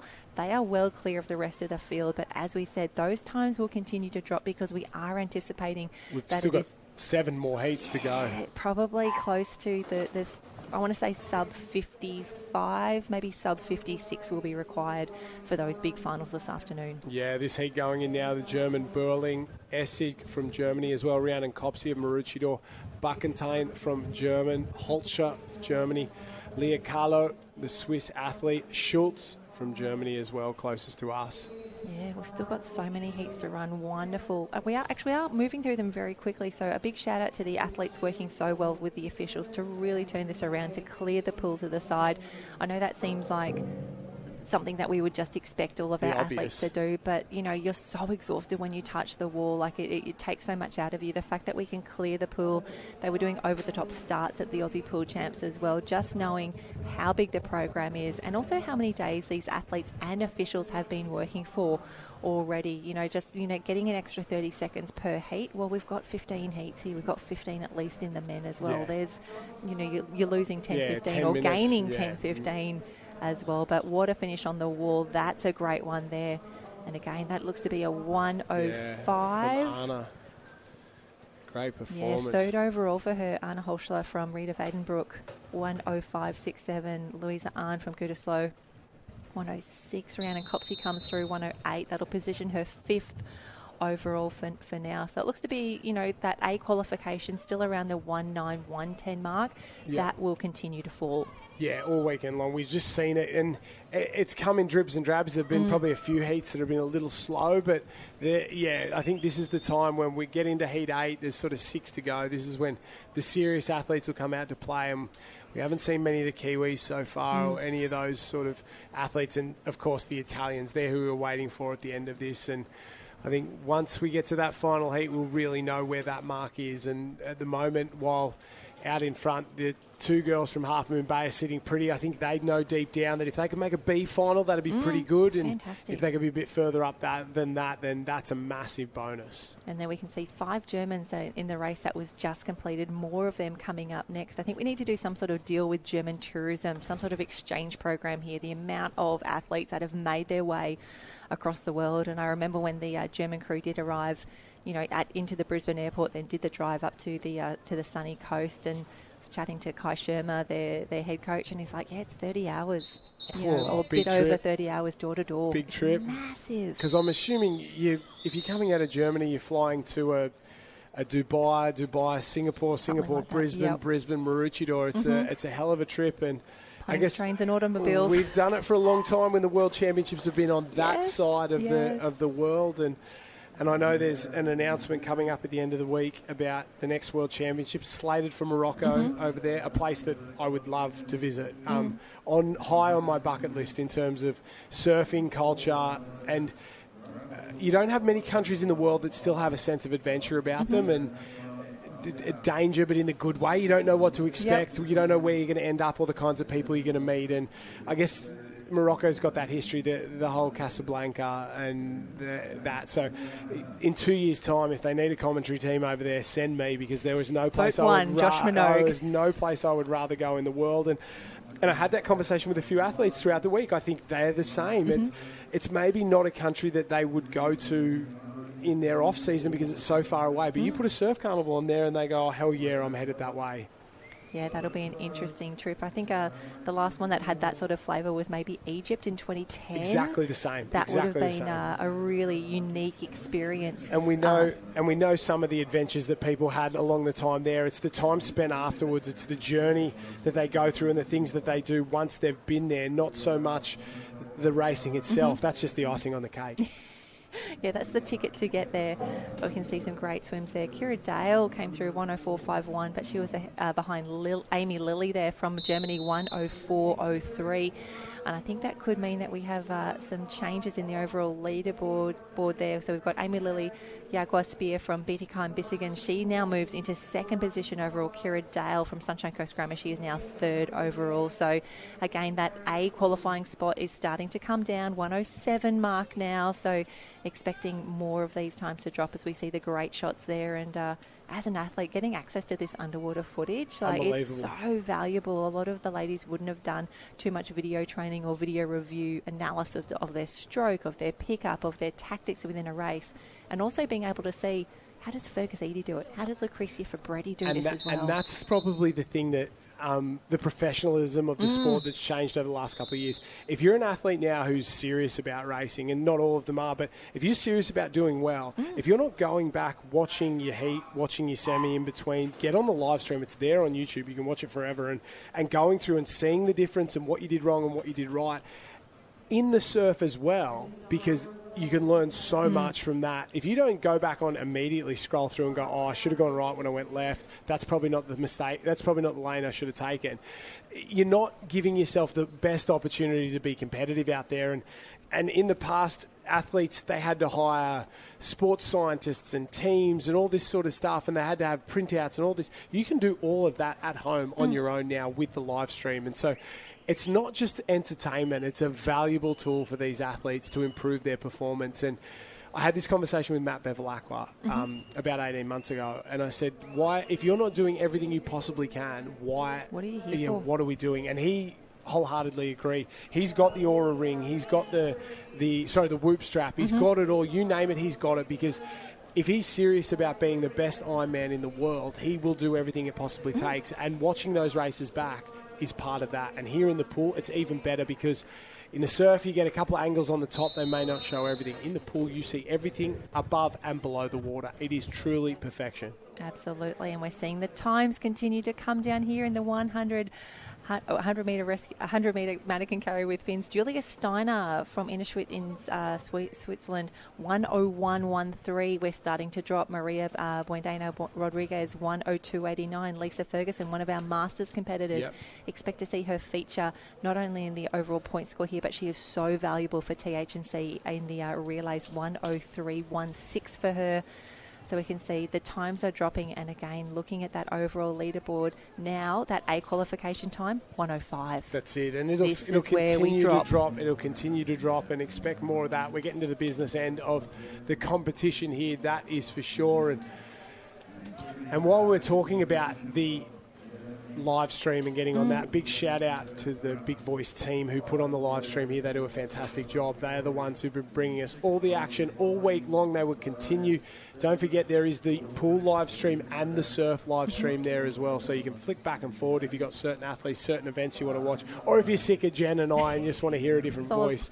But we are bringing you all the pool action today, and from the finals this afternoon, 2 o'clock, I'm reliably told. But yeah, make sure you catch all that action right here. We'll have the finals package, and it'll fly this afternoon. It just really finals. will. It's good. It's just B then A finals for the women and the men of the heat swims that we've done today. Heat 10 we're up to, Josh. Can you believe it? Heat 10, Alina Heinrich-Meyer from Langenberg. We've got Lukenwald, Hagen Imbruschen, Sunshine Coast Grammar, Morty Alec. Hello to our Victorian friends. Currumbin Beach Vikings in the mix. Dordrecht Redding Brigade from Netherlands, and Bad Witchheim from Germany in the mix. So again, showcasing so many clubs from so many countries. This is what we want. Heat 10. And as we said, it's about that 1:05 mark to make the A final. So it is now. It is now. Have a look at the girls' motor in the middle of the pool. If you're looking at the lanes as well, the yellow lane ropes are lanes 4 and 5. 4 is the top of your screen, 5 is closer to the bottom of the screen. It just helps us to identify the swimmers across the full 8-lane pool. Yeah, Paige Holt there just going to the lead from Morty Alec. They're really starting to wind up. Done a fantastic job through that middle section of the second 50. We can see them come in. Short strokes is all that's required. You've got to keep the rating up. Don't let it drop down. In to touch the wall. Bang. Very, very good. We're into the 59s. 59.68. A great swim, and isn't she happy with it? Yeah, you got to love that. And especially as we see the ladies not only get these great times, for her it may be only the first or maybe a few times that she's been under that 1 minute mark as well. To know that you've done it on the world stage, you've done it when it counts, you've done it when it mattered. The training that you are doing, you are where you need to be. And have a look at that heat there. 4 girls into that 101. So that leaderboard is going to completely change just like that. We were talking about 105s. 105s might be enough. And now 102 sitting right on the edge. And I think, like you said earlier, Jen, and you know this sport very, very well, you've got to be in. It's got to have a 5 on the front of it if you want to be in that final. 58 may get you there.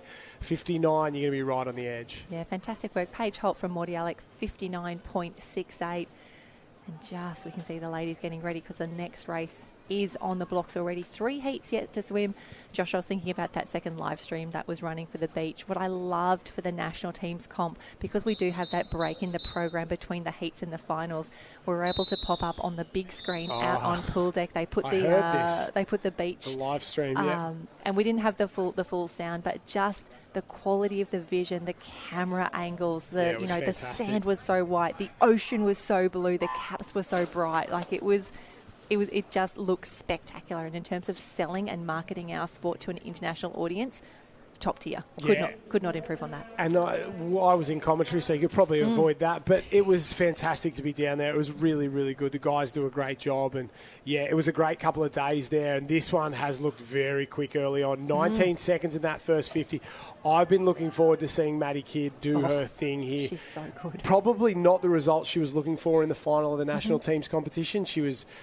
while it was very, very quick, she would have expected to go a little bit better in terms of her place, but it was a very tight final. It really was. She was 8th overall at the national teams comp, 53.62 her final time there. But again, it was a quality field, so nothing to be sad about there. We can see, having a look at the field here. Have a look at this. Germany, Johanna Selena. 53.53. We are dropping significantly.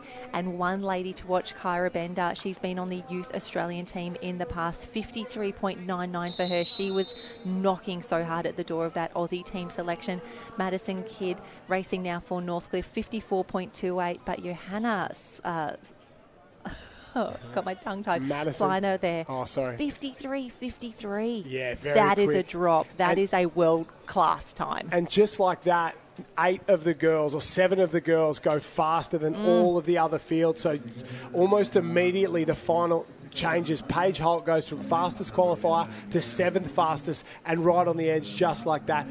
You spoke about getting to the business end of this, and that was really the business end. And that heat sent a warning to the rest of the field there. That felt quite sudden. Yes. We're here. I noticed it almost immediately in that first 50. They were just going that little bit faster than the heats leading up to them. It took us 11 heats to get there, but the cream really rose to the top there. That is for sure. And Johanna Selina there from Germany, 53.53. And that'll be competitive in the final this afternoon. I think you're going to have to go, 51 to get a medal or somewhere around there, pretty low 51 to be in the medals if we have everybody race at their full potential. But 53, that'll be competitive. Yes, Alna, what a swim, 53. So Kyra Mender moves into 2nd overall, 53.9. Maddie Kidd, 54.2. So that's the racing that we're looking forward to. But have a look at on screen at the moment. Very focused in lane 4. That is Zoe Crawford. She was unstoppable last week for the Kiwis. Held that world record for about 5 minutes in the 100 toe. Incredible race, and the world champion for a reason. She's very good. As soon as she gets a pair of fins on, she absolutely motors. She's a joy to watch here. We've also got the French competitor, Julien Camille. She is now racing for the Caramba Beach Vikings. Summer short, top of the field. The Brazilians have entered the conversation. Italy and Germany in the mix as well. So we have only 2 heats yet to swim. 2 heats to swim, but expecting many of these ladies to be forcing their way into the A final. And as expected, Zoe Crawford, a solid body length lead on the rest of the field before she even gets her hand to the mannequin. And going away from them as well. It ended up probably a body length and a half by the time she touched the wall. Have a look at that pick up. Unbelievable there. Straight to the top. First breath at maybe, I'm going to say 65 metre mark. So what about that? Head down, breathing every 3rd or 4th, because if you get the head up, take a breath, the hips drop, the mannequin drops, everything goes a little bit slower, but the rest of the field's coming back. That rating from a couple other of these girls a little bit further down. Maybe Julien Camille there from France starting to swim her way back into it as well. What about this? But still out in front. Zoe Crawford gets the job done. The time is the important thing. 54.09. Great swim there. Little slower than the last heat, but still ultra competitive. And once again, almost the entire heat under that 60-second mark. And this game has changed dramatically in the last 2 heats. Yeah, 54.32 for Zoe. And we were sleeping on the Brazilian there. Thais Bastos Xavier, 55.58. That is quick. The Brazilians, such incredible force once they get their fins on as well. Real specialists, I want to say, in this event. It's still Salna from Halle Salkris in Germany, 53.53, the time to beat. But that A qualifying time, 56-1. Oh, it's gone very fast. 56-1. Have a look at that.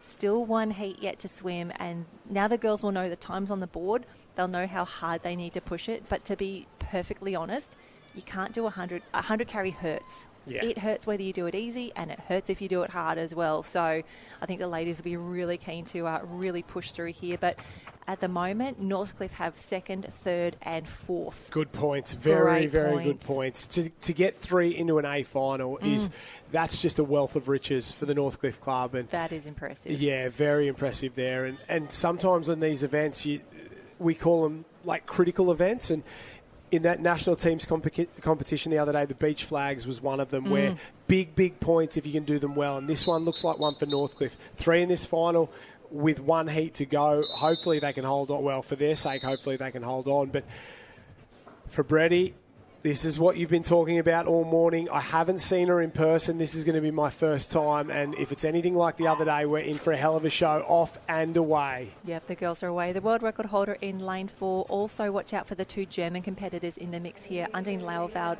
and Lena Opperman. Absolutely wonderful gals. Got to speak to them last week. They were superstars for Germany. They are in lanes 3 and 5, flanking our world record holder, and we see them come in and around for the turn. It's so important. You've got to whip your feet back. You've got to lead with your ankles for the way that the blades move through the water. But have a look at this. Yeah. Lane 5, that is Lena Opperman from Halle Salcrest. Fantastic start doing those big strokes now. She is eyeballing the world record holder as we come through, but there's been a change. This is what we want to see. I'll tell you what, when you see someone do what they do well, they are so smooth through the water. We can see the Mannequin just tucked in the slipstream there.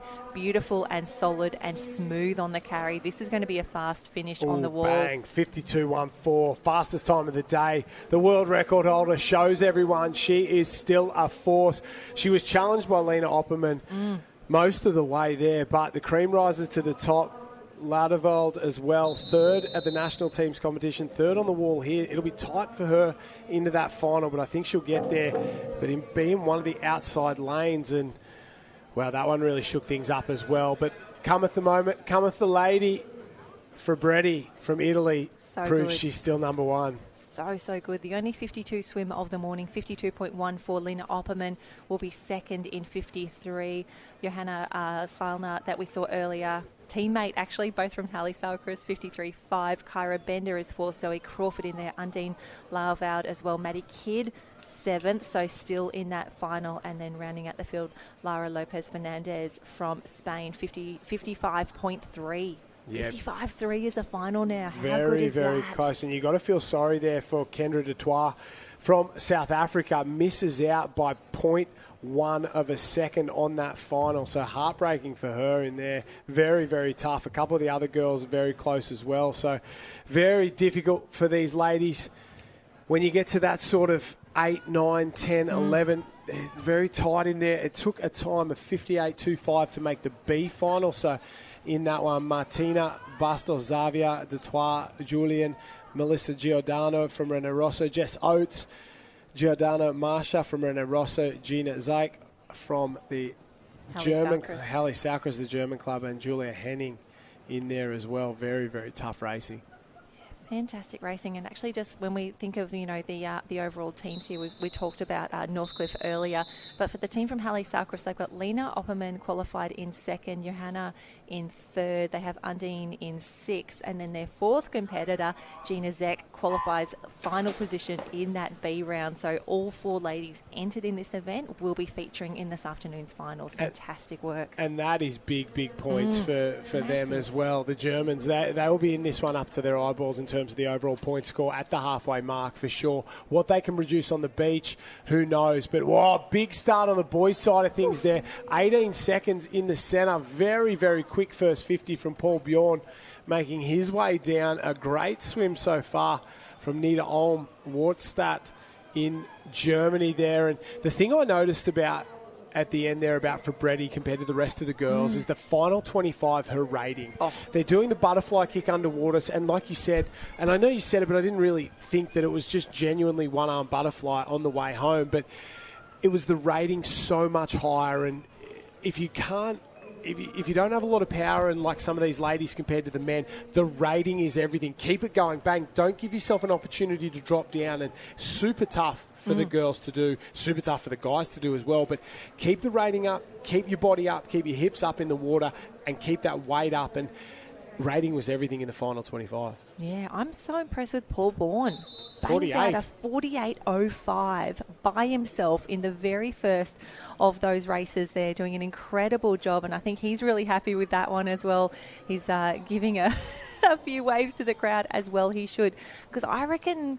Okay, how many heats do we have in total? I want to say it's 17. 17 heats now he has to wait to see if that time of 48.05, I reckon that'll stand the test. If I look at the times that they would, I reckon he's in a B. I'm going to go early. He'll go B final. Heat 1 of 17. I reckon that's a B final time. And again, I base that only on the times that we saw for the international team competition. A qualifier was about 45.46. The B final was 47.48. Okay. So I reckon mad props to him for laying it out there in heat number 1. Like, that is a mammoth effort. It by is yourself. Very impressive. It is you may as well impressive. be doing a time trial. And why not? And some people enjoy that. All the pressure's off, no expectation. Drop a time and force the issue for these guys. And he's really set them up. And I think there'll be a few gentlemen sitting in that marshalling area in the ready room going, oh, if that's what Heat 1 does, imagine what Heat 17 is going to do. And so it's going to make things very, very difficult for them. And I think that'll force the level up of every single heat here, because they'll go, oh, okay, if he's going 48, this is going to be very, very quick. So let's get a wriggle on. And if you think 48's enough for a B final, what are we looking at for an A final here? 45? 45, 46. Somewhere in there? Say. It's been quick all day long. Quick. And I think we've been out by a second, maybe half a second on each of these events. So I think we're going to have to go 45 in there, a hard mid-45 to get in this final, and especially after that one.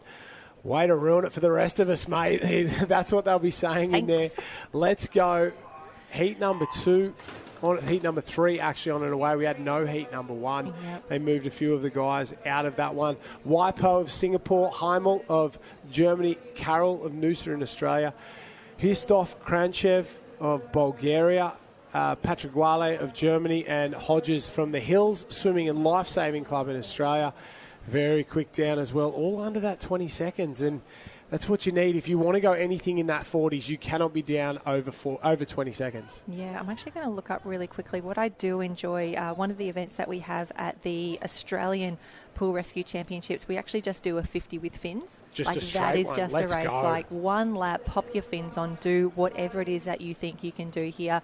And that's actually really valuable for those athletes who are looking for like relay combinations and things like that, because it's so rare that you get to do that with the timing pads, with the right conditions. But have a look at this. We've got another strong swim there. Sebastian from Germany, 50.65. Makes his way through there, setting it up beautifully. And actually, I'm really second-guessing what I told you earlier now about what it would take to make an A final. Just thinking about how many Germans are in the house now, I probably need to drop at least another second. Yeah, maybe. And that's been the case all day. It's been what we'd expect to be a good enough swim to make a final is just not cutting it at the moment. And 50.65 for Sebastian Patrick Vale from Gottesloh in Germany. Nick Hodges from the Hills, 51.17. Histov Kranchev from Bulgaria, 59.55. Heimel, 100.18. Nolan Carroll, not his best event, 107.29. And Sizwe Po from Singapore Swim Teachers Association, 107.63 there for him. Great swim. Heat number 3 has been run and won. Heat number 4 coming up next. And it is still Paul Bourne with that 48.05 that he set up early. Wonderful to see. And I've just had a little look back again. This is why we love live heats. You can check things on the fly. So at the Aussie Pool Rescue Championships just a few weeks back, at this pool, we actually ran the men's open 50 swim with fins.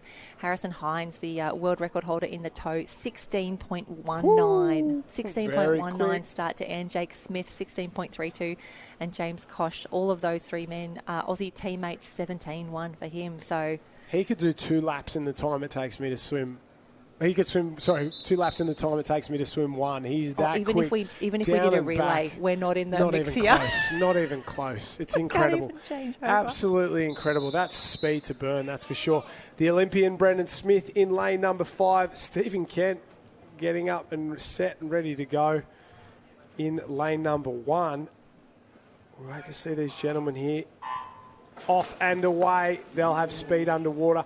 Expect Smith to be very, very good in the underwater as well. He's got that medley background, the butterfly and backstroke elements there. He'll fly along, but it's all the back half that's proved the difference so far. Yeah. If you don't have it in the front half, it's all the back end.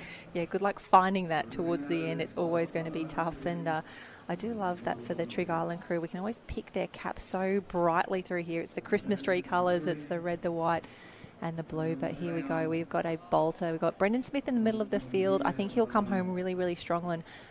But it's Robin Moorman from Germany in lane 5, the best of them so far. We'll have to pick up the men as they come through. And I'm loving seeing more of this butterfly stroke start to come through. That's really new, I want to say, in literally the last 2 years of competition. A lot of the talking points that we've had over the past few days is, the change in technique and just the drop in the increase in speed that we've seen in the last 2 years since the World Championships. And that butterfly stroke is very, very new. And it's funny that we talk about innovation and pushing the sport forward. It just screams Michael Klim 2000 Olympics, the butterfly kick at the end of 100 freestyle.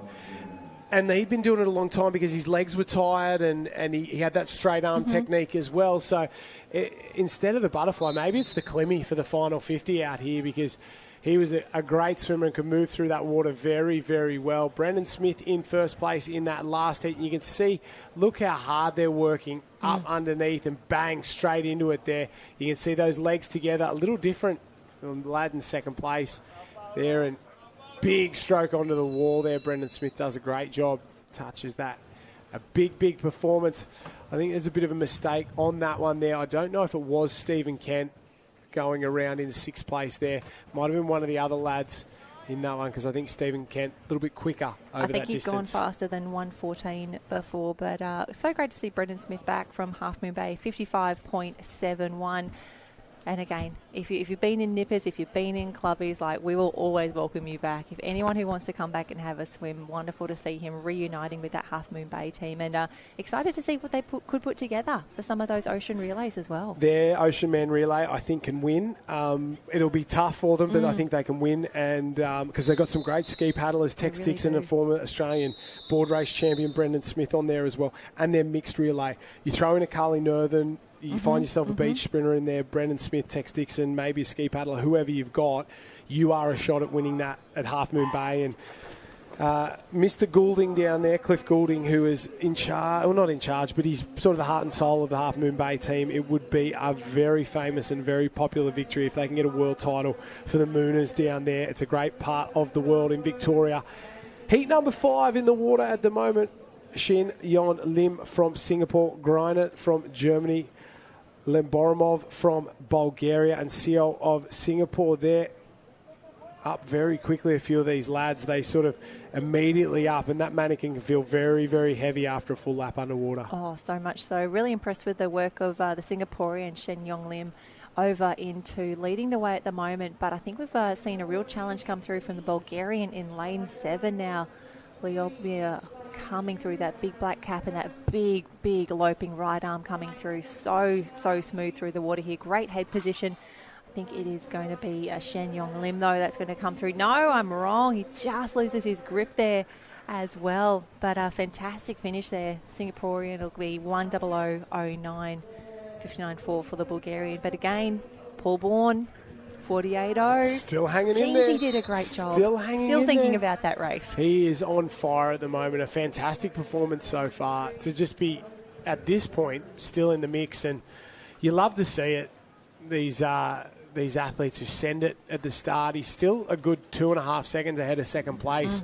And we're, 6 heats in at this point? 6 heats down. Quite a few still to run from here. And I just saw, hope everyone who is watching and definitely everyone who's competing has downloaded the Lifesaving World Championships app. We just saw a a notification pop up about the IRB racing as well. So make sure you're keeping an eye, because as the conditions change, as the officials really work through the different programming, it is a marathon, not a sprint here at the World Lifesaving Championships. 17 days of racing in total from woe to go. So make sure you've got the app downloaded, because we have seen a few notifications pop through, and as we get updates for how the beach competition may progress over the next few days, I'm sure there's many athletes who are refreshing that one madly, wanting to know what's happening. Yeah, there's nothing worse than uncertainty and not knowing when your events were going to go. And it's, even if your event wasn't today, or your main event wasn't today, you think, well, how's that going to change the program for tomorrow, and who's going to be in and who's going to be out and who's going to be tired. So there'll be a lot of nervous athletes without a shadow of a doubt. That is for sure.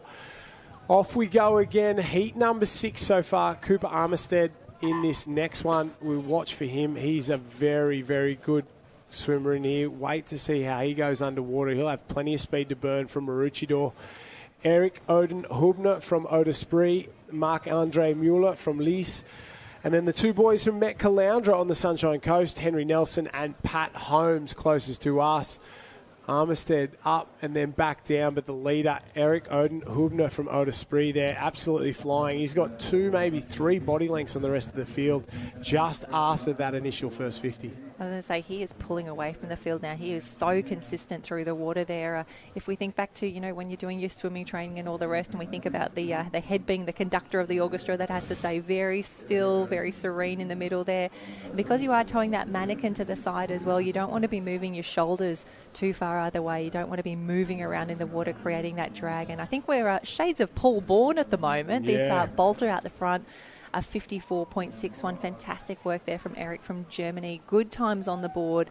And I love that they can touch the wall, turn around. We've got a massive screen at the other end of the pool that will be telling our athletes, yeah, you're allowed to be happy with that one. Put the arm in the air. We want to see that.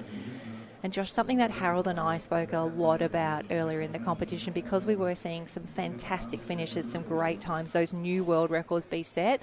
We want more claims. Yeah, we want bigger celebrations at the end. And I think that a lot of these athletes, they come from a background of maybe not showing that emotion or anything like that. And it was funny to see that a few of the guys on the beach, big claims. They didn't care. They were happy about it. And Joey Collins set them off on day one. And then there was plenty in the beach flags. The Egyptians went absolutely mental after they won both the beach relays. But Anna from France, she got the job done as well. So we like to see the claims and bring it on for what I'm saying. And I think if you win that line throw competition, big claims out there. That's what we want to see tonight. Jump in the pool for all I care. I want to see it, but but stay within the rules. Stay within the rules. Disqualified just for us. But geez, it'd be good. I think we're allowed to leave some room for celebration here. We're allowed for our athletes to be proud of their achievements. They've worked for an incredibly long time. They've put the work in, and I love when we do get to speak to them afterwards. They do talk about the village that they have around them, the amount of people that have been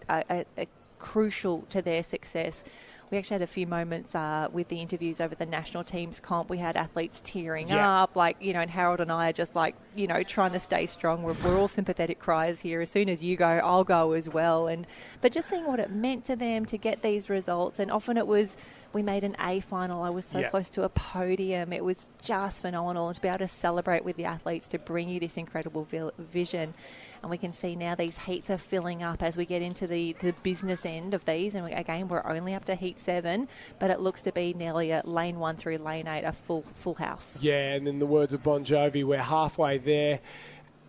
You're exactly right. The emotion is the part, and I said to you when we got in this morning before the live stream kicked off, it's probably the part that I hadn't expected, at just how much it means to some of these athletes to represent their nation and to do what they're going to do and to really enjoy their experience out here. And when they're successful on top of that, it's just another layer of how much they really, really want to be a part of this World Championships. And we've truly loved to see these athletes do what they've done. And it's the part that struck me, that they were in tears, where coming from an Australian background, there's this expectation that you come to the World Championships part of the national team and you will just win, or you will bring home the title, because there is this element of it is your sport, you should do it.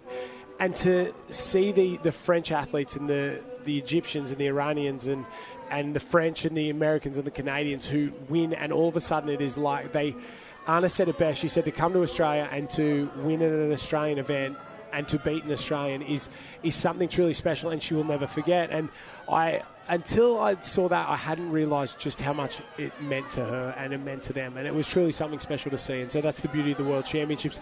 And for someone who hasn't been involved in it over the last decade like you have, it was impressive and refreshing to see. And I love that we get to see these things. We get to be a part of it. And I remember watching Anna, you know, she's been out in Australia for a while. She did our Aussie Championship. She was strong there as well.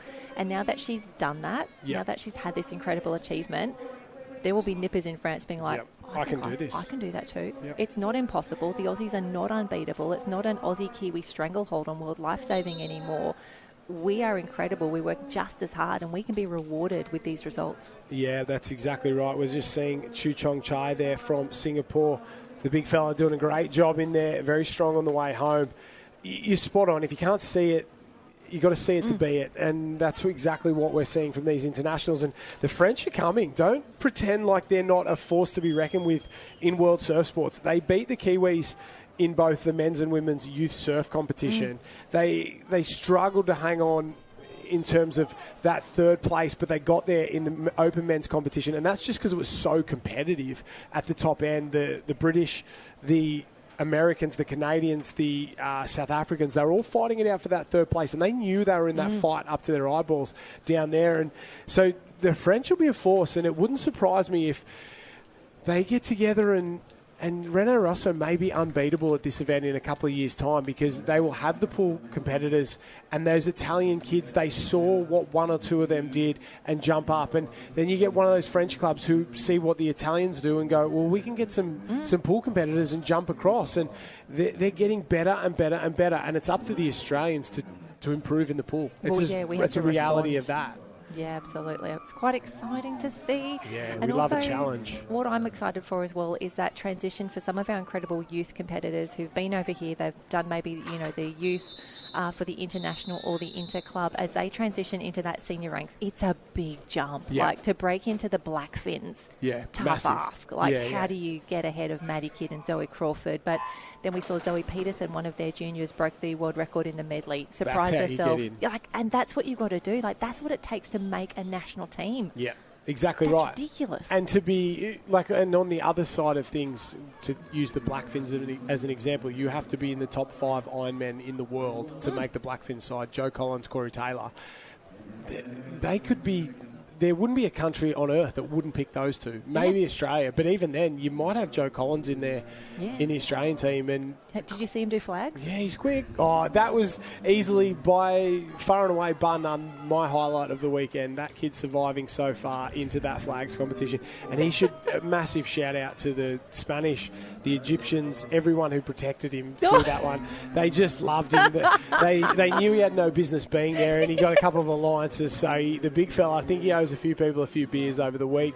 Heat number 8 of 14, and we come down to the business end now. Jonas Launas from Germany, 59 still, and Paul Born, he just keeps on keeping on there in the big 40s. He's got a 4 in front of his name, and as I said before, you'd rather be looking at it than looking for it, and right now he's number 1 with a bullet. So impressive, but Jonas Launas from Germany, 59.02, fantastic swim for him.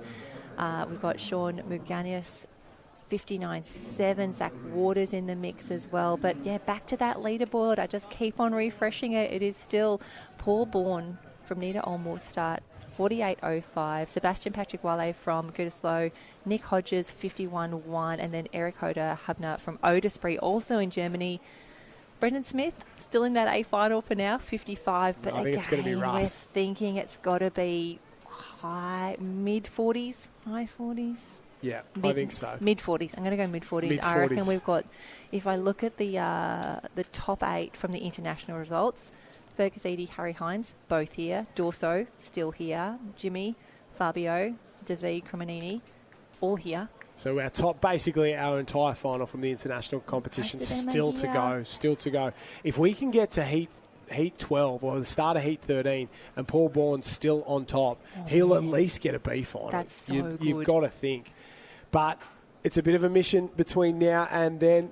They're the results from the last heat. Heat 8, Heat 9 on the blocks, and not as many as we would have liked in this one. We're missing a few, that's for sure. Few withdrawals, but we do have Conrad Sheepers from Clifton, Jord Wasag from Maggenburg in the mix, Maximiliano Urban from Argentina, Ian Wicken from Canada, Kevin Hobble from Netherlands, and Harrison Cook from Moraine Bay. So, again, everyone's here, whole world. Big morning for Cook. He's had a couple of events already. He had the relay in there for Moraine Bay. One of the most famous clubs in New Zealand. We've spoken about them a few times. Yeah, beautiful part Bay of the world. Dreams. Is that what it's called? I love it. And they've got big dreams here for the World Championships. He leads on the turn there. Cook closest to us, the Kiwi.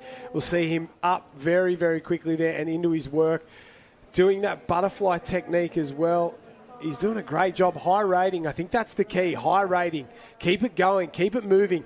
Don't worry about how much it hurts. Just keep the body going. Swing that arm as hard and as fast as you can. Then set yourself with a little bit of technique. And that butterfly looks very, very good for him there. He's got it tucked up underneath him in that slipstream there. Is he going to go 40? No. 50.8. Maybe that's good for the third fastest time so far, Harrison Cook. But he'll be competitive and right on that edge for a B final, maybe. I don't know if that'll be enough to get him there. We're thinking you have to be in the 40s just to get a start this afternoon. Yeah, it'll be touch and go, but fantastic work there, Harrison Cook. And I've just looked up their Instagram. So the way they describe their club, which I absolutely adore in their bio, the home of the best, capital B-E-S-T, lifeguards, athletes, juniors and people up the bay. I think there'd be a lot of people that would have something to say about that, but I appreciate the attitude there. It is one of the most beautiful parts of the world. I've just got back from New Zealand a couple of weeks ago, and I'm thinking of moving. It's that good over there. I completely love it, and yeah, haven't been up the bay in a while, but stuck to the mountains this time, and they're very, very good at what they do over there, the Kiwis, and are lovely people. I know they can go a little bit over the top when it becomes Bledisloe Low Cup time and they're talking about the All Blacks, but I, to be honest, don't care too much because they're very good people and they're certainly lovely out there. They're mad as cut snakes, but that's why I love them. They're just they're some our of people. They're my people, that's for sure. And yeah, it's a good part of the world. Cook will be happy with that one from the Bay, 50.8.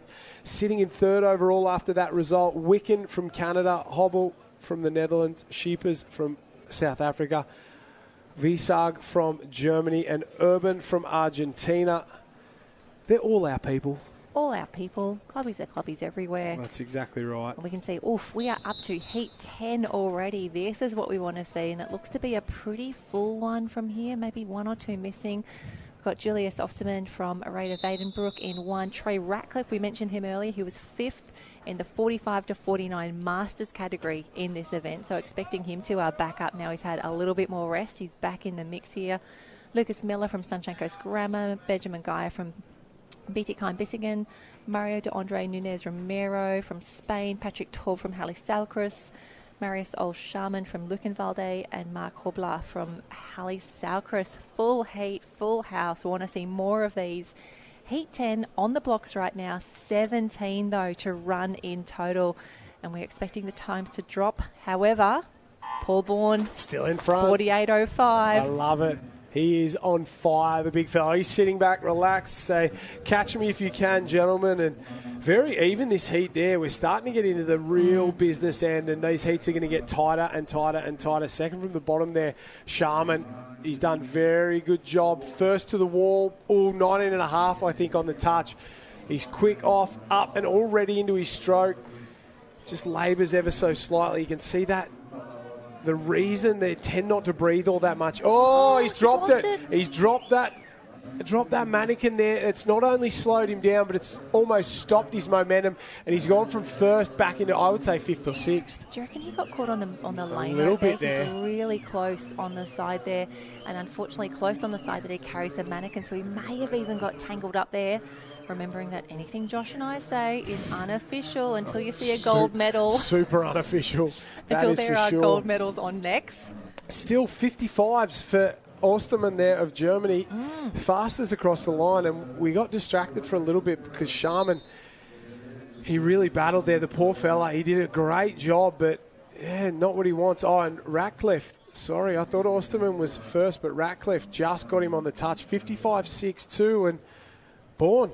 Still in front. Another heat gone. And yes, yeah. we are the Paul Bourne fan club here. 48.05. We'd love to see him get into that final. But Troy Ratcliffe, fantastic to take a heat win there, 55.62. He went 55.44 at the Masters event just a week or so ago. Great to get that touch in on the wall and just have so many people lining up here. Here we go. There it is, official. Troy Ratcliffe, 55.62. Osterman in the mix there as well. Lucas Miller, part of that as well. So lots of heats yet to swim, but just grabbing those results as they come through. We'll see how that places them on the leaderboard, because what I'm really keen to do, as we saw in the women's, just keeping an eye on that top 8 time. You know, that just, it started to trickle down like a second here, a second there, and then we saw the big drop as those seeded finals come through. But Brendan Smith, at the moment, is in 8th position overall from Half Moon Bay, our Olympian, 55.71. So 55.7 is the mark to make the A final right now. I don't think he's going to be in the A final. I think there's going to be plenty of changes. It would shock me if he was in a B final. I think there'd be a significant run of disqualification, Stephen Bradbury style, for that to be maintained. But again, another full heat, loving this. Max Hendrik Rennebaum from Gütersloh, Diego Devora Shanea from Natasio Montanaz, Hector Tarancon Moreno from Spain, Kelton Rosny, that Trig Island cap, middle of the field.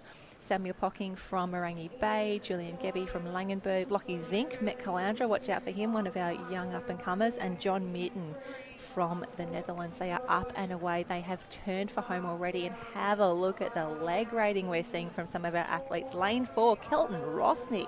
Absolutely flying. The rating is high, and he got down that like he'd been shot out of a gun, and look at him go, starting to slow ever so slightly then. The bent arm sort of freestyle stroke with the butterfly kick. Good momentum in his back half there. He continues to go away from the rest of the field. Look at that. What a performance. The gap's 5 metres there. Bang, 48.85. Oh, another one in the 48s, but not enough. Another one in the 48s, but not enough to knock off Paul Bourne. Now we're starting to get serious. Yeah, this feels like we've just shifted gears. Let's go. We're really ready for this. Kelton Rosny, so excited for him to be a part of that incredible Trig Island relay now that they have superstar Steve Kent in the mix as well. Whoever brokered that deal, hats off to you. That is well done.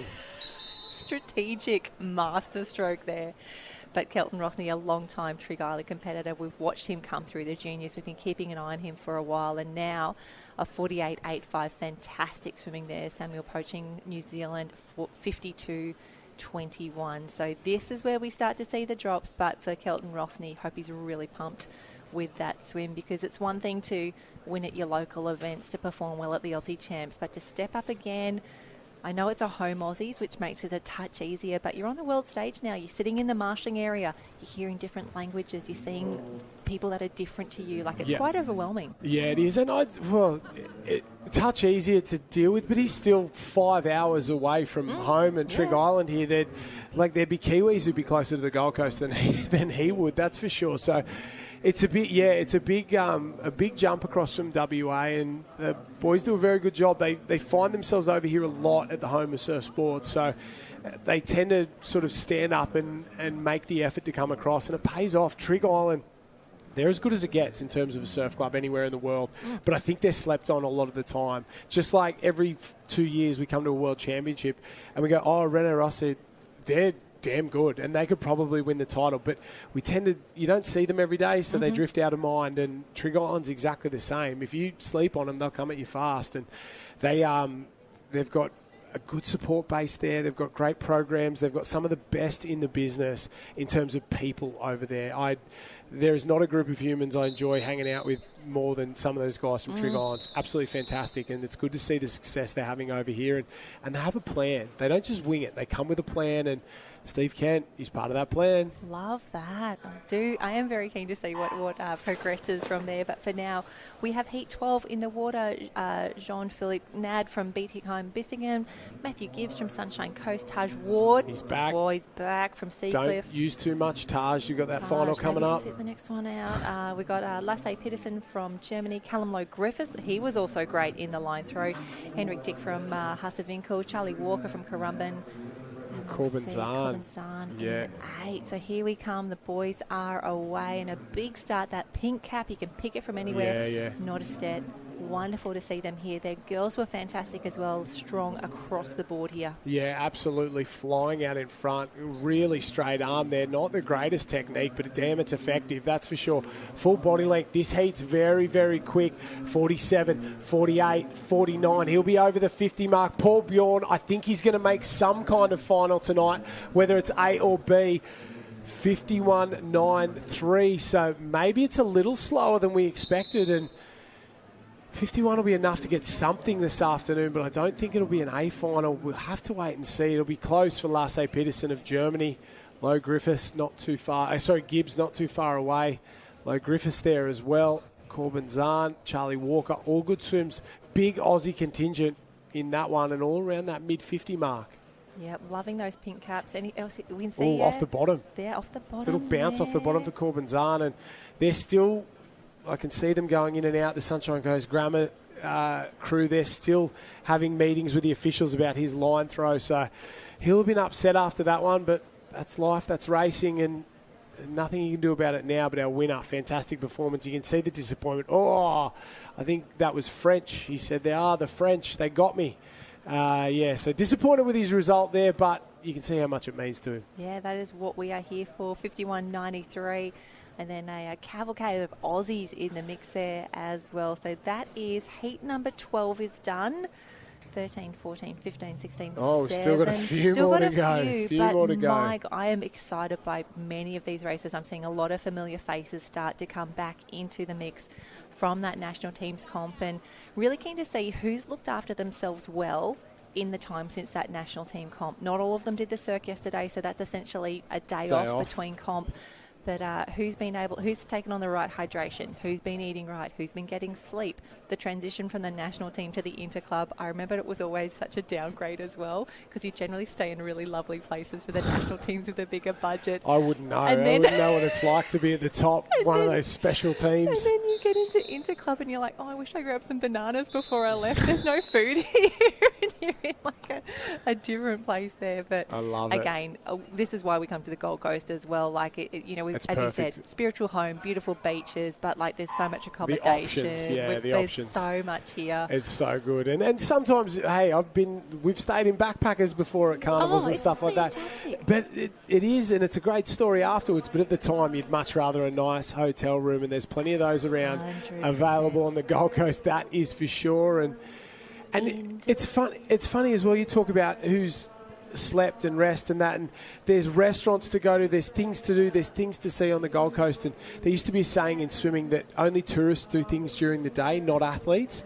And so you might come to the pool and warm up and that sort of thing, but if you're going out and seeing things and doing things on your day off or what's like that, you're being a tourist, you're not being an athlete. And the swim team used to have that saying, there's no tourists on the Australian swim team, you come to perform, and that it's an interesting one for these athletes. You can't enjoy the place until your job's done.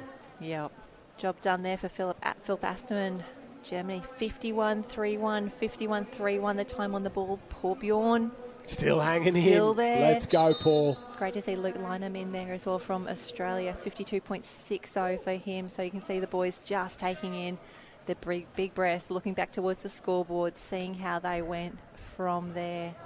But yeah, I think the day off yesterday for circ would have been greatly appreciated for so many of our athletes. But yeah, loving being here on the Gold Coast. I think every second official I've talked to has been to Australia Zoo at least once in their time here already. Go and see the crew at Australia Zoo there, yeah. Still got a few friends that work up there at the zoo. It's a great place, and they do a good job. There's a few locations down here as well. Currumbin Wildlife Sanctuary, fantastic. They're doing a great trade at the moment. Yeah, that's it. Go and see my wife at Lone Pine in Brisbane if you want to go and see a zoo as well. Josh sent you. Oh, don't do that. She'll hate that. Osterman from Germany in 1, Lynham in 2nd place, Robert from Switzerland in 3rd. 52 and a bit. It's pushing it at this point to be in the B final, especially with 4 heats still to come, and there's plenty of action now to be in that top 8. 52-2-1 to be in that top 8, and you're definitely going to have to be it's going to have a 4 in front of it if you want to swim this afternoon. 100%. Yep. Loving watching this 8th position time just sort of move and shift slightly. 52.21. That is what we're chasing at the moment. It looks to be a pretty full heat. Lining up next, we've got Spain, Germany, Switzerland, New Zealand in the mix here. Wonderful to see Nathan Proctor closest to us. Bottom of the screen from Mount Maunganui. We've had the Mount Maunganui crew out to the Australian Pool Rescue Championships a few times. They actually brought some juniors last time as well, which was great to see. I think they just had enough for like a few line throw teams and things like that. So you can pick that cat from anywhere. They've had a few of their juniors make junior blackfin teams as well. Nice. So it's really, really strong pipeline there with a focus on the pool stuff as well. We are up and away. I want to say lane 2, Luca from Germany, the best of it at the moment, up and stroking very, very strongly. Lane 7, the Swiss man there, Elias from Baden-Brugge, looking very, very strong, but you can really tell who's done the work or who's comfortable holding a mannequin this last 20 metres. That is where we saw so many of the leads change over the national team's comp. It's like you use 20% of your effort in the first 80% of the race, and then the last 20 metres, you just empty the tank all the way to the wall. 50.48 for Lucas Magnus Maya from Germany there. A good swim, but doesn't get under the 50-second barrier. And you can see he's looking at that, and he might be a little bit, he doesn't really believe what he's seen there. He thought, oh, geez, I don't know what's happened there. But great swim nonetheless. But that 50-second barrier proving very, very difficult, very hard to get to at the moment. Thor Weston there from Germany, 51.1. Rudolph from Switzerland alongside his countryman there, 52 lows for the gentleman. Babel from Germany, 52.6, along with Heros from España. And you can see that last little bit, they just start to labour. Like you said, the final metres there, it starts to drop, the rating slows, he touches the wall, goes, I got the job done. He looked up at that final result. That wasn't exactly what he wanted there, but a good performance nonetheless. Yeah, 50.48, always good. Just keeping an eye on that 8th position there. 51.31 is now what it takes to make the A final. 51.31, fantastic swimming there, but it is still Paul Bourne, 48.05. That heat 1 bolter, even more impressive. The longer this goes, the more heats that swim, the bigger fan I am. 15 down, 2 to go, and he'll be sitting there thinking, what are the rest of these guys doing? Why wasn't I in one of these heats here? And it's crazy to think he might be in the A final. He might get a medal with the rate you're going at this, but there's some really, the next 3 heats, the cream, that's where it's at. And I think this is where it starts. And like we saw in the women's, there was a distinct moment when it went from competitive to ultra quick, and we might be seeing it right here, right now. Having a look at the lineup, we've got some international competitors making their return. David Cremonini, Tom Duriger, Fabio Pizzotti, Rolly from the Dutch club as well, Matt Magnussen. He was phenomenal in the 200 obs earlier today. Yeah. You've got to think we're about to see some more sub-50 swims. This is where right it's now. at, and I don't know much, but I know speed when I see it, and that is speed at the moment from these gentlemen. Have a look at the underwater work there. Those fins are working overtime on the way home. None of these boys will come up before the wall. They'll hit straight, turn, and get into their action. Yeah, here we go, looking for those feet to the wall very, very quickly. You want a strong push there as well. Remembering that these boys haven't taken a breath since the gun went as well. They would be burning at the moment. But lane 5 looking very, very good. Fabio Pizzotti, so strong in this race. He's great for Italy. He's fantastic for Rene Rossi now, making his way home. The hip drive there. Woo! You can see the hips up and down. It's enough to make an old woman sweat, that is for sure. Have a look at him go. Drives into the wall there. This will be quick. This will be very quick. On the wall, 46.46. What about that? Paul Bjorn, you lasted a while, but not long enough. A great swim from the Italian. What about that one there? Unbelievable. And doesn't he look happy with that? But he had to work for it. Had to work, and I love that you just see the nod at the end like, yep. Got that done. Yeah, I'm good. Got that finish. 46.46. David Cremonini, his teammate there, 47.10. So fantastic work. The crew starting to come through. The gear has been shifted. That was dialed up the speed. There'd only been 2 men go under the 50-second mark, and that entire heat almost all went under it there. So bang, 1, 2, 3, 4, 5, 6, 7, 8. That's what it's about. And tough for a couple of the guys at the back end there. They'll just miss that A final if it was to stop here after going that quick. But at the moment, you've got to be under 50 seconds to be in the final. Yeah, fantastic work. Daniel Miller from Sunshine Coast Grammar, who joined us in commentary a few days back. He's now currently sitting in 8th position overall, 49.79. Fantastic work there, but Fabio Pizzotti from Italy, 46.46, David Cremonini, 47.10, Tom Duriga. Now, he raced for France at the international comp last week. Wonderful to see him back now. He's racing for Rene Rossi, and that is why the Rene Rossi relay team is so good. So good. Unbelievable. It just, incredible to see. And I was a fan of them. I knew of them coming into this, but this morning they've been that good and that impressive. I was starting to truly understand why. And very, very impressive. Heat 15, Heat 16 on the blocks, set and ready to go. And well, that was a gear shift, that's for sure. Yeah, we're expecting big things here. And watch out for Harrison Hines in lane 4. He is rocketing underwater. He's always one of the first to the wall. He's very strong on this first leg. He was second at the international comp to Fergus Eady, and it took a world record to knock Harry back into the silver medal spot here. Also keep an eye on Jake Smith, his teammate Sandro Schleich in the mix as well. But as expected, lane 4 so strong. I was watching the clock when he hit the wall there. I would say late 17.1, somewhere in there. That was that first 50 metres. So absolutely flying and much more even in this one on the way home. You can see the little break for our leader as he starts to work into the final stages. This is where the race is won and run. He starts to get a little bit of momentum up. He's going up and down on the spot, but he'll get there and bang, 46 again. So the last two heats, the drop has been very significant, and 46s, 47s at the moment. If you want to be comfortable, you've got to be 46. Yeah, fantastic work. Harrison Hines there first in 46.77. Teammate Jake Smith just behind in 47.2 for David Vivalda from Italy, 47.5. So this is where we start to see the times drop. So having a look at Paul Bourne's incredible 48.05, set so early. He's still in the A final right now. Paul. I reckon he'll be in the B though. That is incredible. He's 48.05, currently in 7th position. I want overall. an upset. I want him there. I want him so badly there in that A final. I don't think it's going to happen. I think the next one has got pure speed to burn. This is going to be tough. But Harry Hines, he'll take a huge amount of confidence from that swim. Still a little in the tank as well. He went 44.19 to get the silver medal, 46.7 here. Great to see Jake Smith, the Australian team captain, back in the mix as well, 47.2. Will that be enough for him to get there? Sitting in 4th with one heat to go, and it's going to be very tight with a couple of the boys in this one.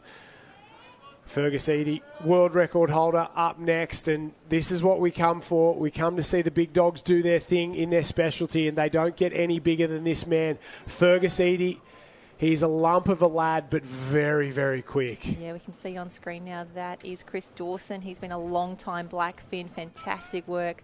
Not quite the stature of Fergus Eady, not quite. But you can see Fergus just as we pan out there, those two maroon caps of Northcliffe. And next door we've got Maximilian Ulrich from Lukenwald. Watch out for him as well. There's some serious faces down there on the blocks.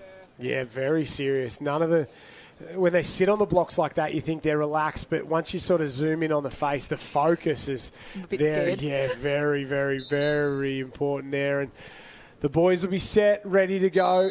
Fergus there, we said he's a lump of a lad. Wait till he stands up. Have a look at him. Pure power there. I saw him in the beach sprint yesterday. It was terrifying. And we had a chat. I said, are you a water animal or a beach animal? He said, I can do anything, mate. And I cowered in fear. Off and away, the world record holder. Look at him go underwater. Dorsko's with him as well there in 5, looking very, very comfortable. They're out in lane maybe 6 or 7. The German doing a great job as well. He might touch in front.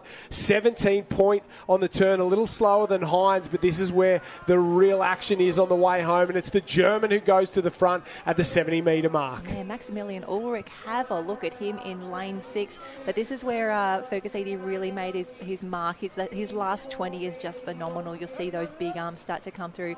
But Andrea Vivalda, have a look at that. The Italian, the red cap.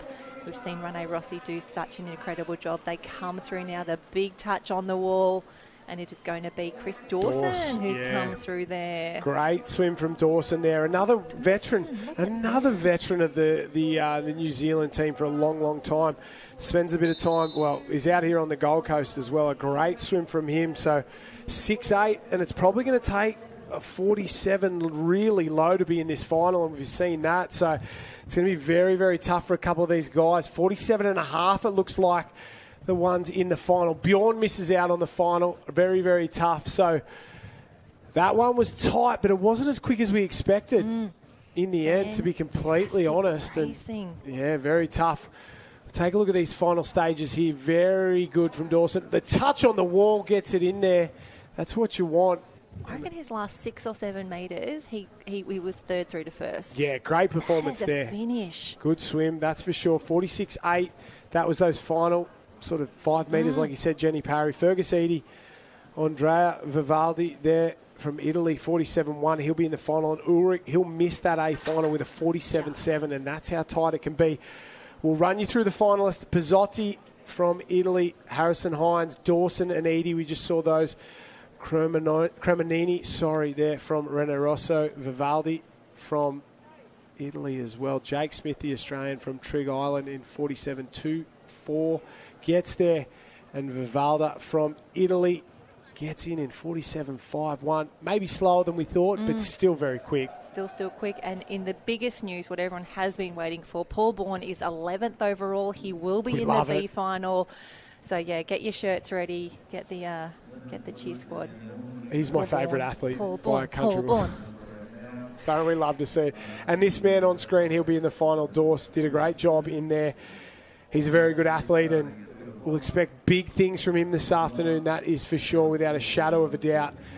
The Kiwis are on fire for Northcliffe, if that makes sense, down here at the pool. But there's a real international flavour about that Northcliffe team, and they understand to get it done, you need to draw from everywhere in the world of surf sports. And they've done that this morning. And I guess that wraps us up here on the live heats. Jenny Parry, what's been your highlight this morning? Line throw, Seacliff. Oh, by a country mile. A final. Let's go.